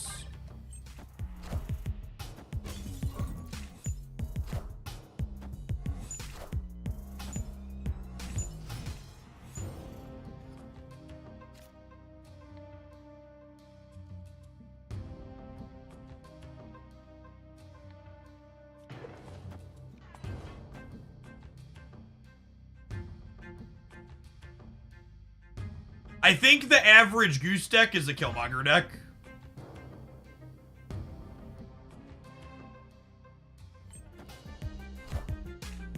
Wind, aid my hand.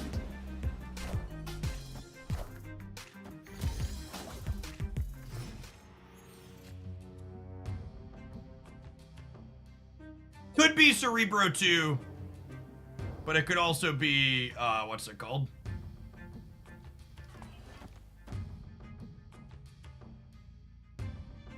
You know, what's it called? Silver Server. Beautiful Storm Split.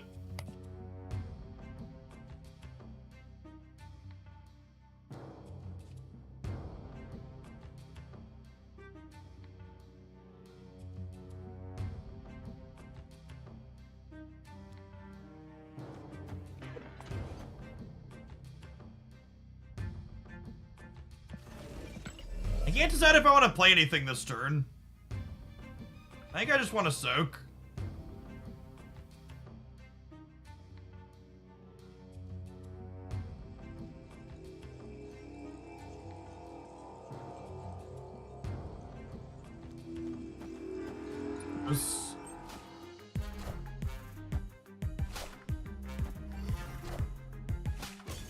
Well, this worked out better than expected. That confirms their Cerebro 2. Which should mean I don't need to play around Killmonger.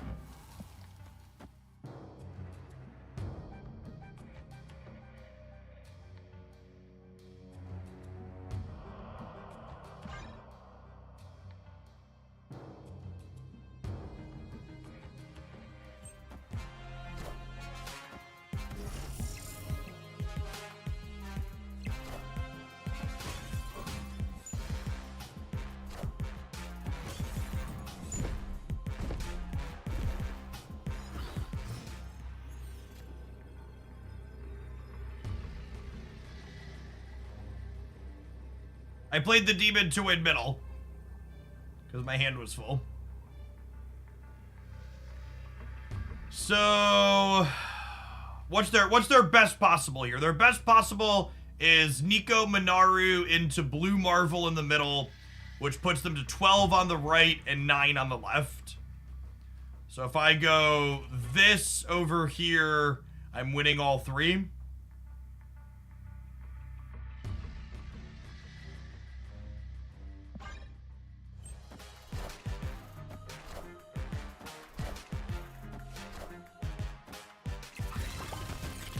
Oh, Brood. Yeah, good call. Oh, I wasn't thinking of that one. That's fine. We just played it with all 3. Weird stay on their part, though. Maybe they're just like not a retreater.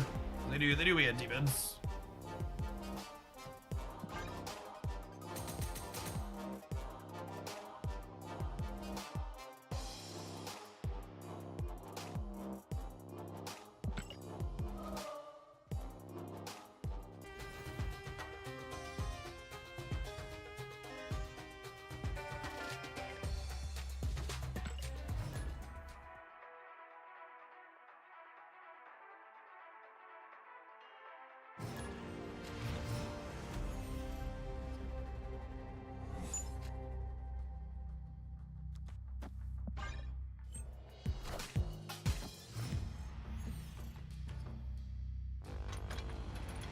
We're looking forward to most for the next 2 months of cards. Definitely, Annihilus. What a fitting question to ask while I'm playing a Clutter deck. Definitely Annihilus.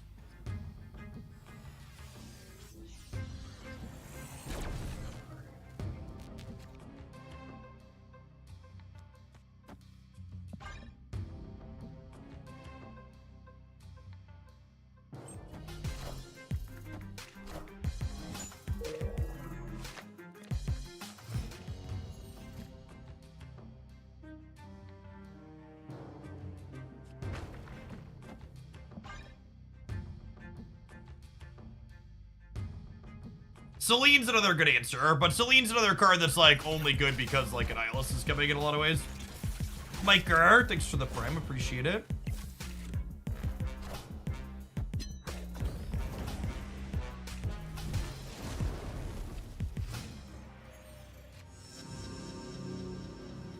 But I go out on a limb and suggest for not triggering Shraga even with the extra turn. Yeah, we need a Modok real bad. If we draw Modok next turn, maybe. Our hand's actually kind of insane if we draw Modok, huh?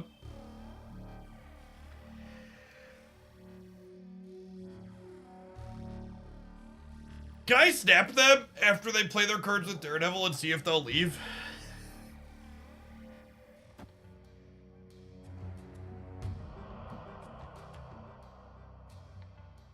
Snap. Victory. By the way, to the people saying Daredevil's bugged, you just can't zoom in on the cards. We could see these, right? This was Jean Grey and something that I'm now forgetting. Right? You just can't zoom in. Yeah, it was a Jean Grey and a Wolfsbane. So like, it's bugged, but it's also like, what was it? Someone said Daredevil is pay to win now because you have to pay for LASIK to use him. Alright, gamers, it's about that time. Speaking of paying for things, I'm gonna make a couple of bucks with some ads. We'll see you in 120 seconds. Don't go anywhere. Mobile doesn't highlight the cards at all. Ah. Gotta give it that PC energy. Hey, Krill Neko, thank you for the primer. Appreciate it. Watch on the YouTube side, consider tapping the like button. Appreciate everybody hanging out over there too. Anybody got any fun plans for the weekend? We're coming up. I'm going to be off Saturday and Sunday. We'll have deck highlights up on the YouTube channel over the weekend, but I'll be off from live stuff. The glasses that I'm wearing do have prescription options, yeah. Check out them here. What's going on, El Douglitas? Thanks for the almost a year and a half.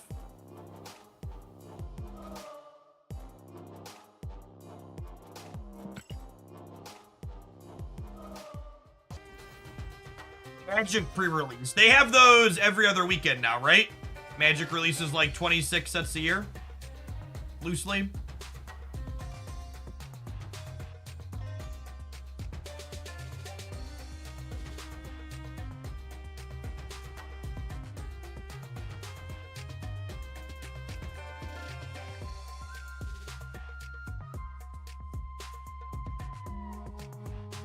Sounds about right.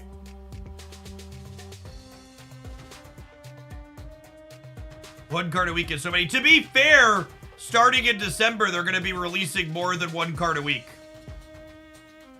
So if you haven't checked out my leaks review, starting in December, Spotlight caches will have a new card the first week of the month now. So 4-week seasons will have 5 cards release, and 5-week seasons will have 6 cards release.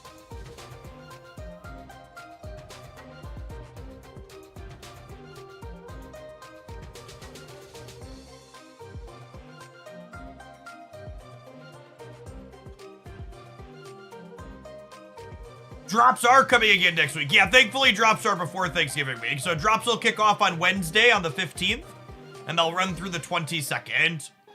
So I'm gonna stream a bunch extra for drops like always, and then I'm gonna take some time off around both of the holidays this week or this year, I think, chat. I think for Thanksgiving I'm gonna take Thursday, Friday off, and I think for Christmas I might actually take the whole last week of the year off.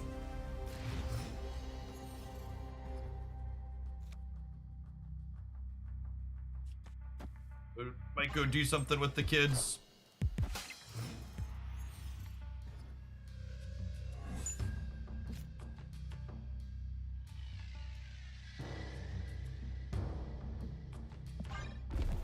Do it. I'm not working and thus not watching. You know, it's funny. YouTube sent me this notification that was basically like, hey, you should plan to make more content because your viewers will be home around the holidays and looking for something to watch. And I just wanted to be like, YouTube, most of my viewers watch while they're at work. They're gonna be off work and I'll have less views. Thursday, thank you for the 7 months. I appreciate that. Welcome back.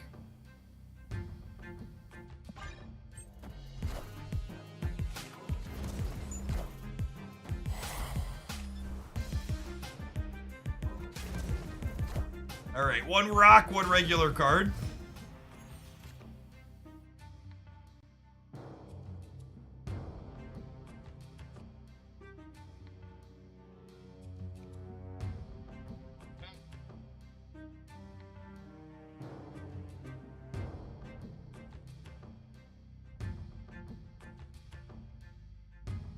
It's the most fun deck you played to me this season. I really like the Rescue Jessica Jones deck I played yesterday. Hi, Bunny.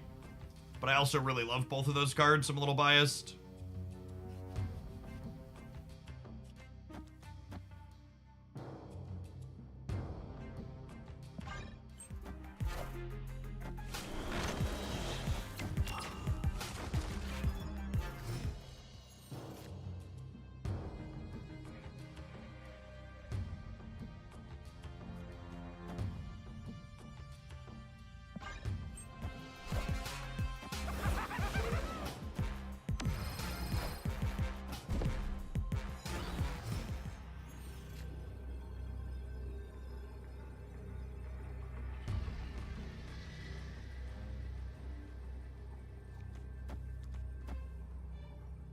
So we lose to Taskmaster left plus Ebony Maw center. Otherwise, I think we're in a pretty okay spot here.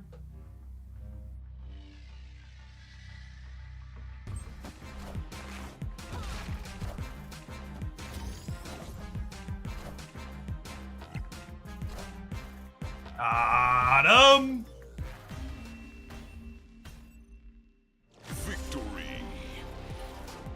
Alioth left would get us 2. That's not true.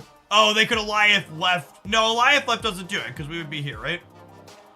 The She-Hulk buff won this game. The She-Hulk buff did win this game. Yeah, because we would have lost the breaker, right? They're up 11. We're only up 7. That's a good note for a highlight.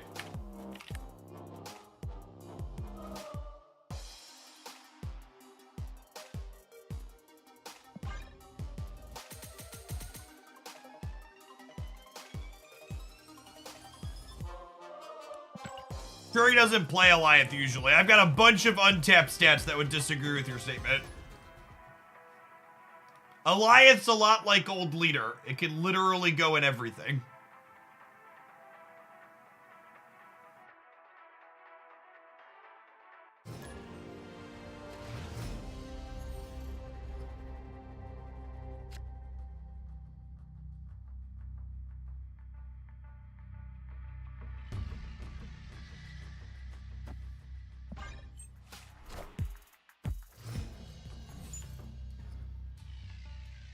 Alioth is nothing like leader because Alioth's never going on a heater. LOL. Do I snap on the Viper draw? Can we snap on the Viper draw?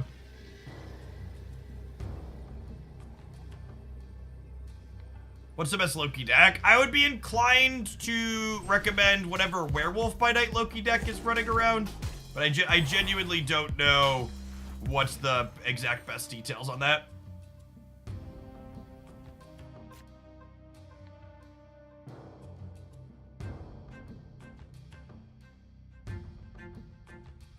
Do I want to cut them off a draw here? Probably.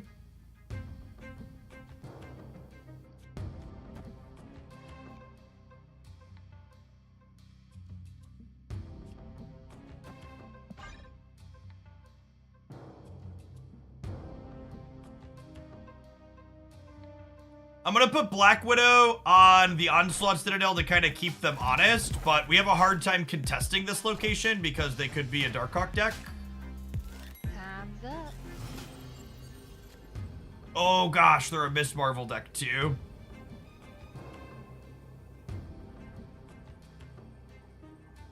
Oh wait, this is kind of fun. This means that they lose the Marvel bonus over here, right? Sorry, wrong card, sorry.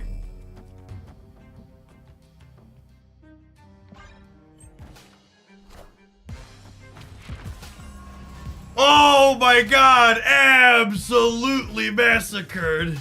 Guys, gals, and non-binary pals, we got him.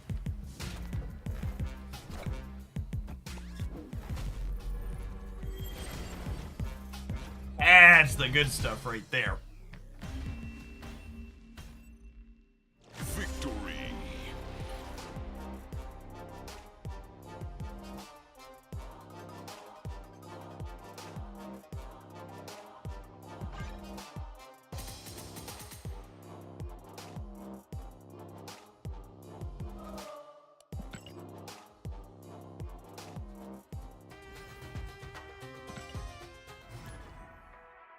All right, we finally hit a deck that's not just spewing cubes for us. After 0-2, it's been a tough day, chat. We were 2-5. We were okay with this. 0-2, 3-5, 1-5. We're 7-1, okay? We're probably relatively close to cube even on the day. Or does it tell me at the top? Oh, we're net 7 cubes. We're actually exactly even, 33 and 33. That's funny. Down a little bit.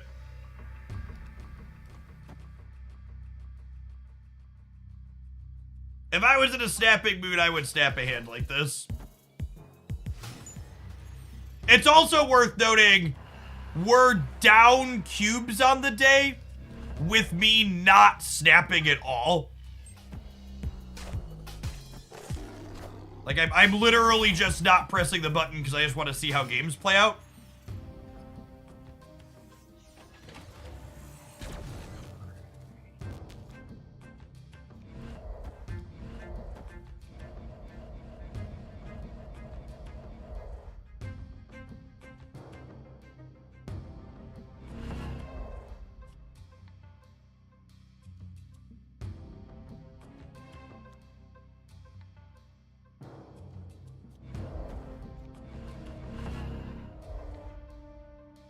It's even left, so it could maybe end up in Death's Domain. Yeah, I can see that.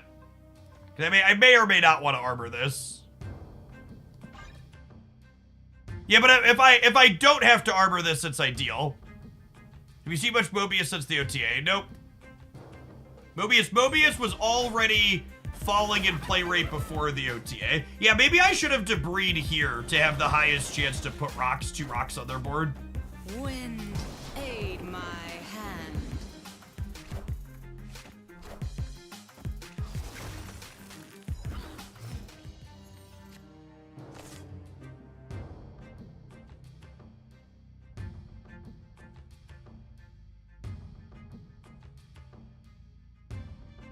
I don't think their Iceman deck's a Killmonger deck.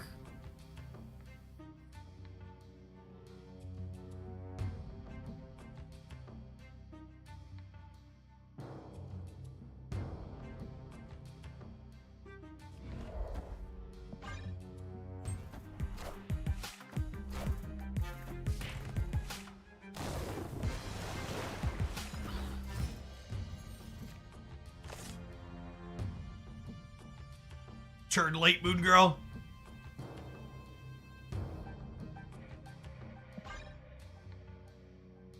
This is fine though, right? We pass and then we go Armor Hulk middle for 13 to their 9.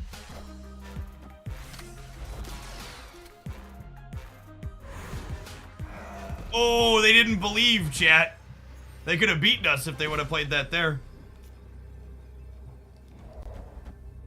They needed to believe.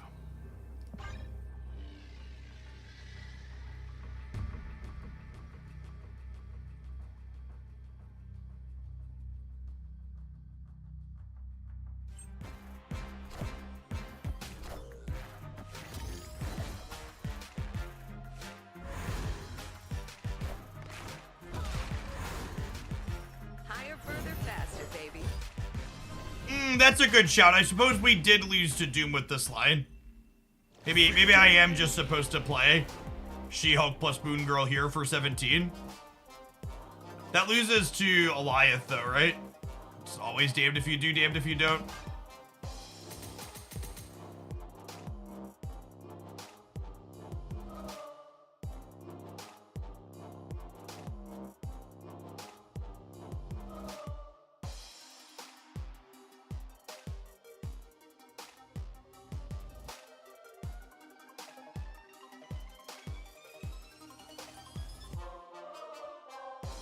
All right.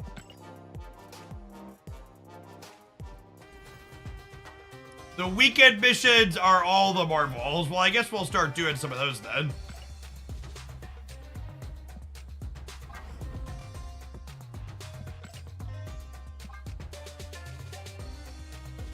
Miss Marvel, Spectrum, Captain Marvel. Ooh, the tokens are Captain Marvel.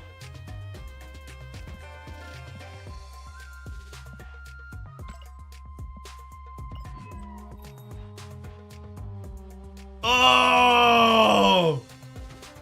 Oh, they added the beast I want. I know I already have a gray. I know I already have a gray on gray beast, but I think I'm gonna get this one and split it for gold. So I have an inked and a gold beast.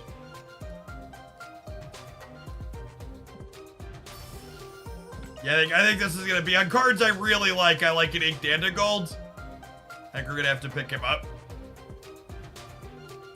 Alright, I know we just had an ad break, so it's not gonna be a super long one, but I need to run to the bathroom really quick, so I'm just gonna tap 60 seconds just to push out when the next one's gonna be BRB. When we get back, we're gonna hammer my weekend missions, I think.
Perfect timing.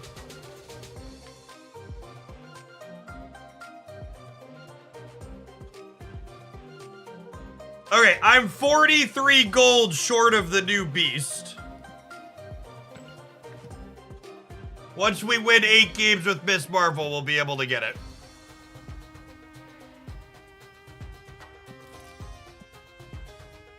And obviously, this is a Hoaglandia stream, so we'll win. We'll try and do our weekend missions in style here. We'll kick off with Spectrum and Miss Marvel inside of Cerebro 7 here.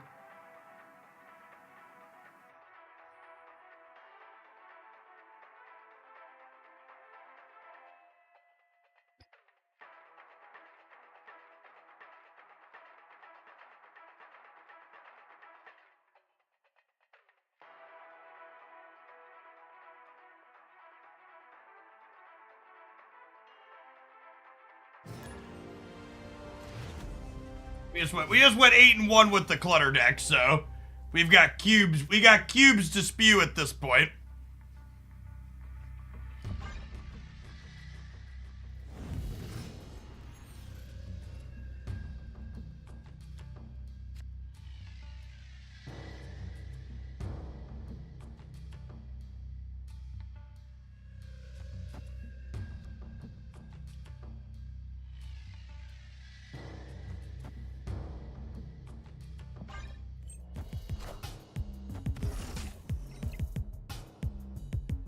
I don't think Cerebro 5 is very good. I think you can play whatever you want. You can play Mystique or you could not, but I don't think that deck is very good. I don't intend to spend time playing it. Or putting brain power into it. I'm putting it on the shit list with Cerebro 3. Is Man-Thing mandatory? Chat, this deck's probably trash either way. If you're missing a card, just replace it with another card. I will say the thing to point out about this particular deck is that the thing to potentially point out about this particular deck is that the idea here is that we want to use Spectrum to turn our cards into 7 power things.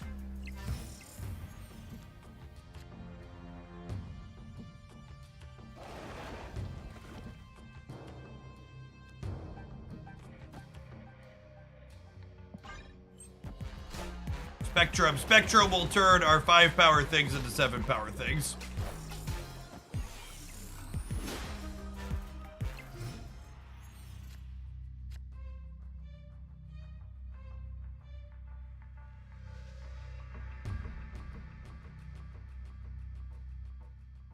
And then here's kind of the thing, right?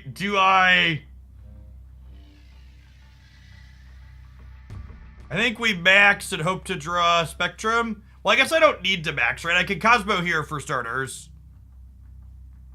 Which might be enough to win the game all on its own. And then perfect. There's Spectrum.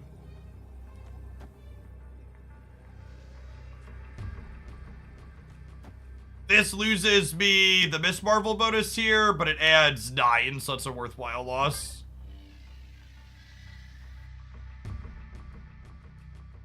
Victory. Can we maybe play Magic so we can play Onslaught and Spectrum in the same game? I don't know, chat. Can we play Magic so we can play Onslaught and Spectrum in the same game? I'll have to stew on that question for a little bit. Is Man-Thing good? I think Man-Thing is like a solid C+, maybe B- card. I think it's quite good inside of the Zabu shells, but one question that's going to be kind of up for debate is Man-Thing better than Miss Marvel in the Zabu Hawk decks? Because I don't know if they have room to play both.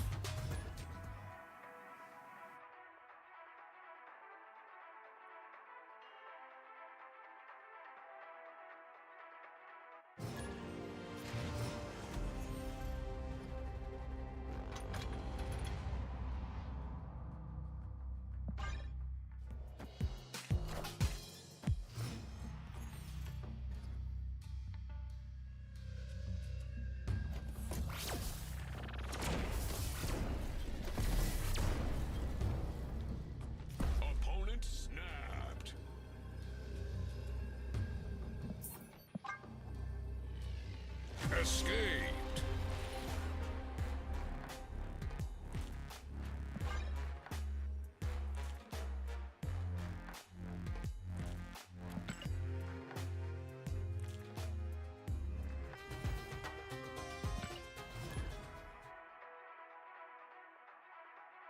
Oh my god, someone bought the Beast variant and hit the Grail. Someone just posted this in our variants and split share category of the Discord server. Holy crap, I want it so bad. That's so good, chat. It's the blue crackles with the gold. I'll never get this specific one, but god damn is that good. Holy.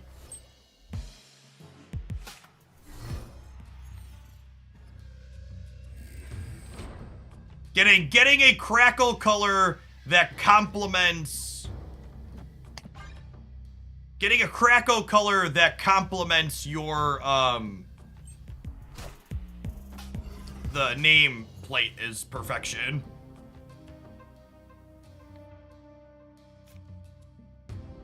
That honestly probably doesn't matter. We'll see. King Rock, thanks for the brand new tier 1. Appreciate the support.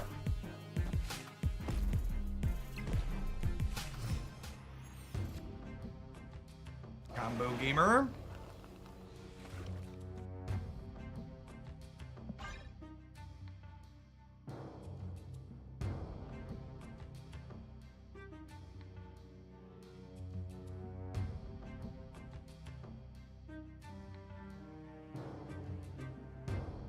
Opponent typically plays combo decks. They were like an all-in Galactus gamer back in forever ago.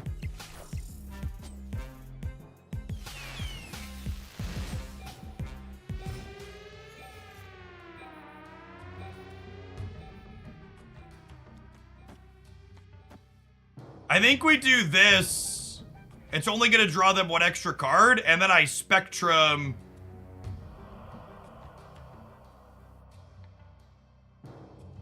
Yeah, I'm gonna do this.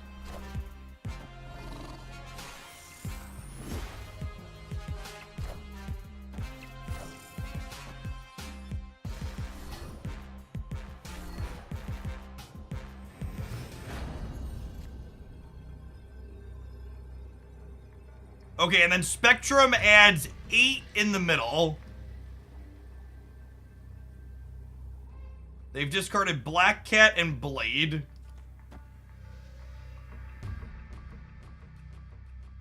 They could land something here. Definitely down to flip.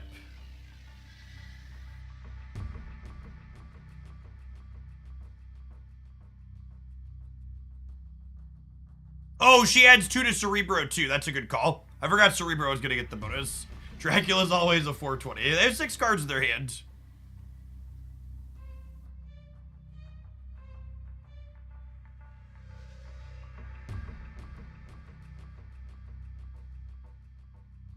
So again, the loose idea behind our Cerebro 7 deck is that our 5 power ongoings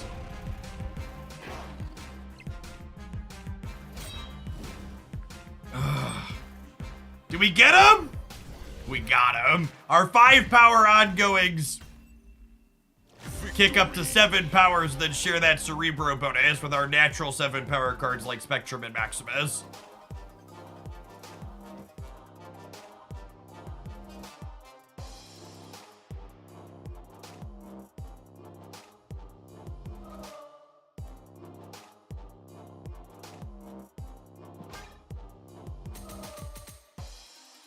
Easy 2-0 start for new format powerhouse. Cerebro 7.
Wind, aid my hand. Opponent snapped.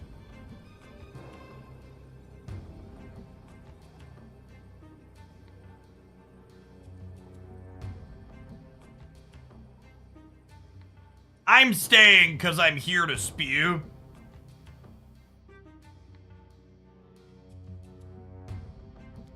Is it this? It might be this.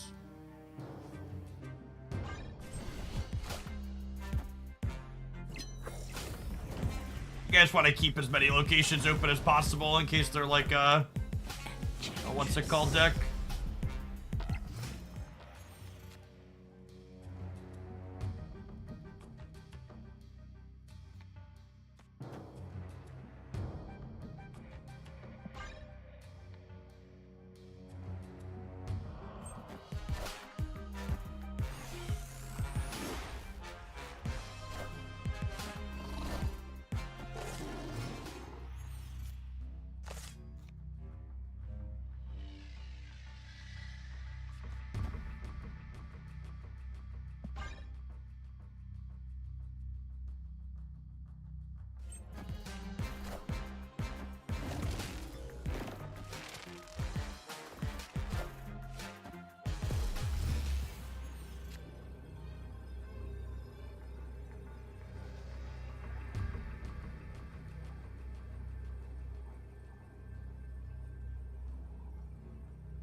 Does this win the game? They'd have to get... They have Zabu, so probably not.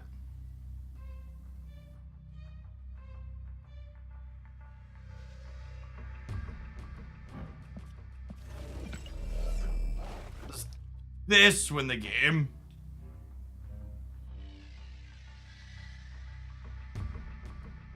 Oh, they could move Jeff in the center, too. If they move Jeff and play a 6-drop left, this wins.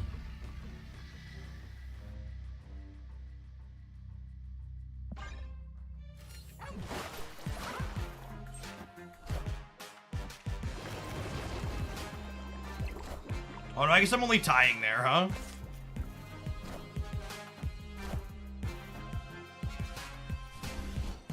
Hey, 04, thanks for the membership on the YouTube side. Appreciate the support. Yeah, hotel only triggers to destroy cards that turn it flips up, gamers.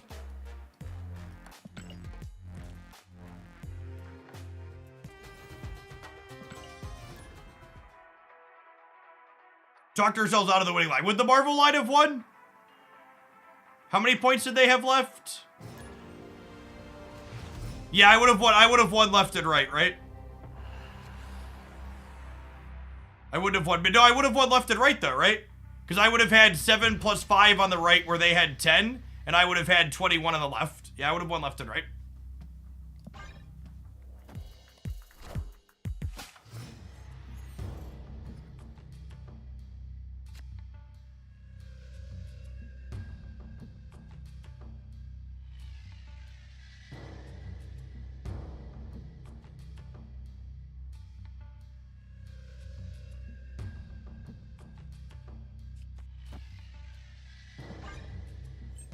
What's going on, Solo? Thank you for repping that Prime. Welcome back.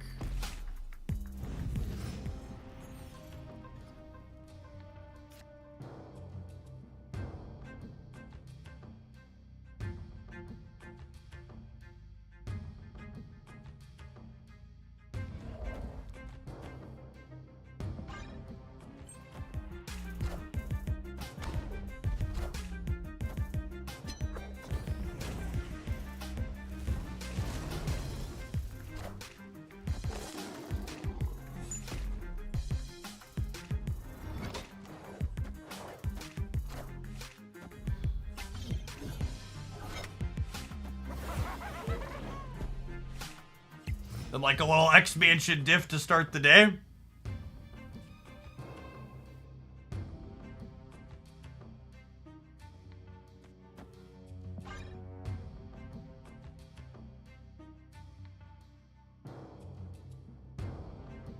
We'll get Man Thing into Omega Red here on the right now.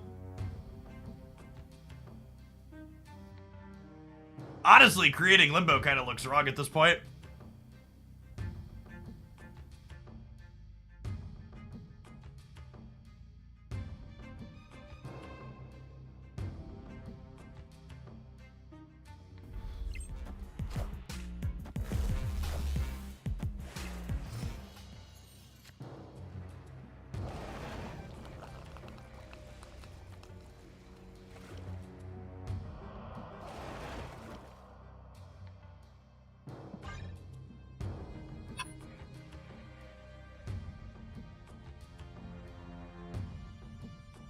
Save our ace in the hole, the Omega Red, for the final moments of the game.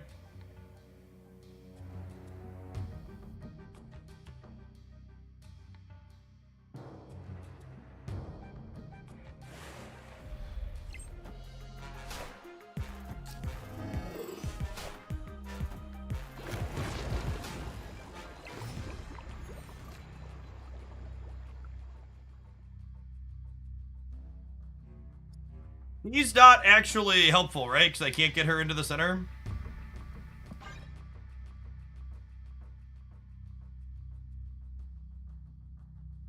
Oh, we're gonna lose mid to Spectra. Yeah, that's true, actually, huh?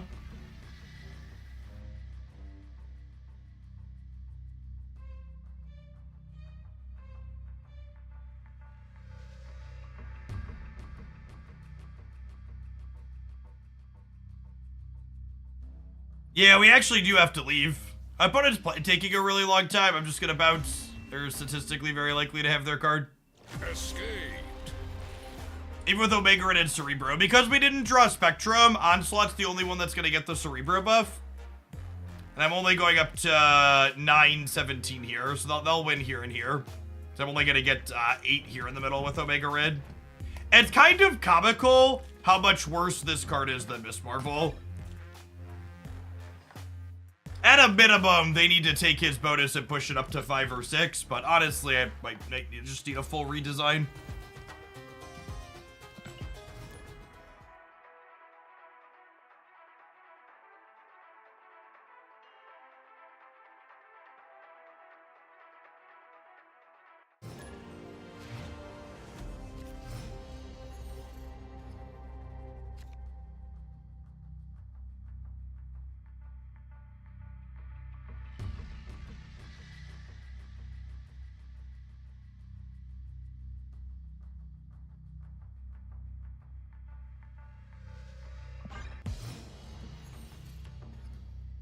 That's sad. Our sweet Spider-Man 2099 deck is struggling on the YouTube side this morning. Ooh, that's perfect for us.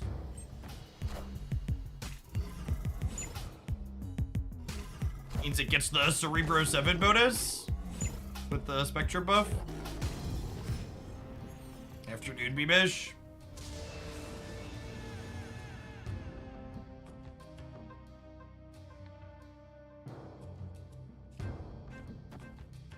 I'll leave Sewer System there since we have Luke Cage.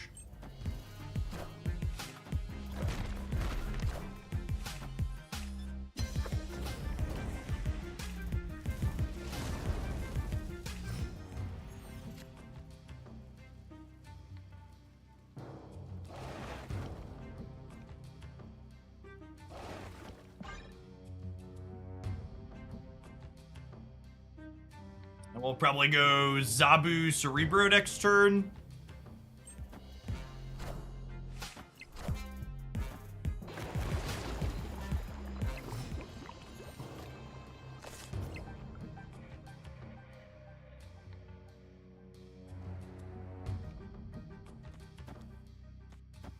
I think I'm gonna put Zabu in the center, so that way there's more things for their rogue to miss on. They could have Enchantress and then we could get in trouble, but I don't know. I don't have time to deploy Cosmo there and also play the rest of my cards on curve. Okay, so they're not Enchantressing.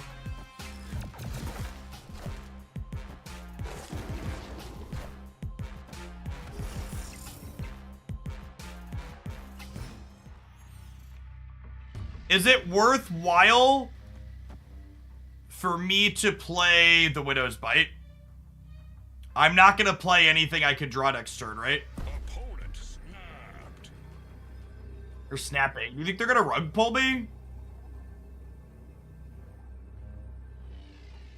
Do I play the Widow's Bite so I'm winning the left in case they try and rug pull?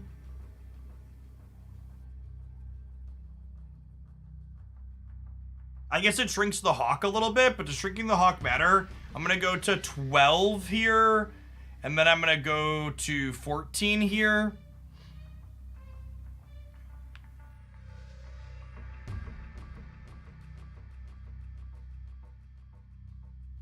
If I play Cosmo left, I can't Spectrum left.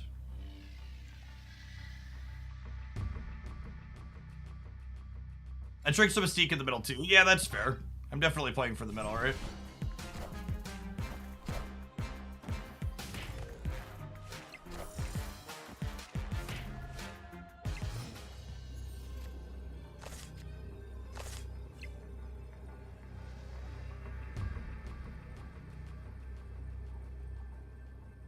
Ha!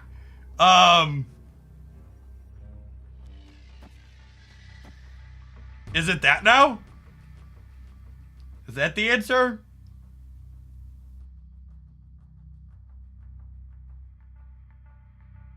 This is more total stats, right? I think. The funnier play.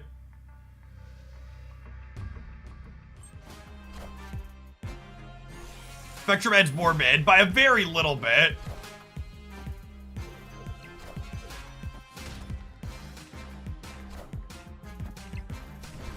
I wouldn't have won either way, right? No, we would have. Shit. Fucking Omega Red. What a trash card. we would have been 20-24 center, right? Maybe their Iron Lad does something that's bad for us. What a trash Marvel Snap card. Yeah, we would have been 6. And I would have been one less over here, right? We were plus 10. We would have been plus 9.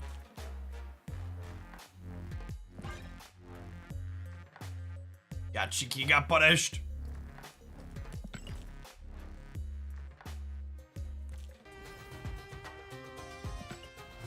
We're giving this one a couple more shots to be our Spectrum game winners for the weekend missions.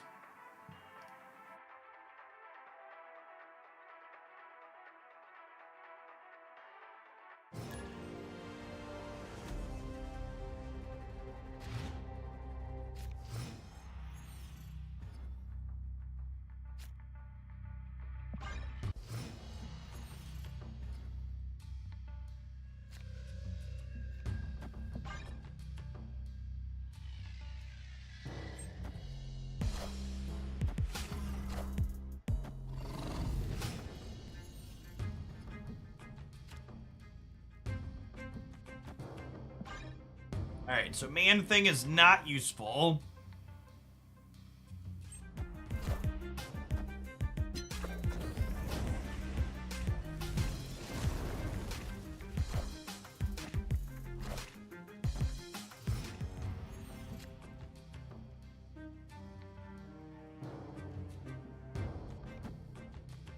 Do I do this now? How many 4s do I have left? Enough that I'm gonna play them?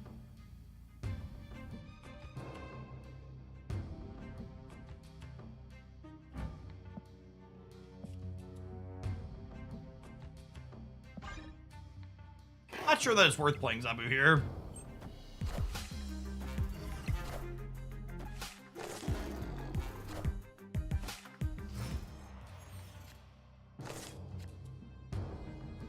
Alright, well their mojo is never activating against us.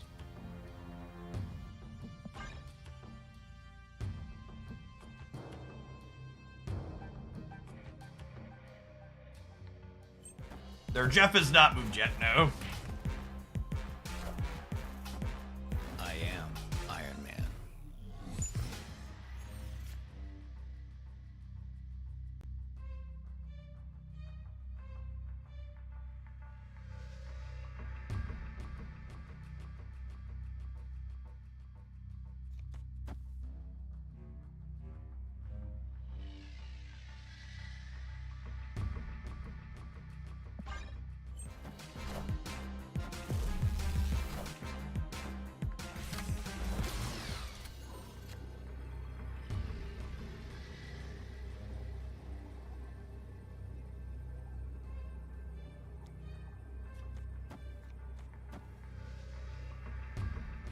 They're drawing Orca.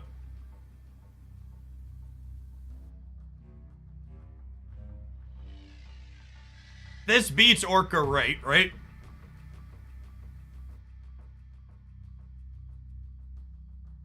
Yeah.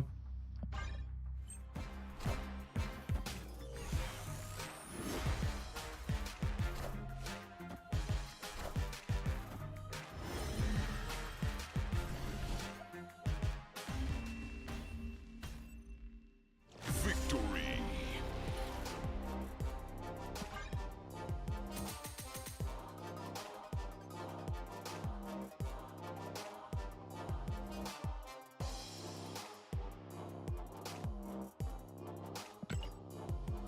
Reaper 07 confirmed to be the superior Spectrum deck, exactly. Just good empirical data there. Alright, we need one more win with the Spectrum deck, and then we'll change to a Captain Marvel, Miss Marvel deck and get our other 4 on each, huh?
Real question is, are they Heimdall and can they slide into the Sanctum?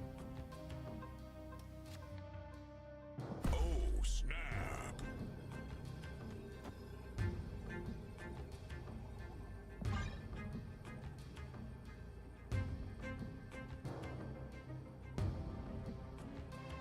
We're not stamping a lot, but this is looking to be a non-game anyways, so just like take the freebie here. Okay, and they're a Phoenix Force deck, and they're only going to be a coin flip to get their thing back now.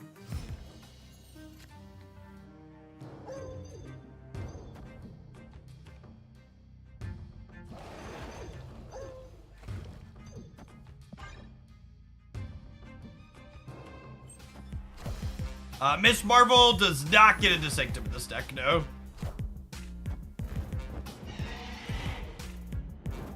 Oh, they won the coin flip and we're dead? I guess they have a hard time. They have like a genuinely hard time filling this location, right?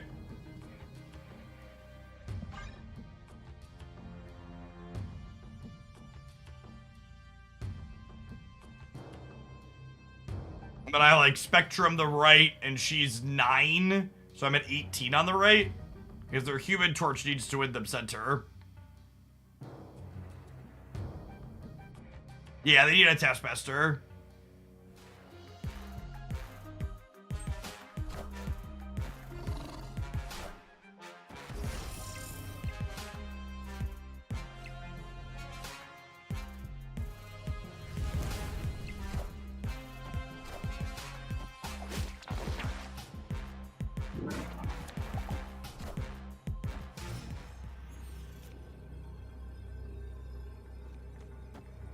This is +8 over here.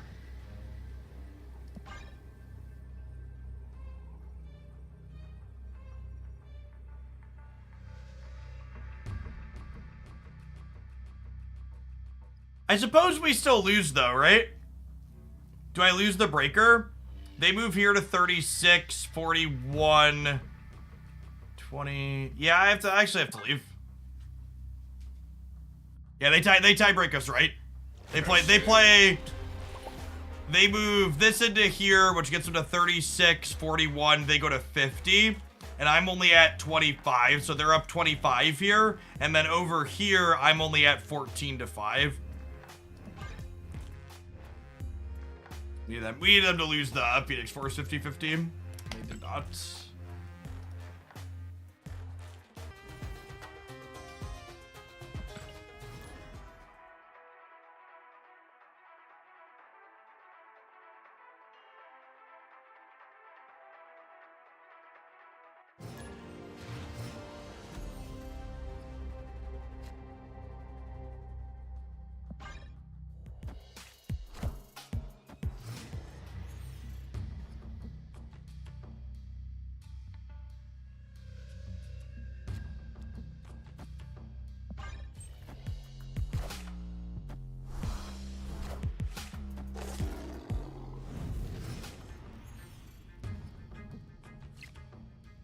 The average Medusa Nebula deck is a Storm Prison deck. Wind, aid my hand.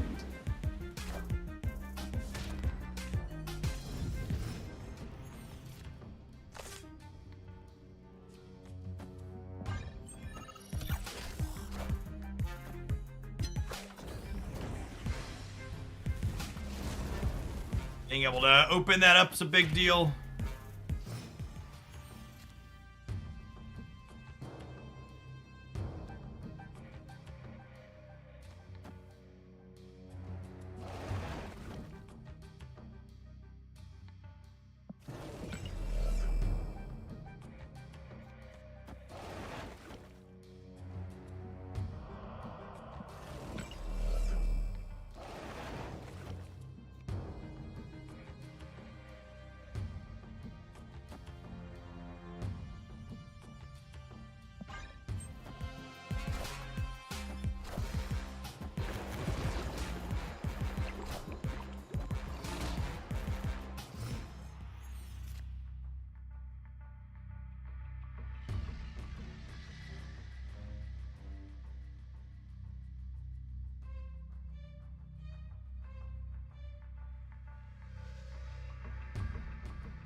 I think it's just this.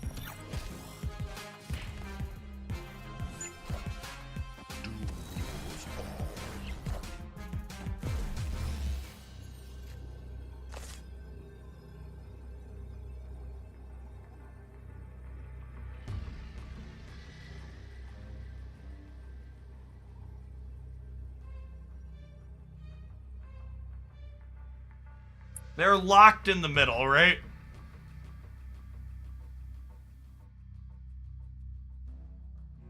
This is still only up to 19, up to 21.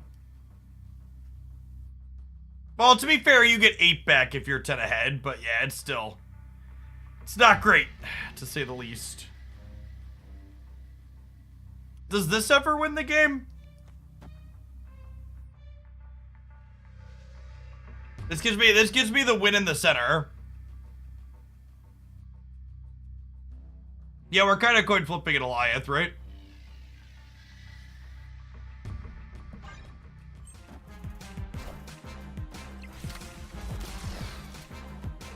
I think that gets it, right?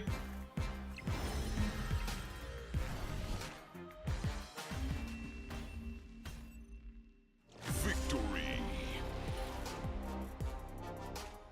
And even if they had moved Vision, we would be winning here then, right? Because they'd be 13-17. Casual, just Lizard. We talked about this a little bit yesterday, but I think one of the things I've enjoyed the most about this card is that Onslaught has a real home now. Like, this is a card that just really didn't have any good decks for it for a long time, and now it's just like, yeah, he's good in a variety of Miss Marvel decks.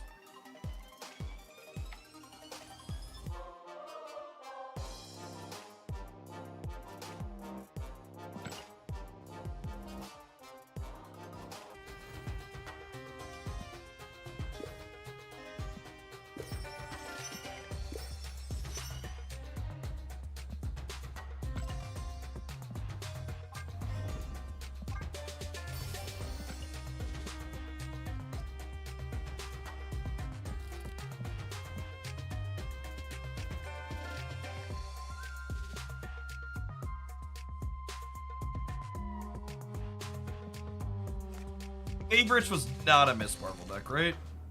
No. The Marvels was a Miss Marvel deck. Yes. This one is Captain Marvel. Yeah.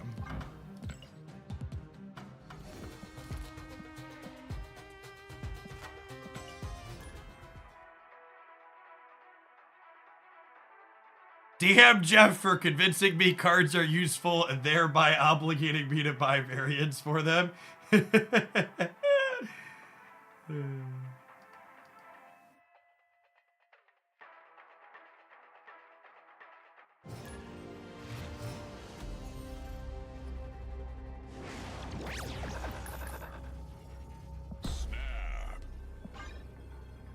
Anytime the peak is neutral or positive for you, you should snap. Opponent snapped. There. Maybe we bit off more than we can chew. Maybe they're playing Mr. Negative. That being said, let's go. Even when this person snaps back, they sit here and rope forever. Such a experience. Freaking invisible movement's a little scary.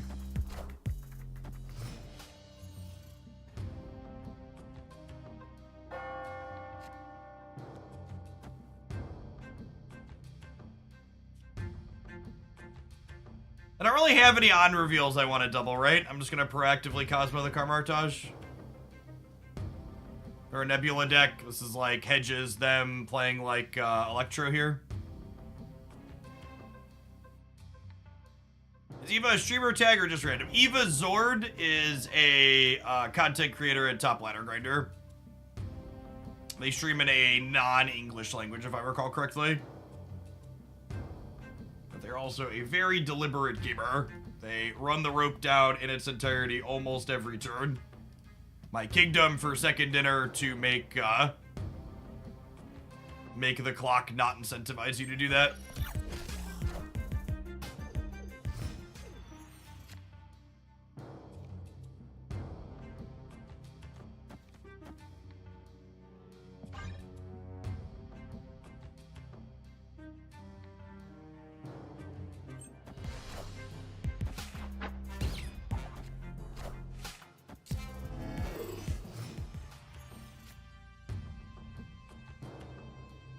This was a turn 3 play for them, is noteworthy.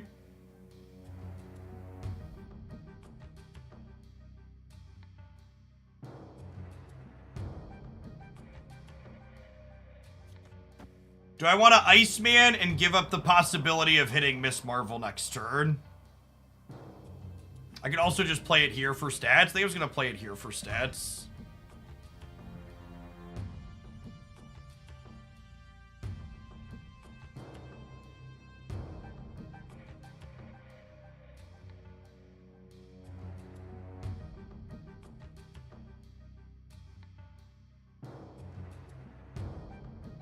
Don't you want to hide Miss Marvel mid? No, I'd rather stop Nebula from gaining 2 than have that as information.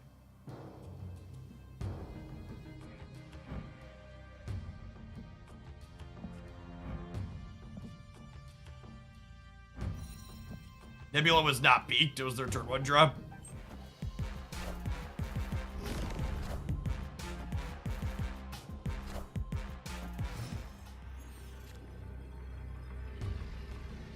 Mid.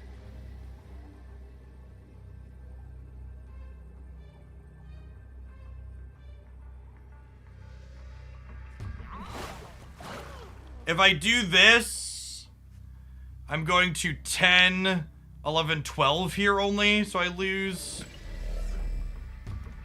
We are going to lose to an Alioth. Story of my life.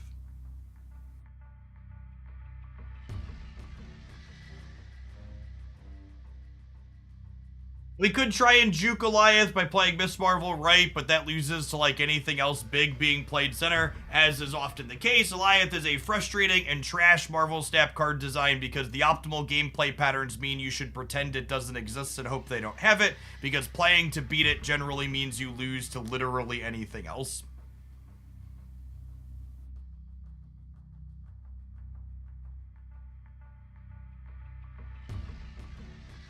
That's the big, yeah, it's the old leader problem, right? Like, a lot of cards in Marvel Snap, it's like, okay, you can know that they have it because it's in their output range, and like, you can play to beat it or you should retreat, and playing to beat it usually doesn't involve losing to most other things.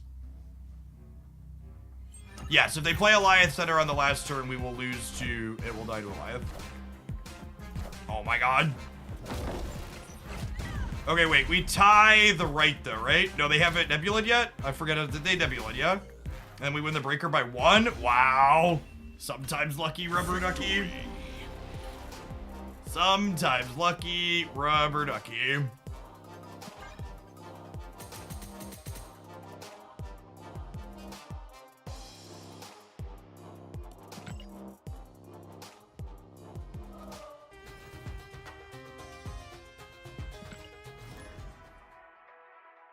Honestly, with Teenage Warhead's new design, I feel like they should just delete Alioth's current card and start over.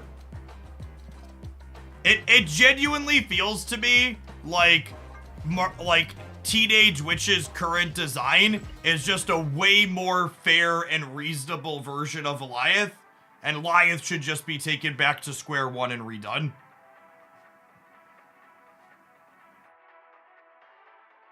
I really like the new Teenage Warhead, but I definitely feel like it being a playable card runs the risk of pushing us even further into this, well, you need to be playing this critical mass of prison elements.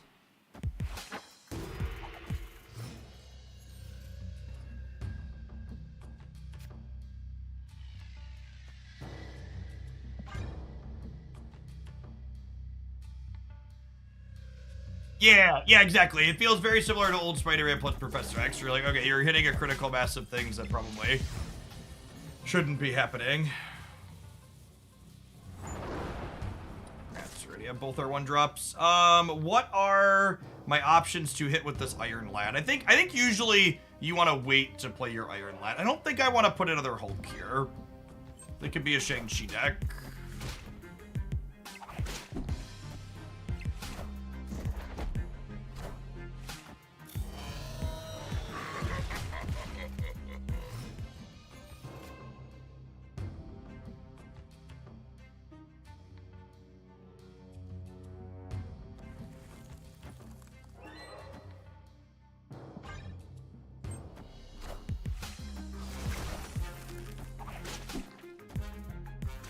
Neighborhood Spider-Man here.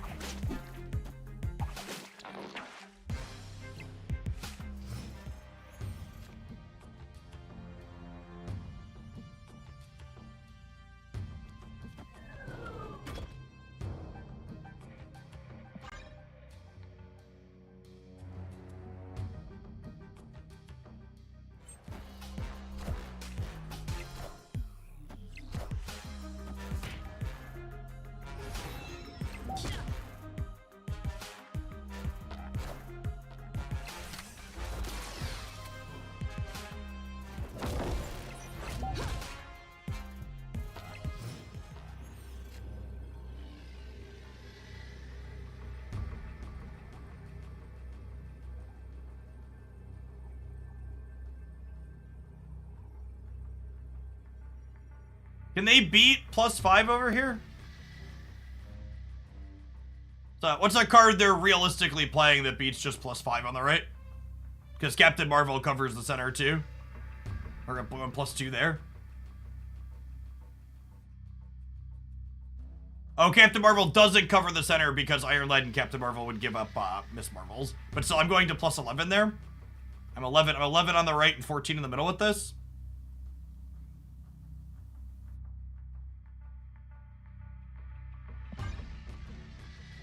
Yep.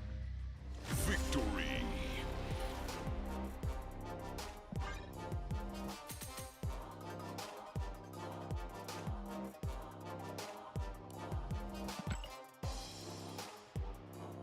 Yeah, Echo fully locks a lane from ongoing effects from being there. She sits there and smacks absolutely everything you play into it for the entire duration of the game.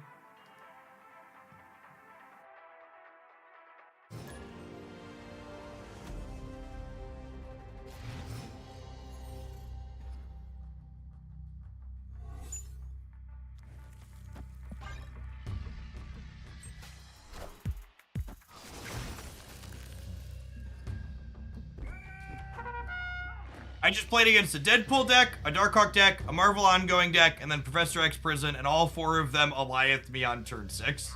I'm impressed you can still type from your phone after that experience.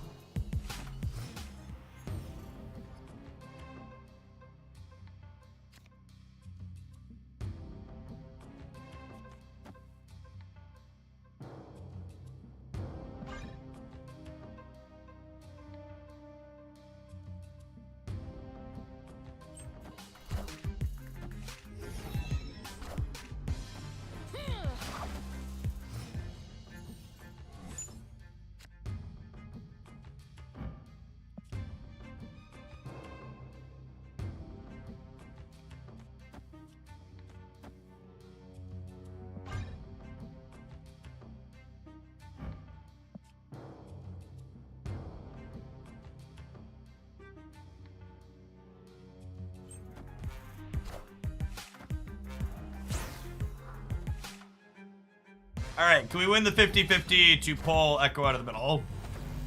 We can. We can. Iron Man down.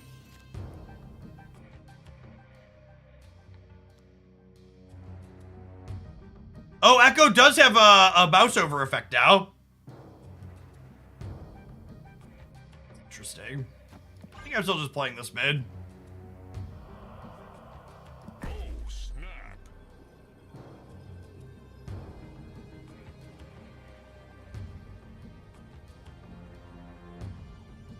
Surely the Rogue deck doesn't also have Enchantress in it, right? Not the Rogue Iron Man deck?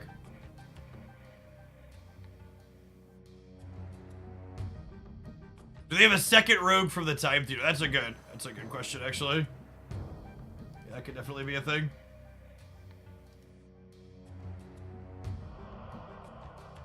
Victory.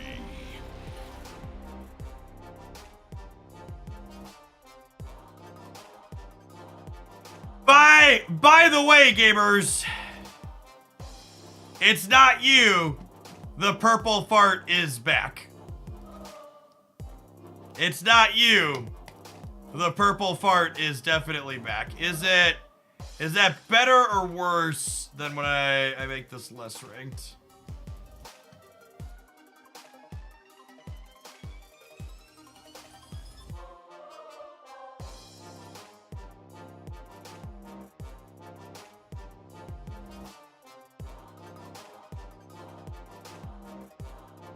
I thought this was supposed to match when I refresh other things.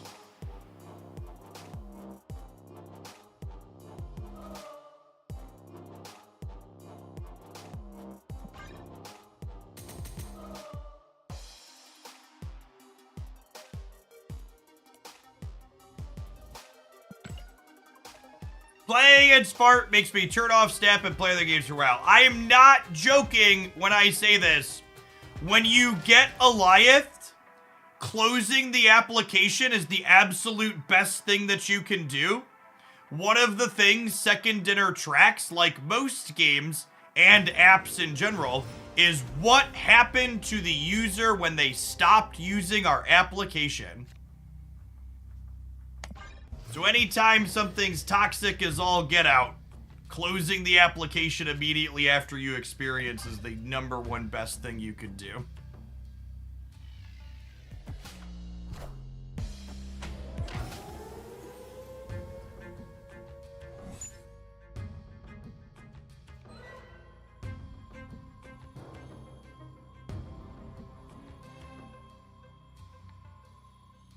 So we have the Cosmo Marvel Onslaught draw, but the problem here is I can't actually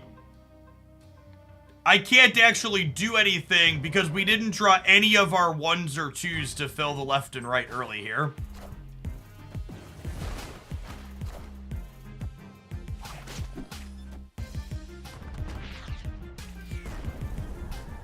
Honestly, this could be a game where drawing a bunch of rocks ends up being okay. Ooh, that's a good one.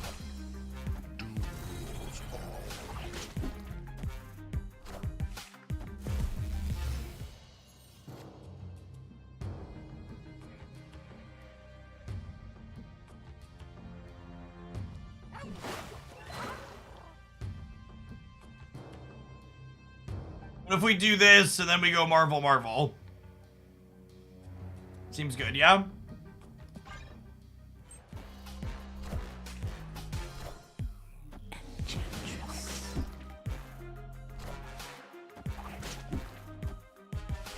The She-Hulk junk deck for earlier is the most fun I've had with a deck this season. I'm glad you're enjoying it. Yeah, we had a killer run with it.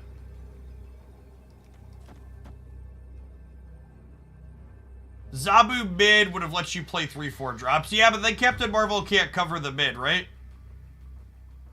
Maybe that was still better.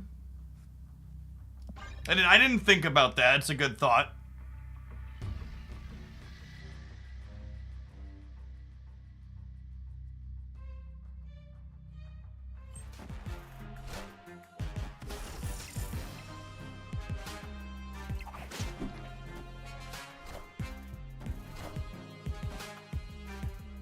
I think that beats us, yeah?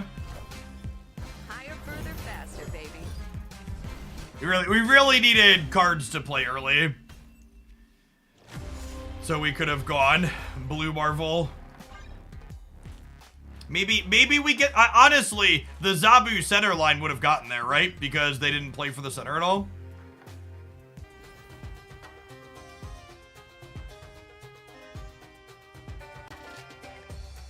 I don't know that Miss Marvel is good in that Spectrum deck, Nat, because that deck doesn't play cheap cards to either side consistently, right? Like, if I recall correctly, that deck wanted to, like, build up one singular path and then Orca another. I guess you could put Marvel in the one path you're building up. I don't know. I'd be surprised if that was good, but probably want to cut the other 4-drop. I don't know for sure, though.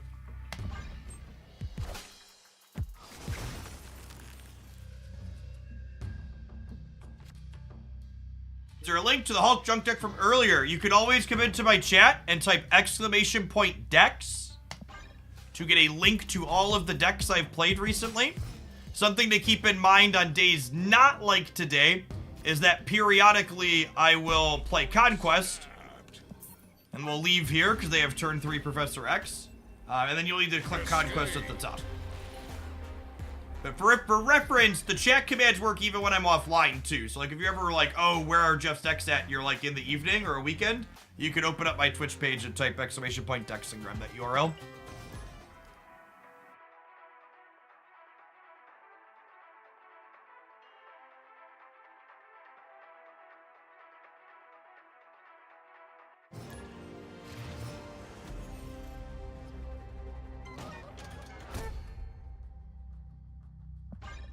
The new Beast variant is lovely. We're gonna buy it with our gold from this thing here as soon as we get it one more win.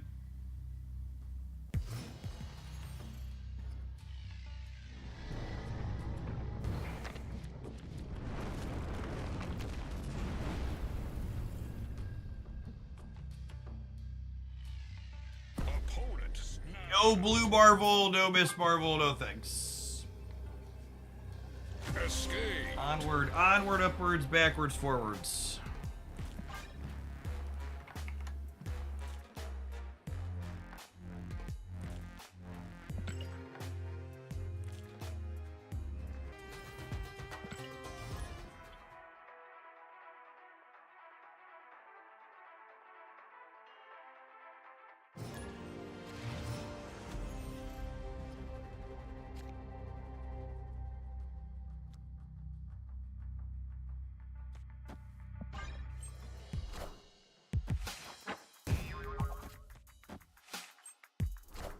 Couldn't have happened to a nicer Marvel Snap card, for fuck's sake. Opponent snapped.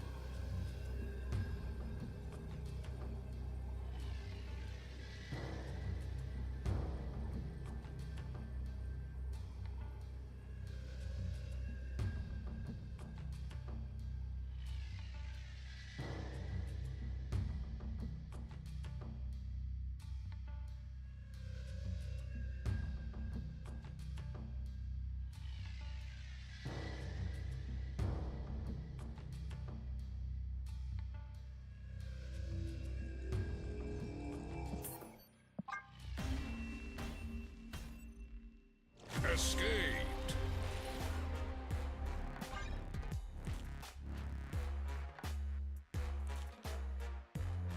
Zabu and Cross Trigger. Well, Zabu doesn't do shit. If we were going to do anything, it would be play Invisible Woman in the middle, but that's it.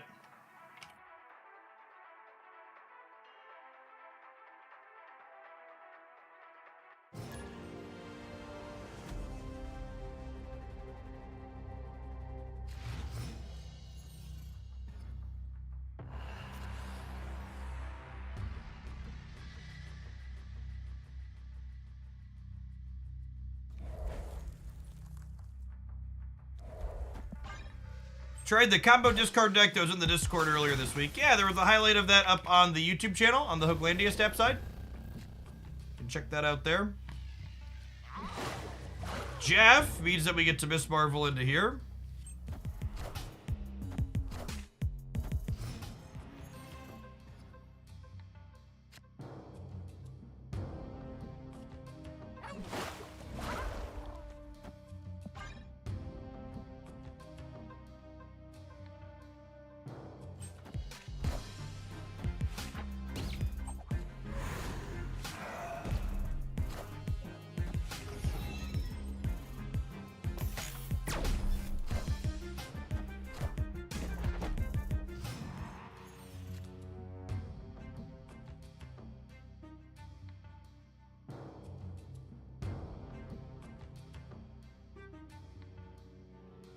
Sorry, I don't mean to laugh, Rob.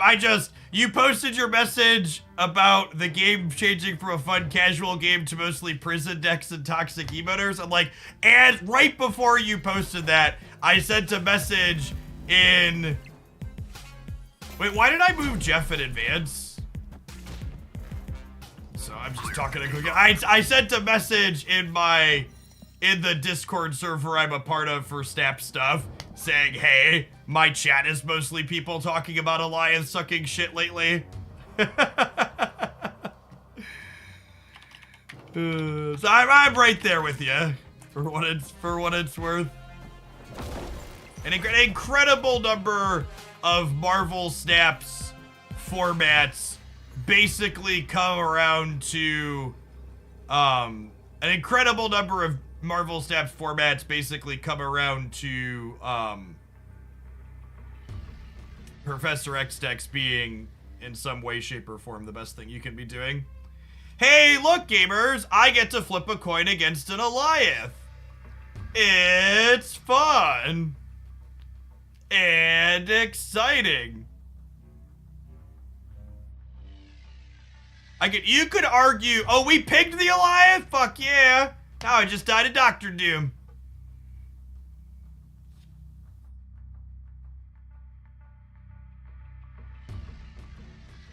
Wait,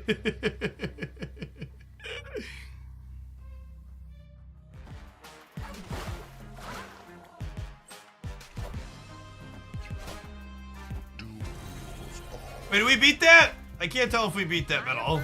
Faster, baby. No, not even a little bit.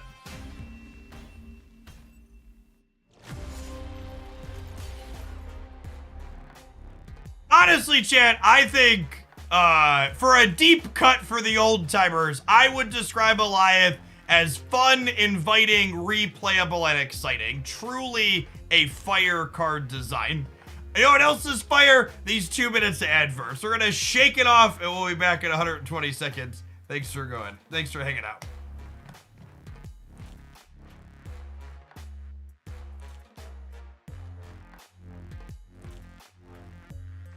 And I go fill my water bottle.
Holy shit!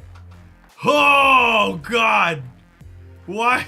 Oh, chat. Okay, so it finally refreshed my cache. And it's not, you're not crazy, people sub infinite. There's actually more Alioth sub infinite than there is post infinite. The metrics for post infinite Alioth were, the metrics for post infinite Alioth were, 22%. I'm gonna shrink this in a way that's good for a screenshot here. We're gonna tweet a picture with a vomiting emoji.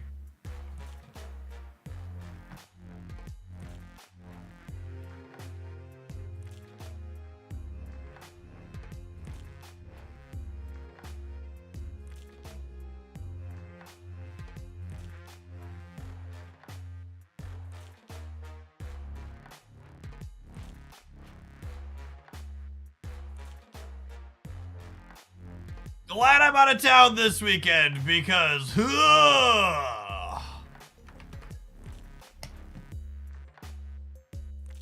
and we threads it.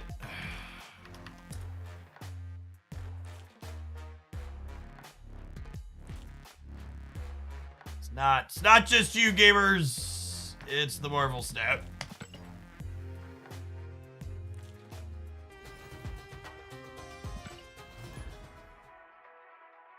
All right, guys, again, we're going up to Chicago to see Beetlejuice on Broadway.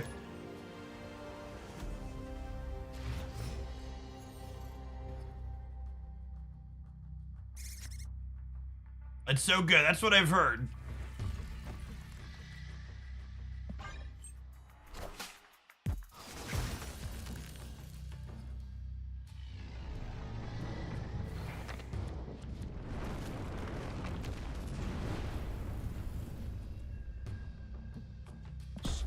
I'm gonna snap them, because hopefully this is bad for them and they leave.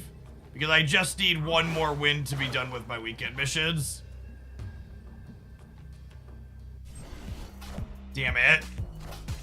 For the record, my hand sucks. I kind of want to get my weekend mission done and sign off.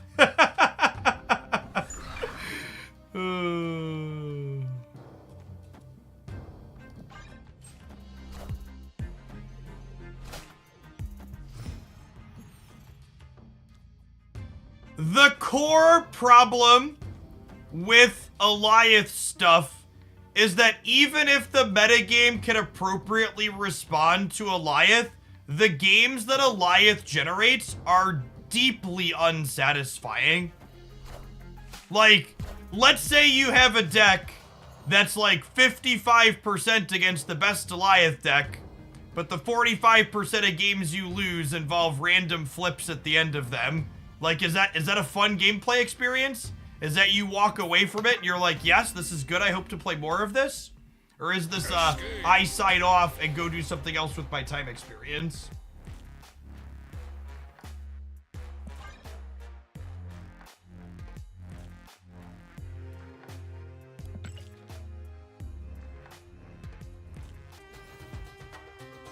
Oh, yeah, let's go Proving Grounds. That sounds way better. That's a good shout.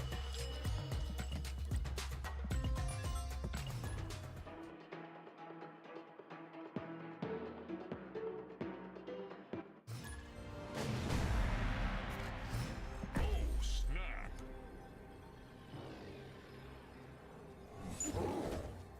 Opponent snapped. They 100% track the metrics of players who sign off after losing to a card. It is the most objective way you could measure player satisfaction and fun with a particular play pattern. And it is 100% something they track.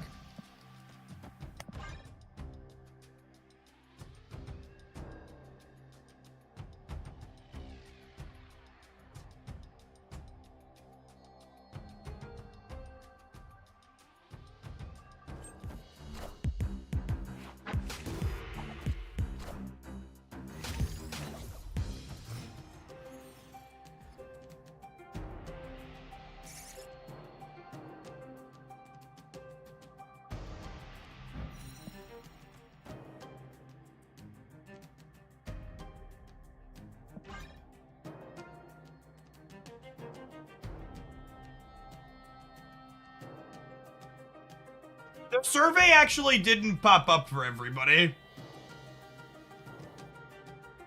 Like, I never got a survey login on either of my phones, or my phone or my PC and my account. Yes, basically the ultimate goal for most applications is to keep you using them and glued to your screen. So it's very common practice in the application dev industry in general to like track what is causing people to leave. Wind, aid my hand.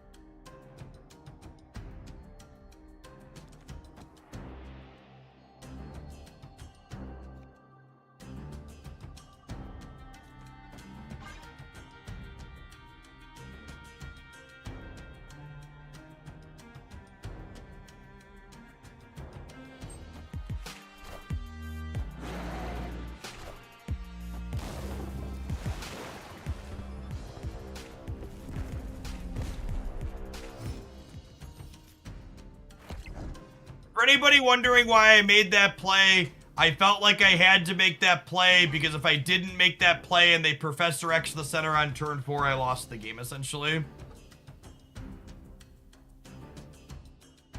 What's going on, Dunk? Happy Friday.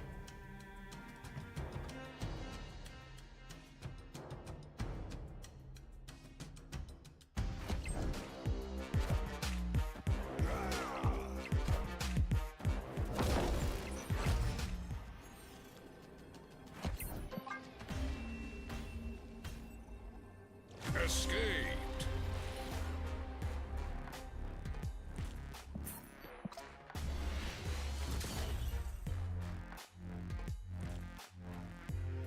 Yeah, I heard some other people say that they got the survey and then couldn't properly fill it out on mobile.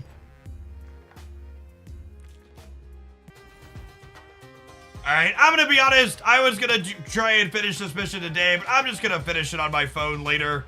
The viewer count's been kind of medium because it's Friday, and I just am not having fun, honestly. I'm gonna go put together slides for a best next video that highlights all the Alioth and Professor X bullshit for tomorrow. I'll be back on Monday to slog through some stuff. Maybe things will figure out and sort out, but I'm not optimistic. It might be kind of a tough month for Snap. We'll see.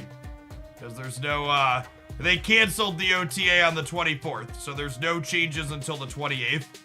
And the changes on the 28th are just a patch, so they won't address any balance things. So realistically, this format, if this format is dominated by Professor X and Alioth, there's no changes coming until December 7th. Holy fuck, that's awful. All right, good luck, Godspeed. Try and stay sane.